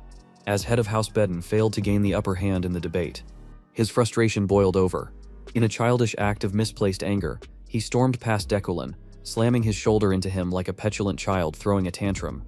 Deculan furrowed his brows, watching the immature display with mild irritation. I only wanted to secure this victory for the sake of more important missions in the future. And yet, all I've done is accumulate more enemies. Scene transition, the next day at the Burke shopping district. Dekulin and his assistant strolled through a store specializing in magical tools. The air was thick with the scent of aged wood and concentrated mana. Holding a handful of glistening gems, he watched as their light danced in his palm, resembling tiny stars. His mind was preoccupied with calculations. I need to craft a wand before returning to the academy, but which material would be best? I've never done this before, making the choice difficult. Just then, Alan's gaze flickered toward the entrance. Someone had just walked in. His voice rose with excitement. Professor? Dekulin turned his head, raising an eyebrow. What is it? Alan beamed and pointed toward the newcomer. That's my hero. The person who made sure I got here safely. A flicker of surprise crossed Dekulin's face before his usual composure returned. The person Alan referred to was Lilia Preman, the deputy director of the security bureau. She smiled gently. Her voice light, what a coincidence. Professor Dekulin, I didn't expect to run into you here. Soon after, the three decided to visit a nearby restaurant to talk. Dorotolin reasoned that this was an appropriate way to show gratitude. After all, she had ensured Alan's safe arrival. Seated at their table, Lilia's warm smile lingered as she spoke. Thank you for the meal. Professor Dekulin, I realize this isn't the best time to bring it up, but the investigation is nearing its conclusion. What exactly happened to my escort? Verone? Dekulin, as composed as ever, replied evenly. He was killed during an enemy ambush. Either they perished, or they managed to escape. Unfortunately, there was nothing more we could do. Lilia gave a small nod. I see. As the servers continued bringing out dishes, only Alan seemed genuinely delighted, his eyes lighting up at the sight of the fragrant food. Meanwhile, Lilia observed Dekulin's composed expression, suspicion creeping into her thoughts. What's happening now? It doesn't align with what I heard before. Does it? A memory surfaced, her recent conversation with Lockhart. By direct order of the royal family, the Imperial Security Bureau had decided to transfer Lockhart to Lakodak, the most notorious prison in the Empire.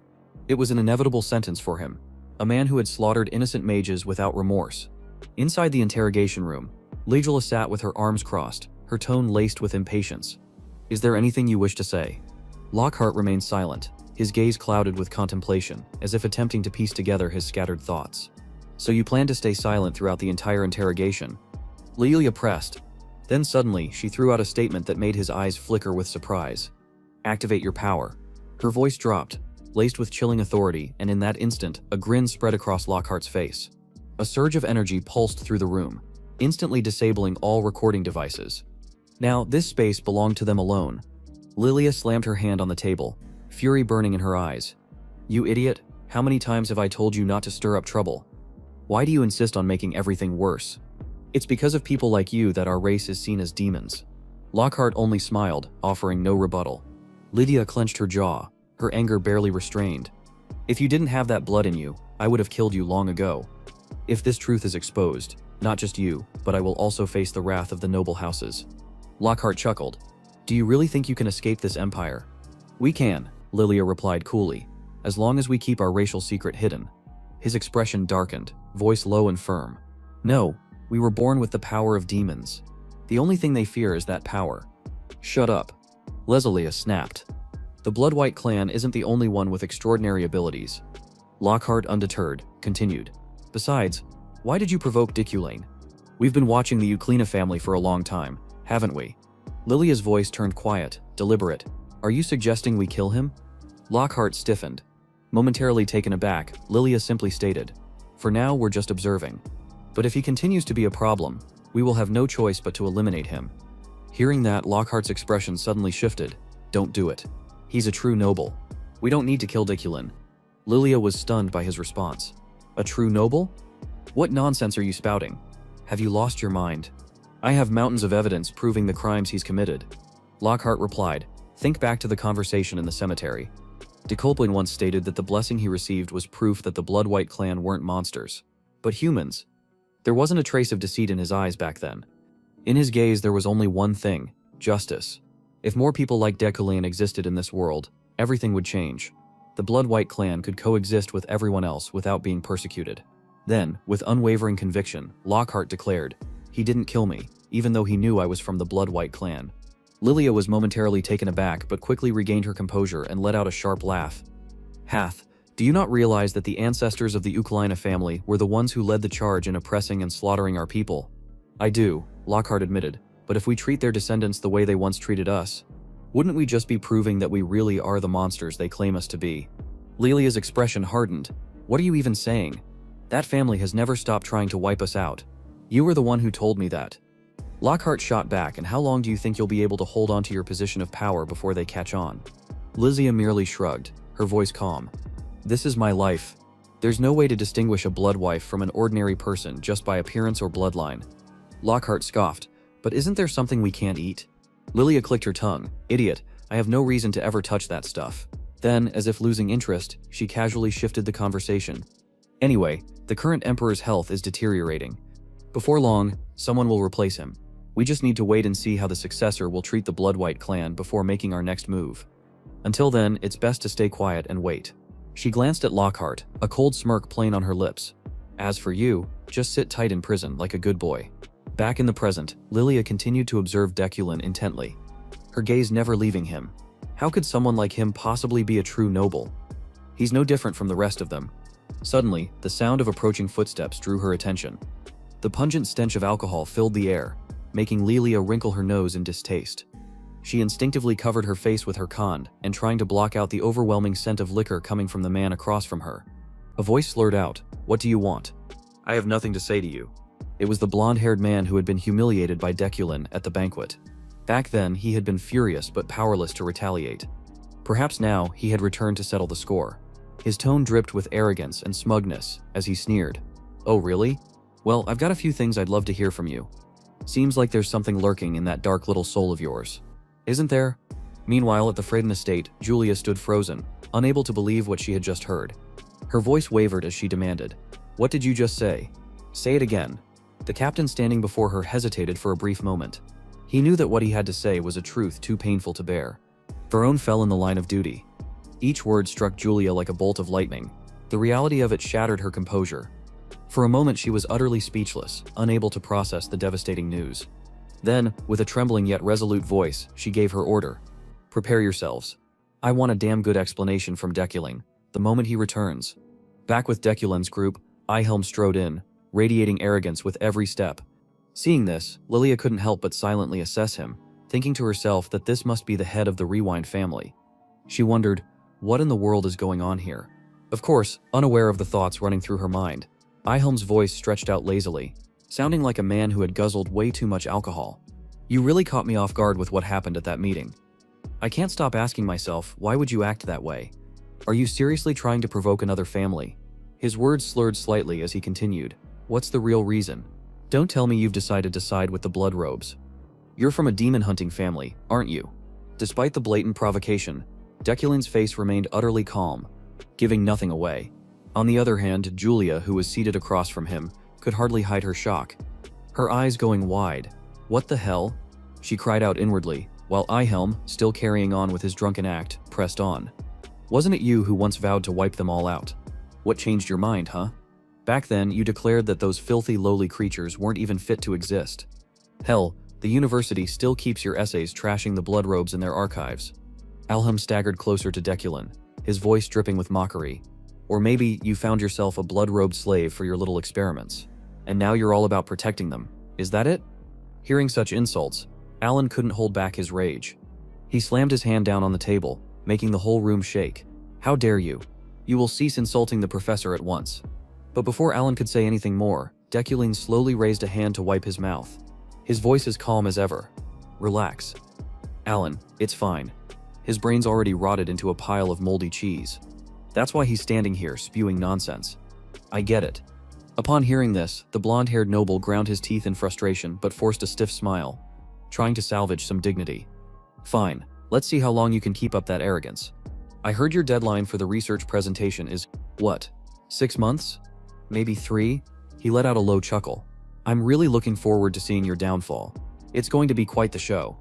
With that, he turned on his heel and left, leaving Julia behind, her heart weighed down with anxiety. Her hands trembled slightly as she thought, Deculin is standing against everyone, to side with the blood robes. Is that really Deculin? She wondered. It's hard to believe. Suddenly, she recalled her earlier conversation with Lockhart. Were his words true, after all? A few days later, before leaving the city of Berkt, Dekulin stopped by a renowned magic equipment shop. There, he met with one of the most famous wand makers to commission the crafting of a new magic staff. Without realizing it, he ended up completing a hidden side quest related to the crafting of Lokalox wand. The conditions for completing the quest were achieving enough fame or notoriety, becoming either compassionate or cruel, using high-grade materials that would catch Lokalox's attention, and visiting the shop at least twice. It seemed that thanks to his earlier visit, likely from his already well-known reputation as a powerful figure, Dekulin had unknowingly fulfilled all the requirements and cleared the hidden quest.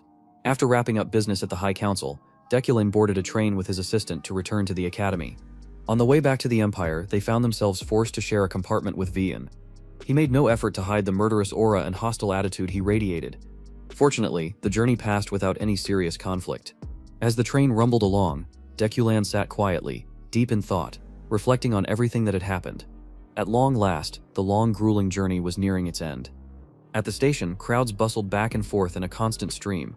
Stretching his arms after the long trip, Alan turned to Dekulin and asked, "Professor, just one more ride, right?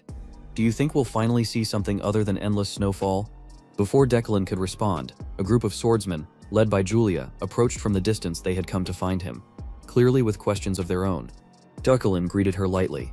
"It's you," Julia answered, but her face was darker and more somber than he had ever seen it. It was clear that she still hadn't come to terms with Veron's death. Her voice dropped, tight with suppressed emotion. "I heard you were ambushed during your trip. It's lucky you made it back alive." Dekulin gave a small nod and replied simply, "Thank you." It was likely that she already knew about what had happened to Veron. Known Julia's deep sense of loyalty and care for her subordinates, it must have been an unbearable burden. Dekulin glanced at the soldiers gathered behind her. He could tell they weren't happy to see him, the sole survivor. He silently wondered how much they had heard, trying to suppress her emotions. Julia clenched her fists, her voice trembling with barely contained pain. "I read the reports. They said you and Veron fought together to save the other passengers. I just have one question." She bit her lip, her voice shaking. "How did he die?" Silence fell over them like a heavy blanket. Many had expected accusations or blame, but what came from Julia was only grief, deep, aching grief for someone she had once cherished.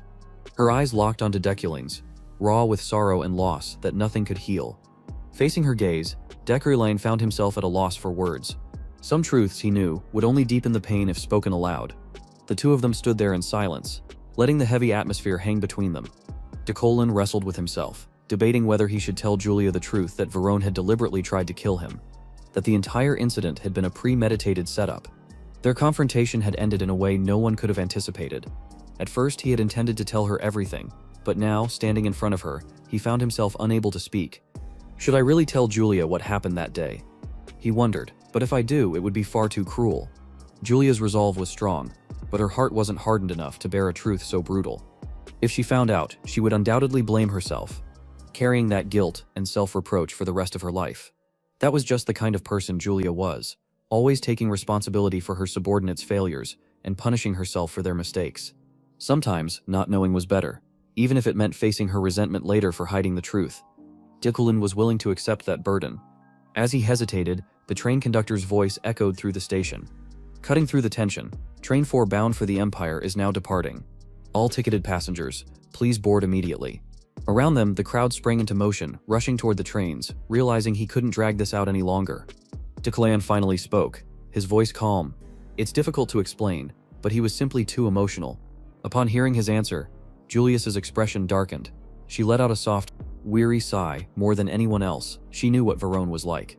Though the pain lingered, some of the turmoil inside her seemed to ease. She bowed her head slightly in gratitude. "I understand, we'll be leaving now to search for him. Please, take care of yourself." With that, the squad of swordsmen quickly departed, leaving Dekulin standing alone with a storm of unresolved thoughts swirling in his mind. He recalled that fleeting moment, Veron dangling outside the train, suspended between life and death. Ironically, Dekulin realized he wasn't so different from Veron after all. Intense emotions could drive people to madness, but after everything, what truly counted as the right path. After the swordsman left, Alan immediately voiced his frustration. "They were completely rude. Professor, we were victims in that attack too. Yet they looked at us like we were the criminals." Dekulin responded coolly, without a hint of anger. "It's fine, they're just a bunch of fools." Suddenly, a familiar voice called out from behind. "Why did you hide that from her?"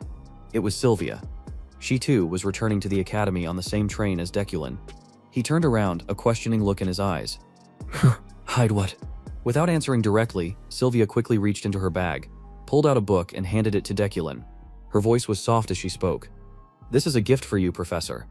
Without waiting for a reply, she turned away and hurried off, leaving him standing there. Alan, witnessing the exchange, couldn't hide his surprise.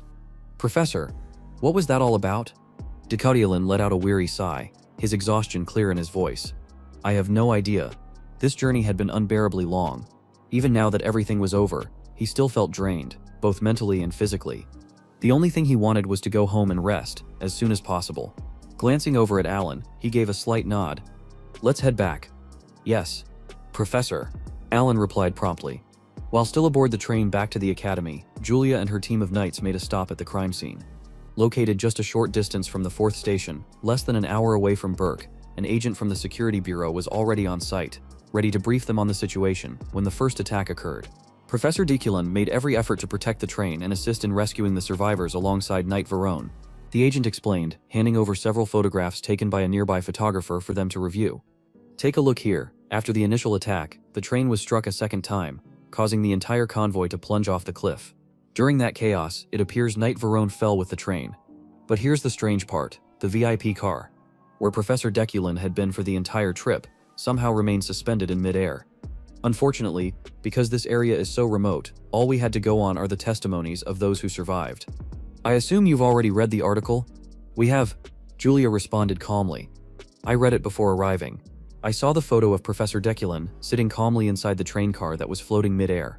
The officer chuckled smugly and added, sounds like the professor single-handedly overcame the attackers. Honestly, he was like an army all by himself. Ha ha ha. But the knights didn't share in his laughter. Their comrade had fallen, while the man they were wary of had survived. Sensing the growing tension, the officer quickly wrapped up his briefing. In short, based on everything we've gathered, both of them survived the first assault, but Knight Verone didn't make it through the second and fell into the ravine. Julia gave a polite bow in thanks. One of the knights spoke up, asking, did you recover anything belonging to Knight Verone? Nothing, the officer replied plainly. And what about the perpetrators? Any leads on who orchestrated the ambush? Apologies, the officer said, his tone turning formal. But we're unable to pursue an investigation. There's an unspoken rule that forbids probing into crimes committed on the route to Burkt. While the other knights continued pressing for more details about the attack, Julia quietly stepped away, moving toward the edge of the cliff. She stared down at the spot where Vroland and the remains of the train had fallen. Below was the base of a deep canyon, cloaked in dense mist, with a vast white wilderness stretching endlessly toward the horizon. Just looking at it brought back an old painful memory. I've lost my right hand, and she thought bitterly. I can't believe you died in vain like this. Julia had thought she had grown used to losing comrades, but memories of Verone's difficult life kept flooding back. He had been a nobody, born into the lowest rungs of society, clawing his way up toward his dreams from a young age. Through hardship after hardship, through relentless effort, he had finally achieved something he could be proud of. And now, he was gone, left behind in this desolate place. What really happened out there? The scene shifted to the Uklina family estate. Deculin had just returned after a long and exhausting journey, only to be greeted by a shrill scream echoing through the grand hall. It was Yariel von Del in Uklina, his younger sister. She had just discovered that he had spent an outrageous amount of money on what she considered frivolous purchases, and she exploded with fury. I've been holding back for way too long. She shrieked. I thought you had change, but you used the family's check to buy all that crap. Didn't you? Seeing their young lady losing her temper, the butler Roy hurried over, trying to calm her down. Please, my lady, you must remain calm. Yariel shoved Roy aside without hesitation and kept going, her voice sharp and unforgiving. Did you already forget everything I told you? We're not some bottomless pit of gold. At this rate, the Uklina family won't survive another 2 months. You idiot. Hearing that the family's finances were nearing the breaking point, Takaratin couldn't help but grow concerned. He thought back to the outrageous cost of crafting the magic wand, and far more than he had initially estimated. So, this was the consequence of his careless spending. Was it really true? Only 2 months left before they collapsed financially. It was clear he needed to act. And fast. Deculin spoke up to calm the storm. Relax, I already have a way to make up the money. Yariel narrowed her eyes suspiciously. A way? What way? But Deculin didn't immediately explain. Instead, he gestured for her and Roy to follow him down to the storeroom, where he had placed all the items he'd bought at the auction. Yariel glared at the collection, her tone dripping with disbelief. And what exactly is this supposed to be? A gallery of all the junk you bought just to show off how rich we aren't. Knowing exactly how she saw him, a reckless spender dragging the family name through the mud, Deculan sighed in exasperation. Just wait and see. And while you're at it, you might want to start speaking more like a proper lady. After all, you're the next head of a demon-slaying house. What? Yariel Carbit snapped. Oh sure, lecture me about manners. Meanwhile, you're the genius who's bankrupting the Uklina family. Butler Roy once again stepped between them. My lady, please, let's stay calm. At first, even Deculane hadn't understood why the auction items gave off such a powerful air of wealth and prestige. He had only thought of them as investments, like collecting fine art in the real world. But recently, while preparing for his trip to Berkt, he had realized something. These items could generate serious profit. With that thought in mind, Deculane activated his Midas hand ability. A soft glow burst forth from the porcelain vase. Seeing him standing there doing nothing, Yariel scowled in disappointment. So, what? You brought me all the way here just to wave your hand around like an idiot? Have you completely lost it? My lady. Please, Roy began, but Deculane cut him off. I'm going to re-auction these items. Go fetch an appraiser immediately. Yariel's mouth fell open in shock. What? We just bought them and you're already selling them off? You're supposed to keep antiques, not flip them. You're going to lose half the money you spend on them. You lunatic. Silence. Deculane said firmly. He had no intention of getting dragged into another shouting match with Yariel.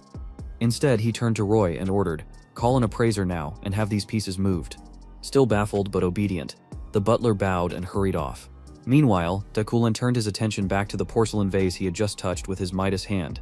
A window of information appeared before his eyes. Vase crafted by an Eastern master artisan. The heart, soul, and unmatched skill of the master reside within this piece. Thanks to the touch of Midas, it has been awakened. Special effects. Flowers placed inside will never wither.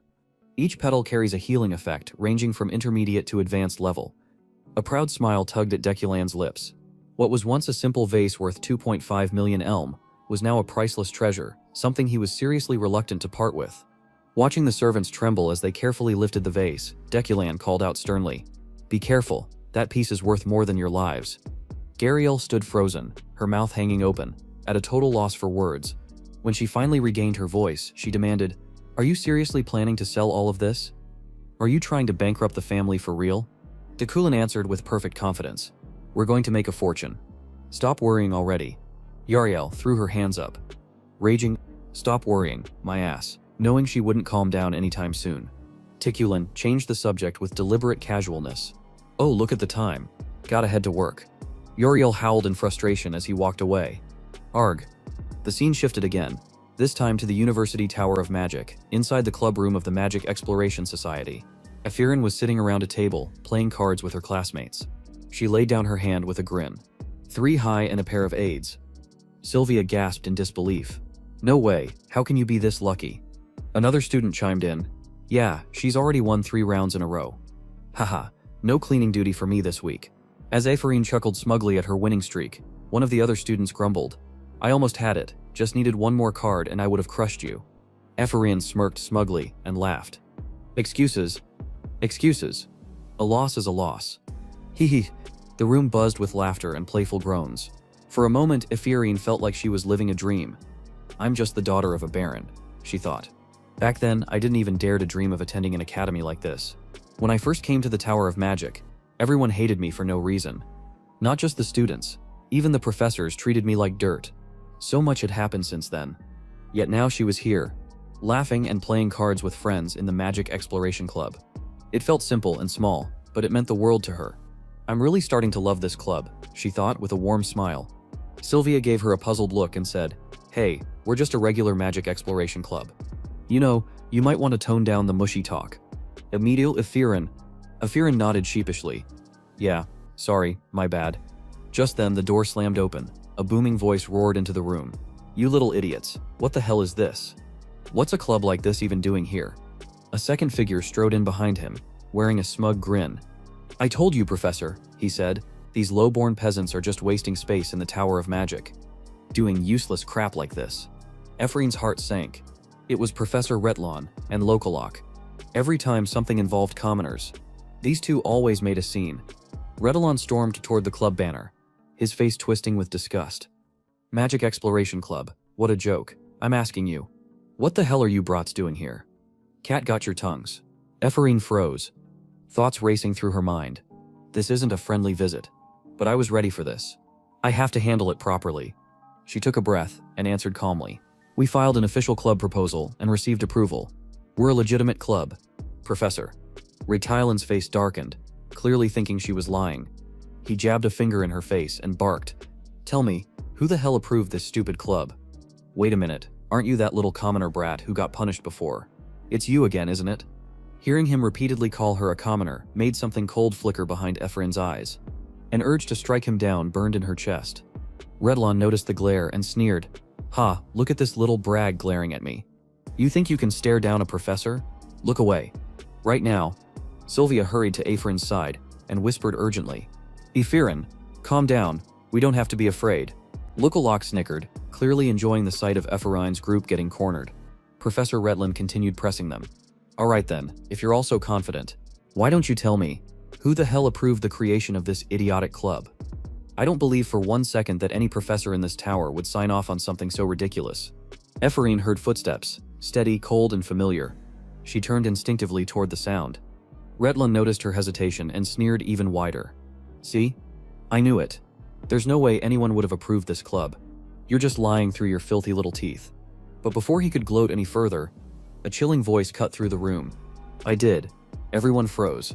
Redlin spun around and there, standing calmly in the doorway, was Deculin. He stared at Redlon with a gaze sharp enough to cut stone and said, I'm the one who approved it. Do you have a problem with that? The sheer weight of Deculin's words crashed down like a hammer. Redlin felt a cold sweat break out along his spine, his legs trembling uncontrollably from the suffocating magical pressure. Meanwhile, Ephraim stared at Deculin in shock, a single thought flashing through her mind. Why? Why? Why is Professor Deculin here? At that moment, Deculin stood tall and unyielding before the two scheming professors who had tried to bully and pressure the commoner students. His face was cold, his eyes flashing openly with irritation. His sharp voice cut through the tense silence like a blade. I'm the one who authorized the creation of this club. Professor Redlon, do you have a problem with my decision? I could hear you shouting my name all the way down the hall. If you've got something to say, spit it out, or do I need your permission to make decisions now? Should I submit a request form every time I act? The atmosphere in the corridor grew stifling. Nearby students exchanged anxious glances, nervous energy building with every word. As for Deculin himself, a heavy fatigue weighed on him. He mentally replayed everything that had happened since morning, Jeriel badgering him over finances. Then these two professors stirring up trouble, and now Rethlendal daring to insult him in front of students. It made his blood boil. Still, he kept his composure, his expression a mask of calm authority, refusing to let emotion cloud his judgment. Redlin's face turned ashen. Sweat streamed down his temples as he stammered. Professor Deculin, sir? Desperate. He pointed lamely toward the clubroom, grasping for any excuse. I was just concerned. This room is far too shabby. Don't you think? I simply thought the Royal Tower's mages deserved better facilities. That's all. Ha ha ha. I'll personally take responsibility and renovate everything with proper furnishings. Hearing that pathetic excuse, Deculin chuckled inwardly. This old snake really is something else, he thought. Almost reminds me of those market swindlers. But since Ret Chancelin's excuses didn't affect him in any meaningful way, he didn't bother pressing the matter. With a voice as calm as still water, but dripping with mockery, Deculin replied, You've always been so considerate. Professor Redlin, yes, this room certainly is outdated. I'll be sure to keep that in mind. Then his gaze, sharp enough to slice through bone, shifted to the other man, Lokaluk. The coward who had started this entire mess. Deculin's tone dropped, laced with utter disdain. Trash always behaves the same way. After all, what else can the worthless do but destroy?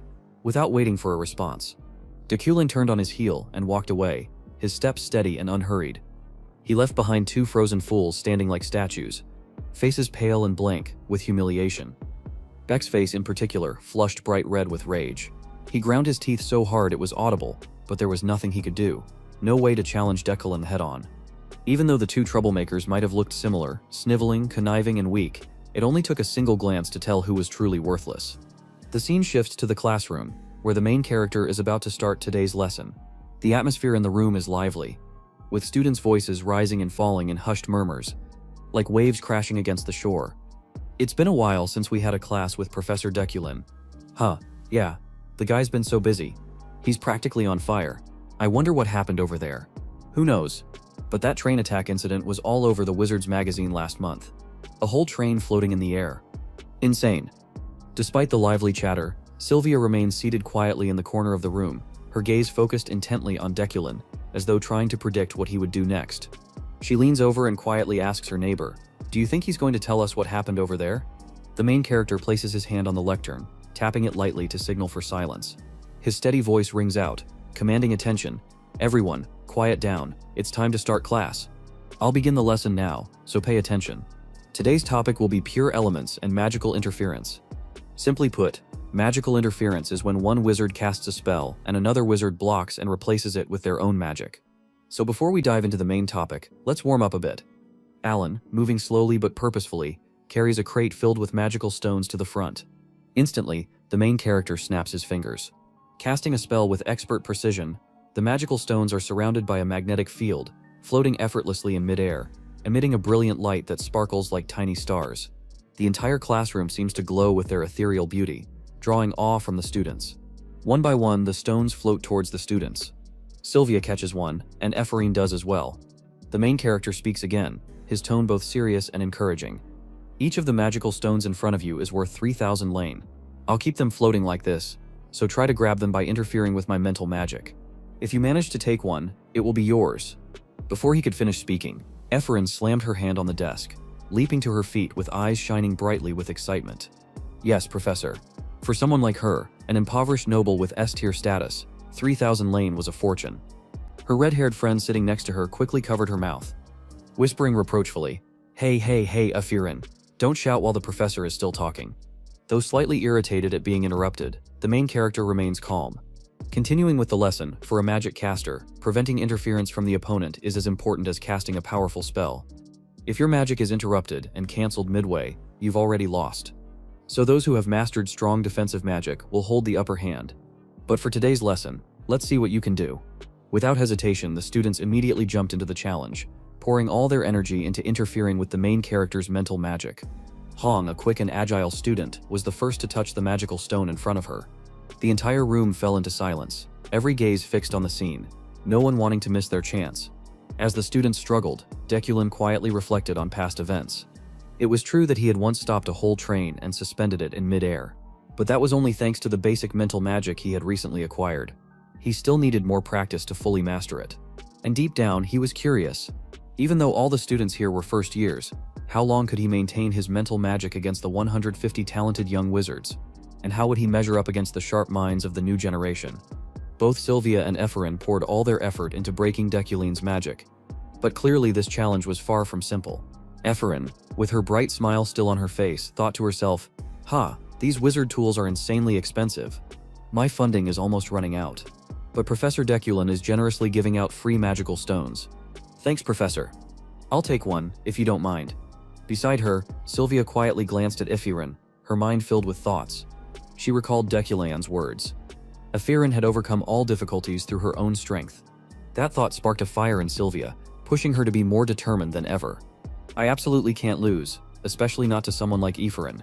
The competition between the two prodigies was fierce, with neither willing to give an inch. Other students were nearly powerless against the main character's unyielding mental magic. Some exerted themselves so much they had nosebleeds, while others shook uncontrollably from exhaustion. From below, Alan couldn't hide his admiration and called out, "Professor, you're amazing. Even when facing 150 opponents, you have no weak points. The students can't break through at all." Alan's praise even surprised Deculin. He hadn't expected the first years to push themselves to the point of nosebleeds and still fail. Suddenly, one of the magical stones began to tremble, signaling that his mental magic had been interfered with. The Kulian immediately focused his attention on it. As expected, the first person to succeed was Sylvia. She panted heavily, sweat beading on her forehead. Clearly this challenge had not been easy for her. After completing the task, Sylvia glanced over at Ephraim, who was still struggling with her stone. Sylvia sighed in relief, telling herself she was the only one to succeed so far. The main character walked forward, his voice filled with encouragement. "Well done, Sylvia. You're the first to complete the task." Seeing Deculin approach, Sylvia was momentarily surprised, but she merely nodded without responding. From the beginning, Deculin had predicted that Sylvia would easily pass this challenge, but he hadn't expected her to have to work so hard for it. He scanned the classroom, speaking up. Is there no one else? The other students were still struggling, with no sign of any breakthrough. If no one else could do it. Then, before he could finish his sentence, Deculan felt another interference. He smiled faintly. Well, someone else has just succeeded. Sylvia's expression immediately shifted, her eyes wide with surprise. What? No way, and just as expected. Ephraim's talent was just as impressive. She flashed a bright smile. Though her body was so exhausted, she was on the verge of collapsing. He. I did it. 3,000 elm will be mine. Sylvia's face tightened, her brows furrowing slightly. It seemed the competition between the two girls was going to get even more intense. The students were still exerting all their energy, straining their minds to break through the defense magic of the main character in hopes of seizing the floating magic stone before them. Each of them appeared in a pitiable state, drenched in sweat, blood running from their noses, but still unable to touch their goal. The atmosphere in the classroom was stifling, heavy with the smell of sweat and the intense tension in the air. Sensing the situation was getting out of hand, and the main character quickly signaled for them to stop, not wanting things to spiral beyond control. As soon as he finished speaking, a student vomited onto the desk from dizziness. Some were so exhausted they collapsed. Losing consciousness, the main character sighed deeply. Exhausted, his voice tinged with a hint of frustration. You all are pathetic. Let's take a break. Remember to clean up your mess. Each student staggered to their feet, leaving their seats, looking as though they might fall at any moment. Julia, her face pale from exhaustion, weakly turned to Ephraim. Ephraim, how did you do it? No matter how hard I tried. Even to the point of nearly dying, I couldn't do it, Ephraim. Leaning her head against the desk, panted, replying with a tired but somewhat proud tone. I almost passed out too. I can't even feel my tongue right now. But I think I figured it out. Julius's eyes widened in surprise. What? Figured it out? Ephraim nodded faintly, her gaze distant. Yes, I don't know much about psychic powers, but when I tried to break through Professor Deculan's magic, it felt like I pierced through something. Julia exclaimed, unable to hide her admiration. Wow, I'm really jealous of you. Ephraim. Across the room, Sylvia, having witnessed the entire scene, felt a rising discomfort in her chest. She frowned, thinking to herself, this is ridiculous. How could someone who always ranked at the bottom of every test suddenly rise to second place?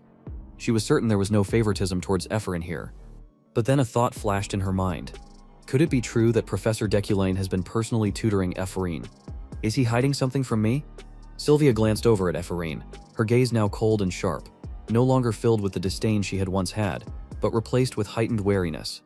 After all, Ephraim was prophesied to become one of the 3 greatest magicians of this era.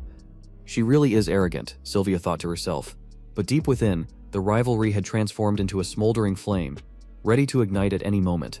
Back in the classroom, after the intense and tear-filled warm-up session, the main character began to explain in detail the magic he had just used. His voice was steady, yet carried an undeniable charm that made the entire class focus intently. In that warm-up exercise, you all tried your best to interrupt my magic and psychic magic. However, there's a simpler way to counter my psychic powers without using up as much energy. Those of you who succeeded might have figured something out. Perhaps it's not a high-level secret or anything. It's actually quite simple. The method is actually mana disruption, but it's not the same as the widely known method of blocking the magic that the caster has already completed. This method revolves around understanding the opponent's magic and interrupting it before it's completed. However, the reason it's not widely used is because it has a significant limitation. He paused for a moment, observing the students' reactions, then continued. Mana disruption, you say? Well, that's something only those with many magic circles can manage. The truth is, you can only use mana disruption with spells that you already know, and it's not something people generally recommend. In most real-world situations, people would use shields to defend or counter with a different spell. But you won't get anywhere unless you try. I want you to understand mana disruption thoroughly during this lesson. The main difficulty with mana disruption is finding the center of the magic circle. Every spell has a different central flow, depending on whether it's an attack, support, or elemental spell. In other words, you need to identify the center of the magic your opponent is using to disrupt it. Once you get used to mana disruption, it'll become much easier. The main character walked to the board and began drawing magic circles to illustrate. Now, I'll teach you how to find the center of most common magic circles. First, look at this lightning spell circle here. Offensive spells always have a central combustion flow from the inside out, like this. Next, support and healing spells will look like this. The students took notes attentively, but Deculan's pace was slightly fast, making some struggle to keep up. The lesson lasted for 2 hours, and the atmosphere in the classroom grew heavy with the dense amount of information being processed. The main character glanced at the clock on the wall, sighed quietly, and then stopped. Although there's still some content left. We've run out of time. You've wasted too much of my time, so I'm sure no one will complain. Study on your own, think it over and figure out the rest of the lesson yourself. Midterm exams are coming soon. Before that, you'll have a practical open exam. So remember everything you've learned today. It will be very important. Alright, class dismissed. Goodbye everyone. After finishing his lecture, Deculan hurriedly left, leaving the entire class confused and bewildered. Huh. Why did he leave without finishing the lesson? What's wrong with that professor? It feels like he was about to give us more but stopped halfway through. Julia stretched, exhausted, and voiced her frustration. What's this? He expects us to figure things out on our own. This is so draining. Her red-haired friend next to her chuckled wryly. Haha, you're right. But Afirin, on the other side, smiled brightly. But today it felt like I unlocked something. It's hard to put into words, but it really was amazing. Suddenly, a cold voice interrupted her thoughts from behind. Hey Afirin, the commoner representative. Afirin quickly turned around to see Beck, the gossiping troublemaker from before. His face bore the typical arrogant expression of the nobility. Afirin's red-haired friend immediately spoke up. Clearly annoyed, Beck, what do you want now? Last time, you brought Professor Retlan to disrupt our group. What is it this time? Beck is only smirked, his voice dripping with mockery. Oh, it's because you commoners like to show off too much. Afirin, how did you go from the lowest rank in class to second place? Afirin replied calmly, her smile tinged with mockery. Even if I told you, it would be useless. Before she could finish, Beck cut her off, his voice full of contempt. A commoner, with no home or wealth. How did you bribe him? Afirin whipped around, her eyes blazing with fury. What did you just say? Beck raised his chin arrogantly, his voice sneering. What? It's obvious. Everyone knows you've been getting private lessons with Professor Deculan, isn't that right? Afirin immediately shouted, her voice trembling with rage. Shut up. I've never done anything like that. The argument caught Sylvia's attention as she stood nearby. Beck continued to provoke Afirin, his tone growing nastier. It's so clear, and you're still denying it. You're just an idiot, not even from this academy. How could you improve so quickly? Ah, so Professor Deculan must have favored you, right? He must have wanted to give you a mana stone. So he did all that on purpose. Now everything makes sense. After all, you're just an orphan and homeless. So before Beck could finish, a surge of magical energy erupted. Filling the entire room, Afirin gritted her teeth, her hands clenched into fists. Ready to charge at Beck, she was someone easily swayed by her emotions. And right now, her anger had pushed her to the brink of losing control. Say one more word, but Beck, as a noble, wasn't about to let his honor be trampled by a commoner. He snarled back. You think I won't keep going? You filthy commoner. Afirin growled back. Yeah, go ahead, say it again. The tension in the air had never been higher. Sylvia, who had been watching from a distance, furrowed her brow, her expression tinged with concern. Suddenly, Julius's arm reached out and pulled Afirin back. Let it go. Afirin, you shouldn't lose your temper like that. What would you do if you got punished again? Her words made Afirin freeze. She suddenly remembered Deculan's teachings. As a magician, you must always keep a cool head. If she hit back now, all her efforts would go to waste. Afirin pulled Julius's hand off, her face still dark, but she quickly forced a smile. Thanks, Julia. You're right. I got a bit carried away. For a moment there, I thought I might lose my mind trying to talk to these brainless people. Hearing this, Beck's hair stood on end, shaking with fury.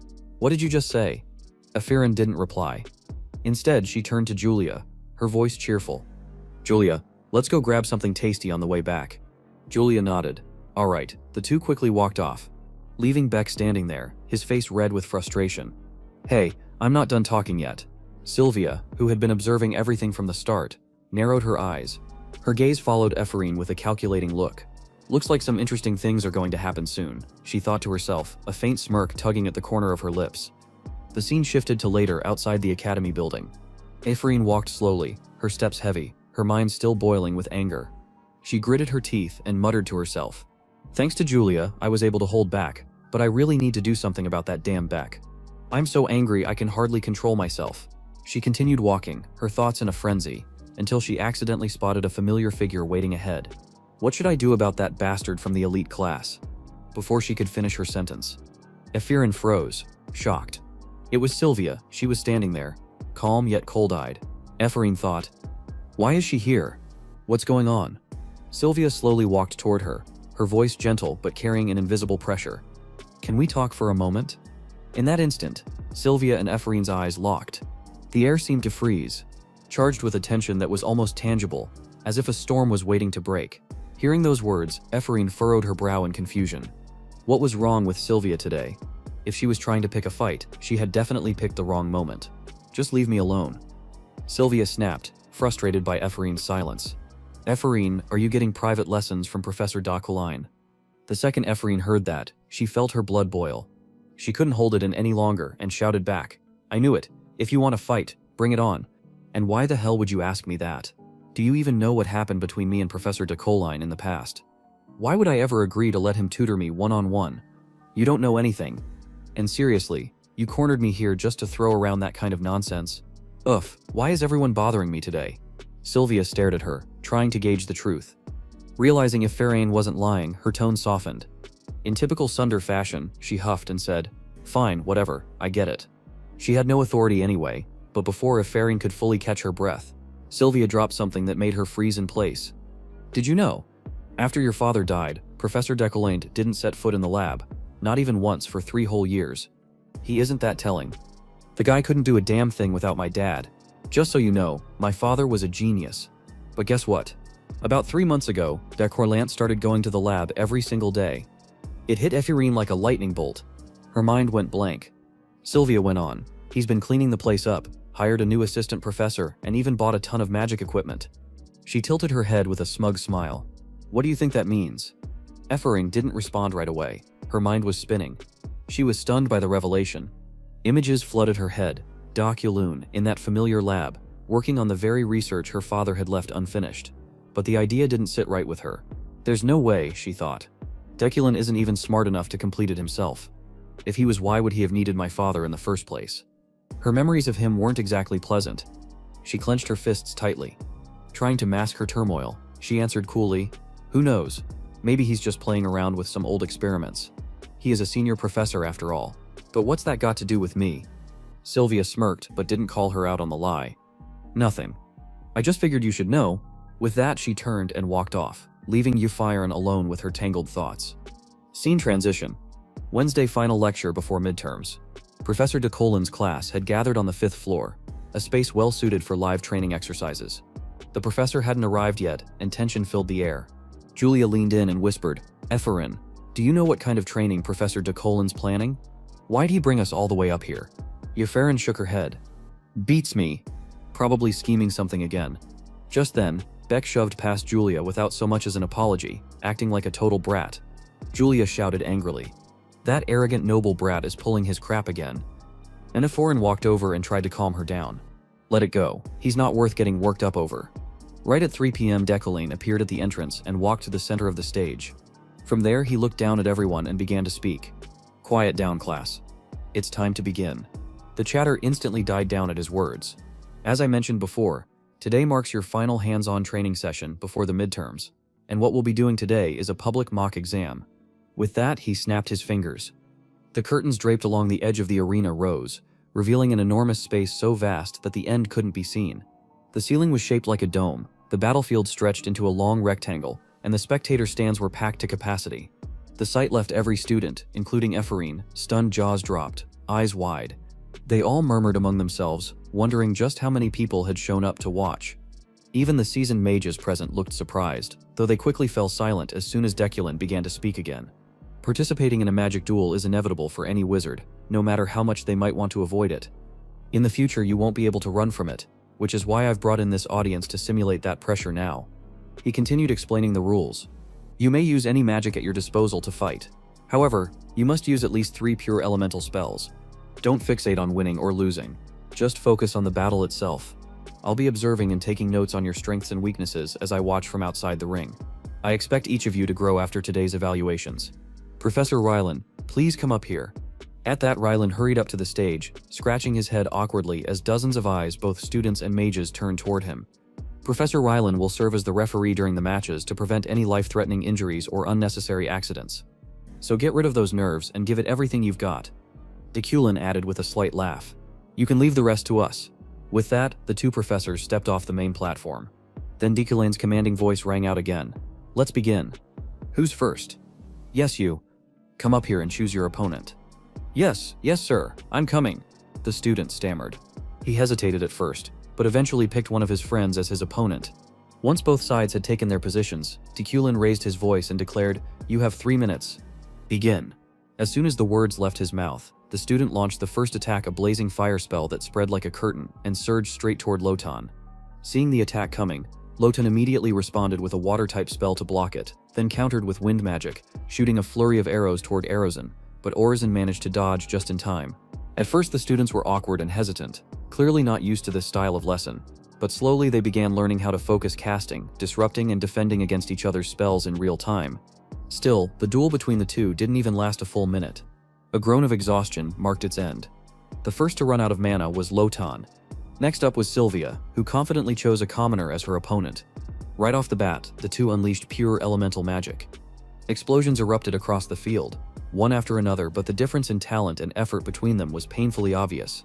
Within 10 seconds, Ferris's support magic crumbled under Sylvia's destructive onslaught, and she easily overwhelmed her opponent in a dominant victory. Winner Sylvia. Watching the commoners repeatedly fall one after another, Beck, one of the arrogant noble students, let out a mocking laugh. Haha, another commoner down. Honestly, they should just apply to be servants in my family's estate, instead of wasting time at the magic tower. Pathetic. These peasants are so stupid. Hey haha. Off to the side, Afurin clenched her fists, fuming at the sound of someone laughing at another's failure. Damn bastard. If they had to face Sylvia, she'd beat every single one of them into the ground. Trying to stay composed, Afurin turned to Vu Paris and said, "Chin up. You did great, there's nothing to be ashamed of." Dekulin, meanwhile, didn't seem fazed by any of the commentary. He simply announced the next match back. Choose your opponent. Beck paused for a moment, thinking. Then, with a smug grin, he pointed straight at Afurin. My opponent will be Afurin. Afurin actually liked the sound of that. She'd been itching to take him down a notch for a long time. Looking at the opponent he clearly underestimated, Beck sneered and taunted. You sure you're ready for this, Afurin? No secret tutor here to help you win today. Afurin shot back, unimpressed. Spare me the nonsense. What did your parents only teach you how to trash talk? And by the way, that imitation of Professor Ducoulon. It's painfully boring. What did you just say? Say that again. Referring didn't bother replying. She raised her hand and her magic ring flared to life with a powerful burst of blue energy. And I'll show you just how boring your so-called magic really is. Without another word, Afurin charged forward. Beck didn't back down either. Sprinting toward her, he yelled, "What was that, you lowly insect? Today I'll do you a favor and send you to meet your parents in hell." As soon as he finished speaking, he cast an earth element spell, hurling a massive rock sphere straight at Afurin. It raced toward her at terrifying speed, exploding on impact and tearing apart everything in its path. The ground shattered. Dust and rubble filled the air. Thinking he'd already won, Beck smirked arrogantly and scoffed, "Hey, stupid girl. You really thought you could beat me?" But before he could celebrate further, a surge of blue energy suddenly disrupted his spellcasting. His magic fizzled out, completely overpowered by Afurin. He tried to regain control, but it was too late. There's an old saying whispered through the halls of the magic tower. One that always stuck with me: all nobles deserve to get punched in the face. As if echoing that very proverb, Afurin summoned an enormous hand made of wind, massive and roaring with force. It swung forward and smashed into Beck's body, sending him flying into the air like a rag doll. From the sidelines, Julia shouted excitedly, "Nice one, Afurin. But how did you even cast a spell like that?" Moments later, Beck crashed down hard, hitting the ground with a thud so brutal it made him cry like a baby. Literal tears. Afurin calmly walked over to him. Hands on her hips, she looked down and asked, "So, how's it feel? Getting stomped into the ground like the bug you are fun, isn't it?" Beck turned his face away, gritting his teeth. "Himph, you just got lucky, you damn peasant." Dekulin's voice rang out, "Victory goes to Afurin." Then he looked around at the class and audience with clear disappointment. "All of you who think too highly of yourselves, defeated after barely doing anything. I invited spectators and magicians to witness today's training. And this is all you have to show them. Pathetic." Feeling the weight of Dekulin's discontent, Afurin suddenly had an idea. She raised her hand. "Professor, can I have another chance?" Dekulin looked at her, curious. "We were supposed to cast 3 pure elemental spells during the sparring session, but I only managed 1 because my opponent was, well, too weak. The match ended before I could complete the assignment." Vake heard her words and wished he could just crawl into a hole and disappear. Dekulin nodded. "I see what you mean. The fault lies with your opponent, not with your effort, and it's true evaluating you based on an incomplete match would be unfair. He continued very well. You may choose anyone for your next opponent. Without hesitation, Yerpring pointed directly at him. I choose Chief Professor Dekulin. Gasp echoed around the arena. Her goal had always been to prove herself by defeating Dekulin with her own power. Of course, she knew she still had a long way to go, but she needed to see it with her own eyes how far apart they truly were. And the only way to do that was by challenging him, here and now. One-on-one. The moment the words left her lips, every single person in the arena turned to look at Ephraim like she'd lost her mind. Whispers erupted almost immediately. Huh, she's really lost it. Did she just challenge the chief professor? Professor Rielan came rushing in, shouting at the top of his lungs. What? You crazy little brat. What nonsense are you spouting? Get down from there right now. Even Sylvia, watching from afar, was convinced Ephraim had gone completely insane for daring to challenge Professor Dekulon. Ephraim could feel the mocking, condescending stares from every direction, but she didn't lower her arm, nor did she step down. She stayed rooted in place, locked in her own thoughts. Just as expected, she thought. Everyone's shocked. But I'm not some idiot who'd do something this crazy without a reason. I don't care about winning or losing. My only goal, my lifelong goal, is to defeat him with my own strength. This is an opportunity, a real one, to go up against Professor Dekulin himself. And if I can seize it, I'll finally understand the distance between us. Even if everyone here saw her as a reckless brat or a lunatic, none of that mattered. Yoforin's eyes held a burning resolve. Seeing that determination, Dekulin couldn't help but smile faintly. He was curious what had she prepared that gave her such confidence. Roland, meanwhile, continued his tirade. Get down right now, you stupid little... The man was cursing more viciously than Dekulin ever did. Ephraim's face flushed crimson, ready to burst from the embarrassment and pressure. For heaven's sake, have you ever seen anything this crazy? That girl seriously doesn't know what she's getting herself into. That's enough, Professor Roland. Calm yourself, Dekulin said sharply. Roland froze in place at those words. But that girl, he immediately shut his mouth. Because in that instant, the look into Kulon's was like a blade of ice, slicing through his spine. After silencing Roland, Dekulin walked calmly toward Ephraim, stopping just a few feet in front of her. He raised his voice so all could hear very well. I accept your challenge. I did say you could choose anyone here to be your opponent, and I made no exceptions. Therefore, I will face you myself. A wave of murmurs spread through the crowd. However, he continued, it would be unfair for a professor to go all out against a student without limits. So here's what I'll do. I won't attack. If you can make me move even an inch, you'll be the winner. Ephraim clenched her fists, nodded and replied, yes sir, understood. The two faced each other. Their eyes locked. Silence fell across the arena like a heavy curtain. Ephraim didn't dare act carelessly. She first channeled her mana into the bracelet wrapped around her wrist. Her heart pounded uncontrollably in her chest, but no matter how loud it roared inside her, this moment was real. A moment of hope. A dream come true. At last, a one-on-one duel with Dekulin. Seeing that she was ready, Dekulin raised his voice and declared, the duel begins. The moment the words left his mouth, Ephraim unleashed a flurry of wind arrows from 4 different directions. She knew all too well the overwhelming gap in magical power between them and that she couldn't actually hurt him. But that didn't mean she would give up without a fight. This was her chance. A rare opportunity to test herself against the one opponent she had always dreamed of defeating, Dekulin. She wanted to see just how vast the gap truly was. With everything she had, Ephraim channeled her mana to create a blazing flame spell, fusing wind and fire into a powerful mid-tier magic attack to kill. Of course, understood exactly what she was doing. But he merely smiled, intrigued, making no attempt to defend himself. In the next instant, the flames swirled violently around him, enveloping him in a dense inferno so thick that he vanished from view. Ephraim didn't stop. She poured even more mana into her spell and moved on to the 3rd incantation. We're not done yet. Element of Earth, heed my call. As the words rang out, she released embers to amplify the fire, creating a blazing inferno thick with oxygen.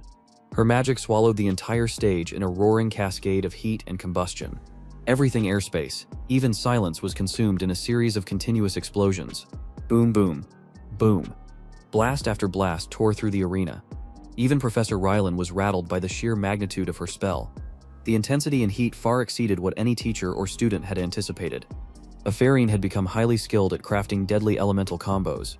By combining 3 core elements into a single chain reaction, she maximized the destructive potential of pure elemental magic, a spell of true devastation.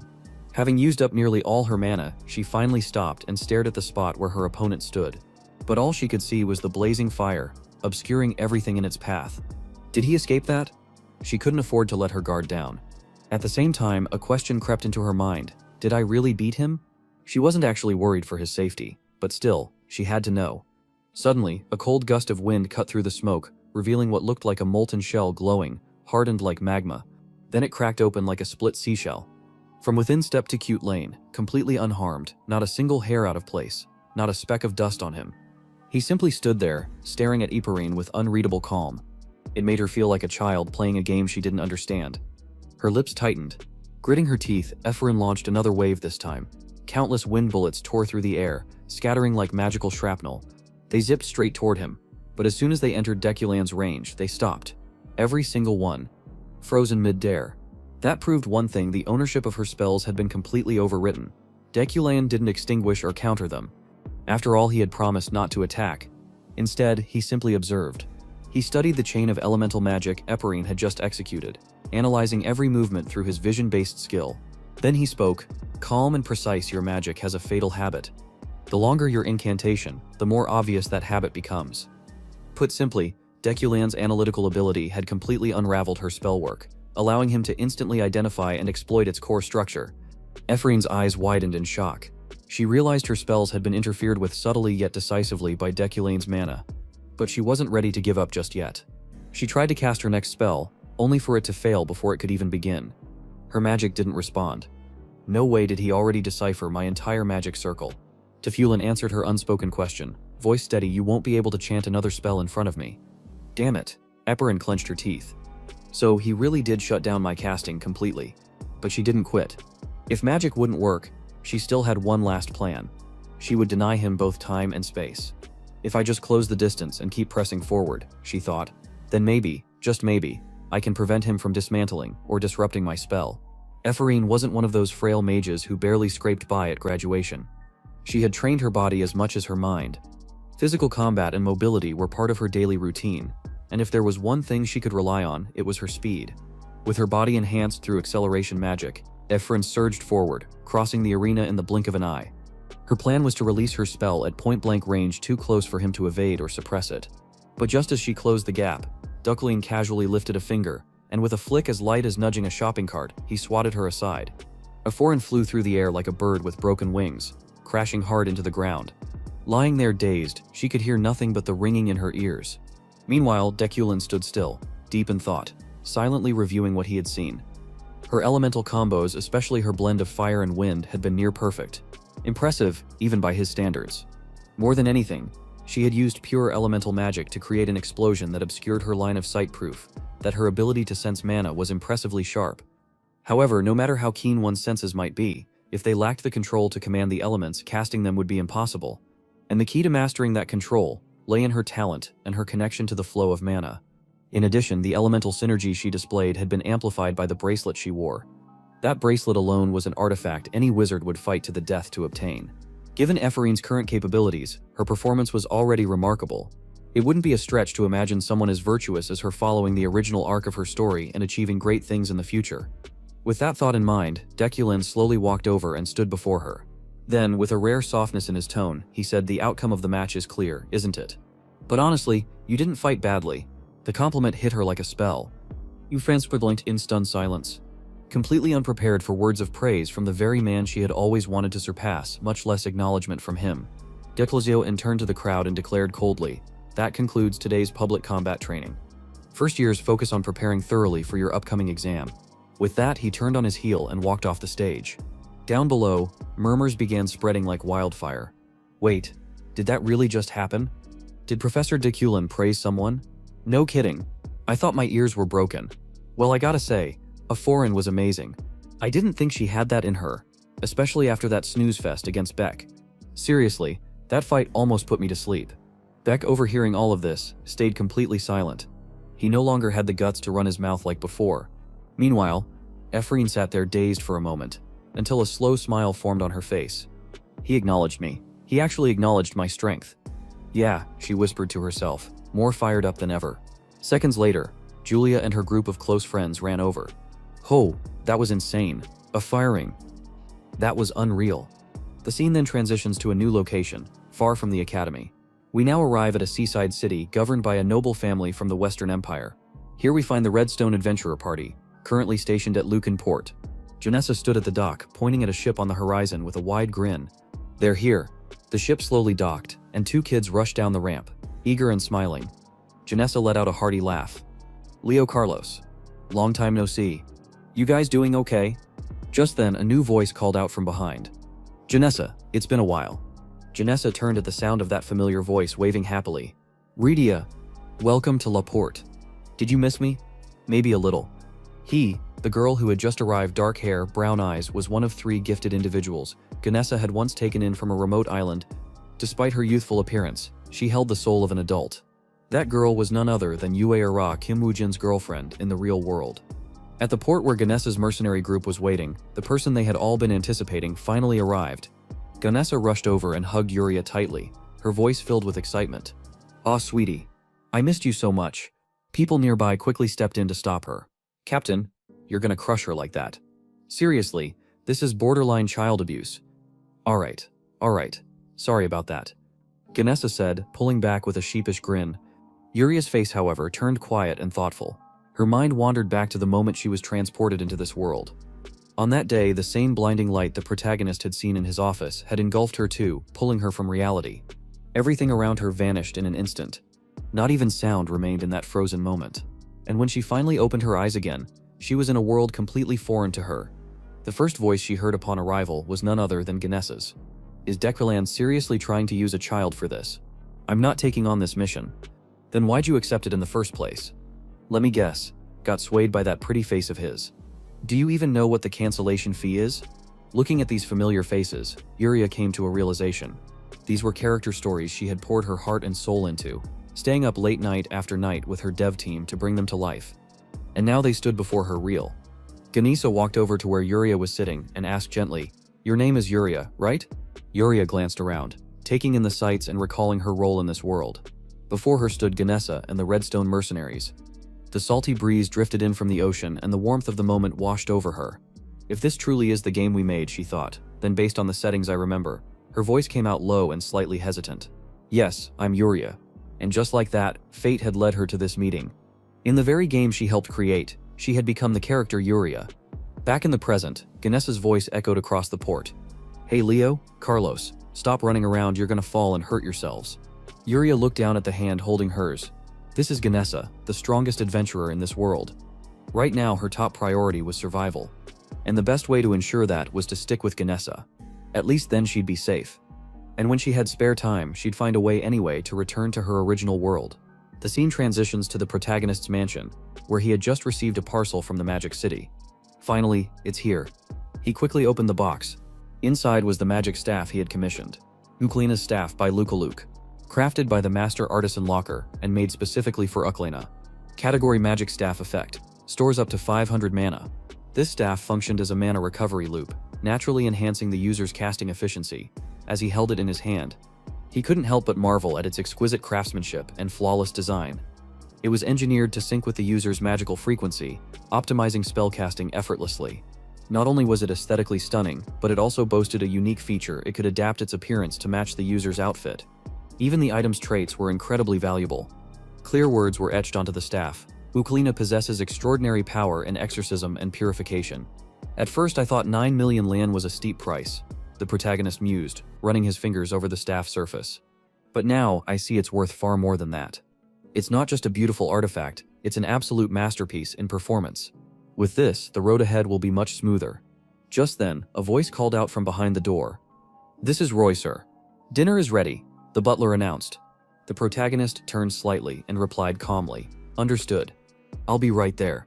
Sitting down at the dining table, he was greeted by a lavish spread of gourmet dishes. Confused, he raised a brow. What's going on? Our financial situation isn't exactly stable. Why is dinner more extravagant than usual? Gerald, seated across from him, responded with a slight pout. Of course it's more extravagant. It's called a motivational meal. Thank you very much. Roy elaborated from behind. Do you recall the ancient artifacts we sold off at your instruction, sir? The response was overwhelming. The moment the listings went live, buyers swarmed in from every direction. The demand caused such chaos that the auction nearly fell apart under the weight of competition. Lady Gariel and I could hardly believe our eyes. It felt like a dream. We made enough not only to wipe out our debt, but also to fund the household for years to come. Gariel gave Roy a slight glare. All right, Roy, that's enough. She turned back to her brother, voice softer. This dinner is just my way of saying thanks. Please accept it. The protagonist said nothing for a moment, then smiled gently. It's delicious. Gariel, ever the sharp-tongued sister, gave a smirk. Hemphi, looks like you do have some idea what you're doing. The two continued eating in uncharacteristic peace. It was rare for the siblings to share such a quiet, cordial moment. But naturally, the peace didn't last long. You're holding the knife wrong, the protagonist noted casually. Of course. Time passed, and later, inside Deculin's office at the academy, the protagonist flipped through a stack of papers with increasing irritation. What a load of garbage, he muttered. Midarms were approaching fast, and he was working hard to prepare questions for the exam. In hopes of finding some inspiration, he had dug through Deculin's old materials. Big mistake. Was this guy just trying to torture students for fun? It was as if each question was designed to trample students into the ground, not test their knowledge. I am Decolin, noble among nobles, supreme archmage. Now taste my exam in despair. He mocked aloud, mimicking the tone of the original questions. All he could see in them was Decolin's overwhelming arrogance, the pompous pride that seeped into even the smallest detail. Even his test questions reflect how petty and spiteful he is. The protagonist thought with disgust.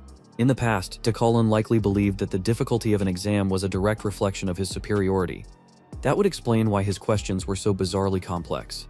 But the protagonist was different. He had no intention of following in Decolin's footsteps.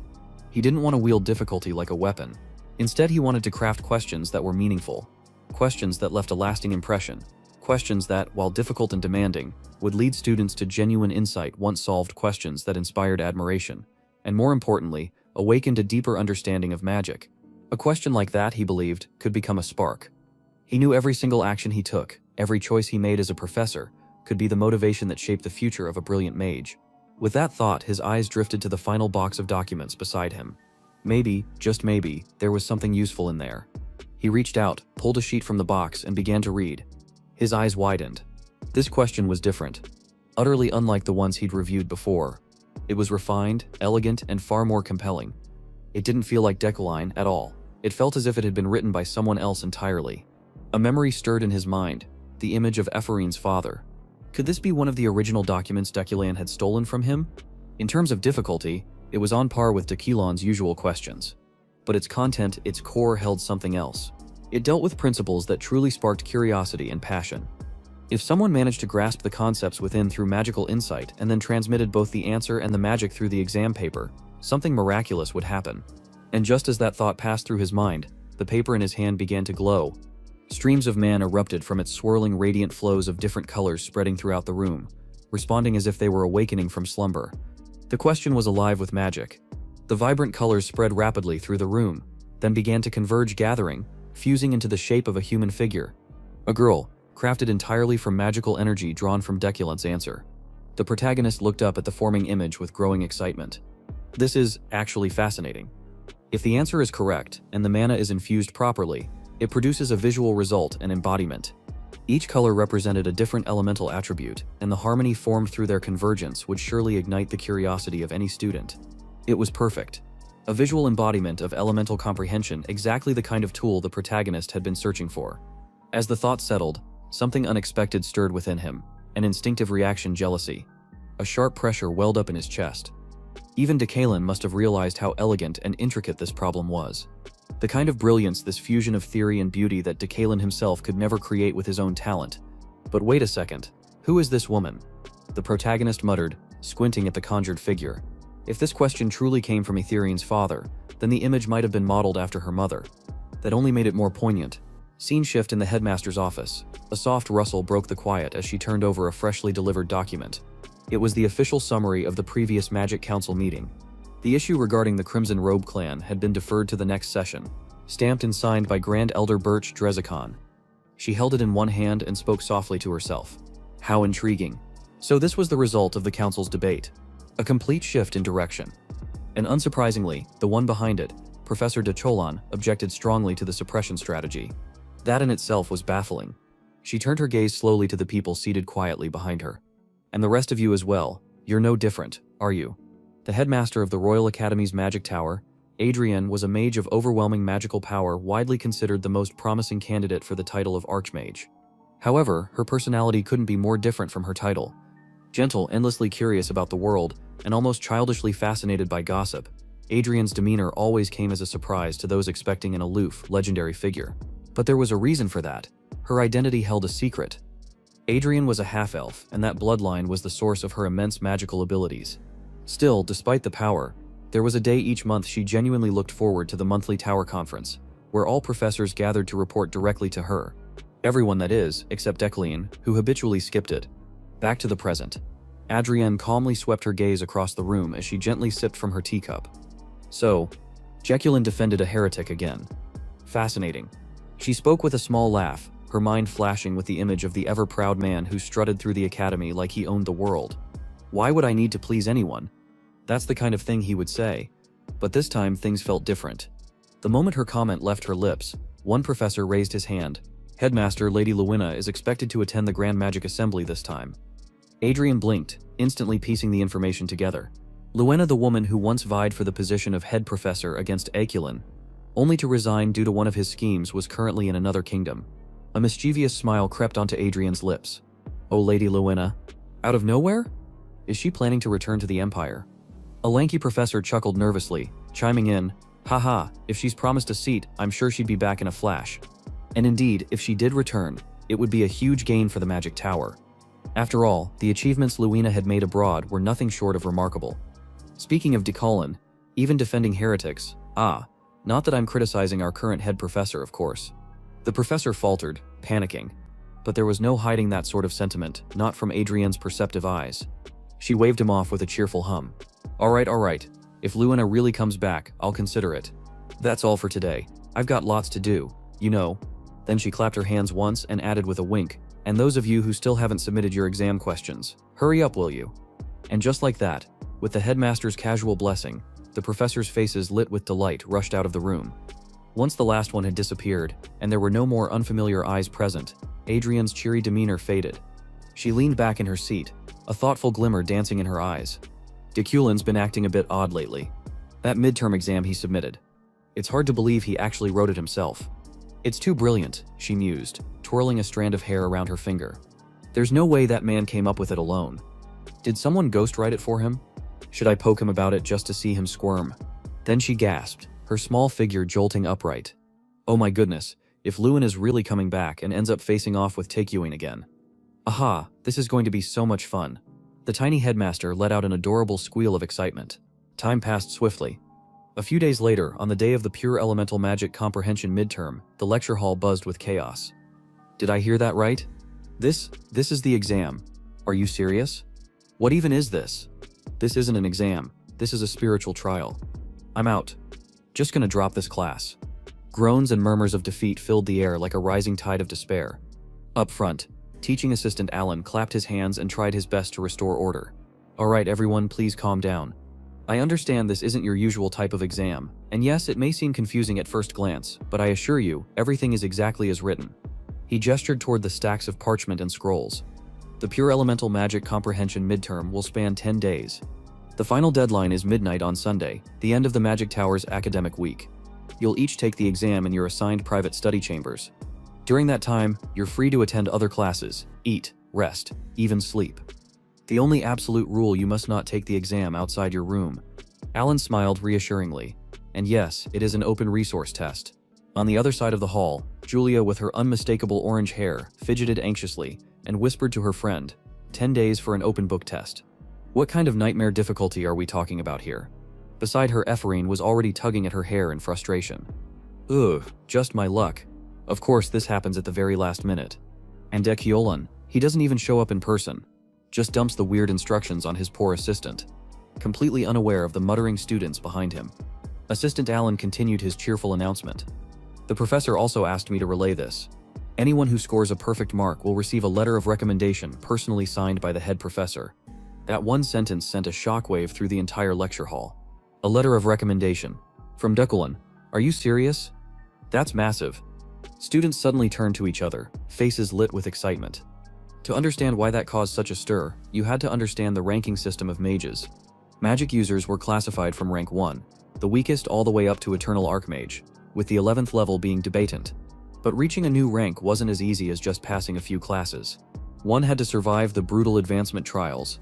And yet, if someone had a letter of recommendation from Deculan, a verified Monarch class mage, that letter alone could open doors, grant exemptions, or even practically guarantee rank advancement. But while the class buzzed with anticipation, one person stood unmoved by it all: Ephraim. Instead of excitement, her expression twisted with faint annoyance. What? A letter from Deculan? That's the worst prize ever. Why would I want anything to do with that arrogant jerk? But then click. A wild idea sparked in her mind. Wait, but what if I did get a perfect score? What if I made him eat his words and hand me that recommendation personally? Suddenly, her imagination flared. She pictured herself standing proudly, one boot planted squarely on the head of a kneeling Deculan. Huh, you wouldn't have needed to beg if you'd just written that letter when I told you to, you idiot. Down below, a teary-eyed Deculan wailed Police Lady Ephraim, have mercy. The sheer absurdity of the scene sent Foreign into a fit of giggles, her shoulders trembling as she tried to contain herself. Ahaha, oh man, that would be so satisfying. Her quiet chuckling started to draw confused looks from her classmates. Julia, sitting next to her, leaned in with a worried look. Ephraim, are you okay? But Ephraim didn't hear her. In her mind, vengeance had never looked so academic and so sweet. Time flew by. By the 4th day of the exam, Ephraim had long since thrown her dream of a perfect score out the window. This is insane. 1 hour, 4 hours, 10 hours, and each question just gets harder and harder, she mumbled, her eyes fixed on the chaotic pile of parchment spread out before her. Haha, look at this disaster of a solution path. What even is this? And yet, despite how grueling it all was, a spark of excitement still danced in her chest. This exam is insane but brilliant, she admitted to herself. It's torturous, but every time I solve something, it's like this magical click in my head, like I get it. It's painful, but I can't stop now. She clenched her fist. Just you wait, Deculan. I will beat this. I will claim that perfect score. Then her gaze fell on the next question. Yeah. No. Never mind. I got nothing, she groaned, slumping over the desk. Maybe a break will help clear my head. Meanwhile, in another room, Sylvia was stretching out her sore shoulders and letting out a deep sigh. Phew. Finally cracked that one. Took me 30 hours, she muttered, brushing a few strands of hair behind her ear. She recalled Alan's announcement about the recommendation letter. A letter from the head professor like it's some kind of holy blessing. She scoffed. Anyone who can even solve all these questions won't need that letter anyway. They'll pass the advancement test with ease. But even as she dismissed the prize, a quiet fire lit in her chest. No, I'm not doing this for a grade or a letter. These problems are masterful. Each one unlocks something in me. Every answer brings me closer to who I want to be as a mage. Just as that thought passed through her mind, a familiar voice called out. Wait, is that you, Sylvia? Sylvia blinked and turned toward the hallway. Sure enough, it was Ephraim. They stared at each other for a beat. Then at the exact same time, they blurted out the same question. Which question are you on? The words collided in midair. Silence. Both turned their heads awkwardly to the side, cheeks flushed. It was Sylvia who broke the silence first. What? You've gotten to question 8 already. Ephraim practically shrieked. Sylvia quickly clarified. I'm still working on it. Haven't finished yet. Ephraim rubbed her cheek, flustered.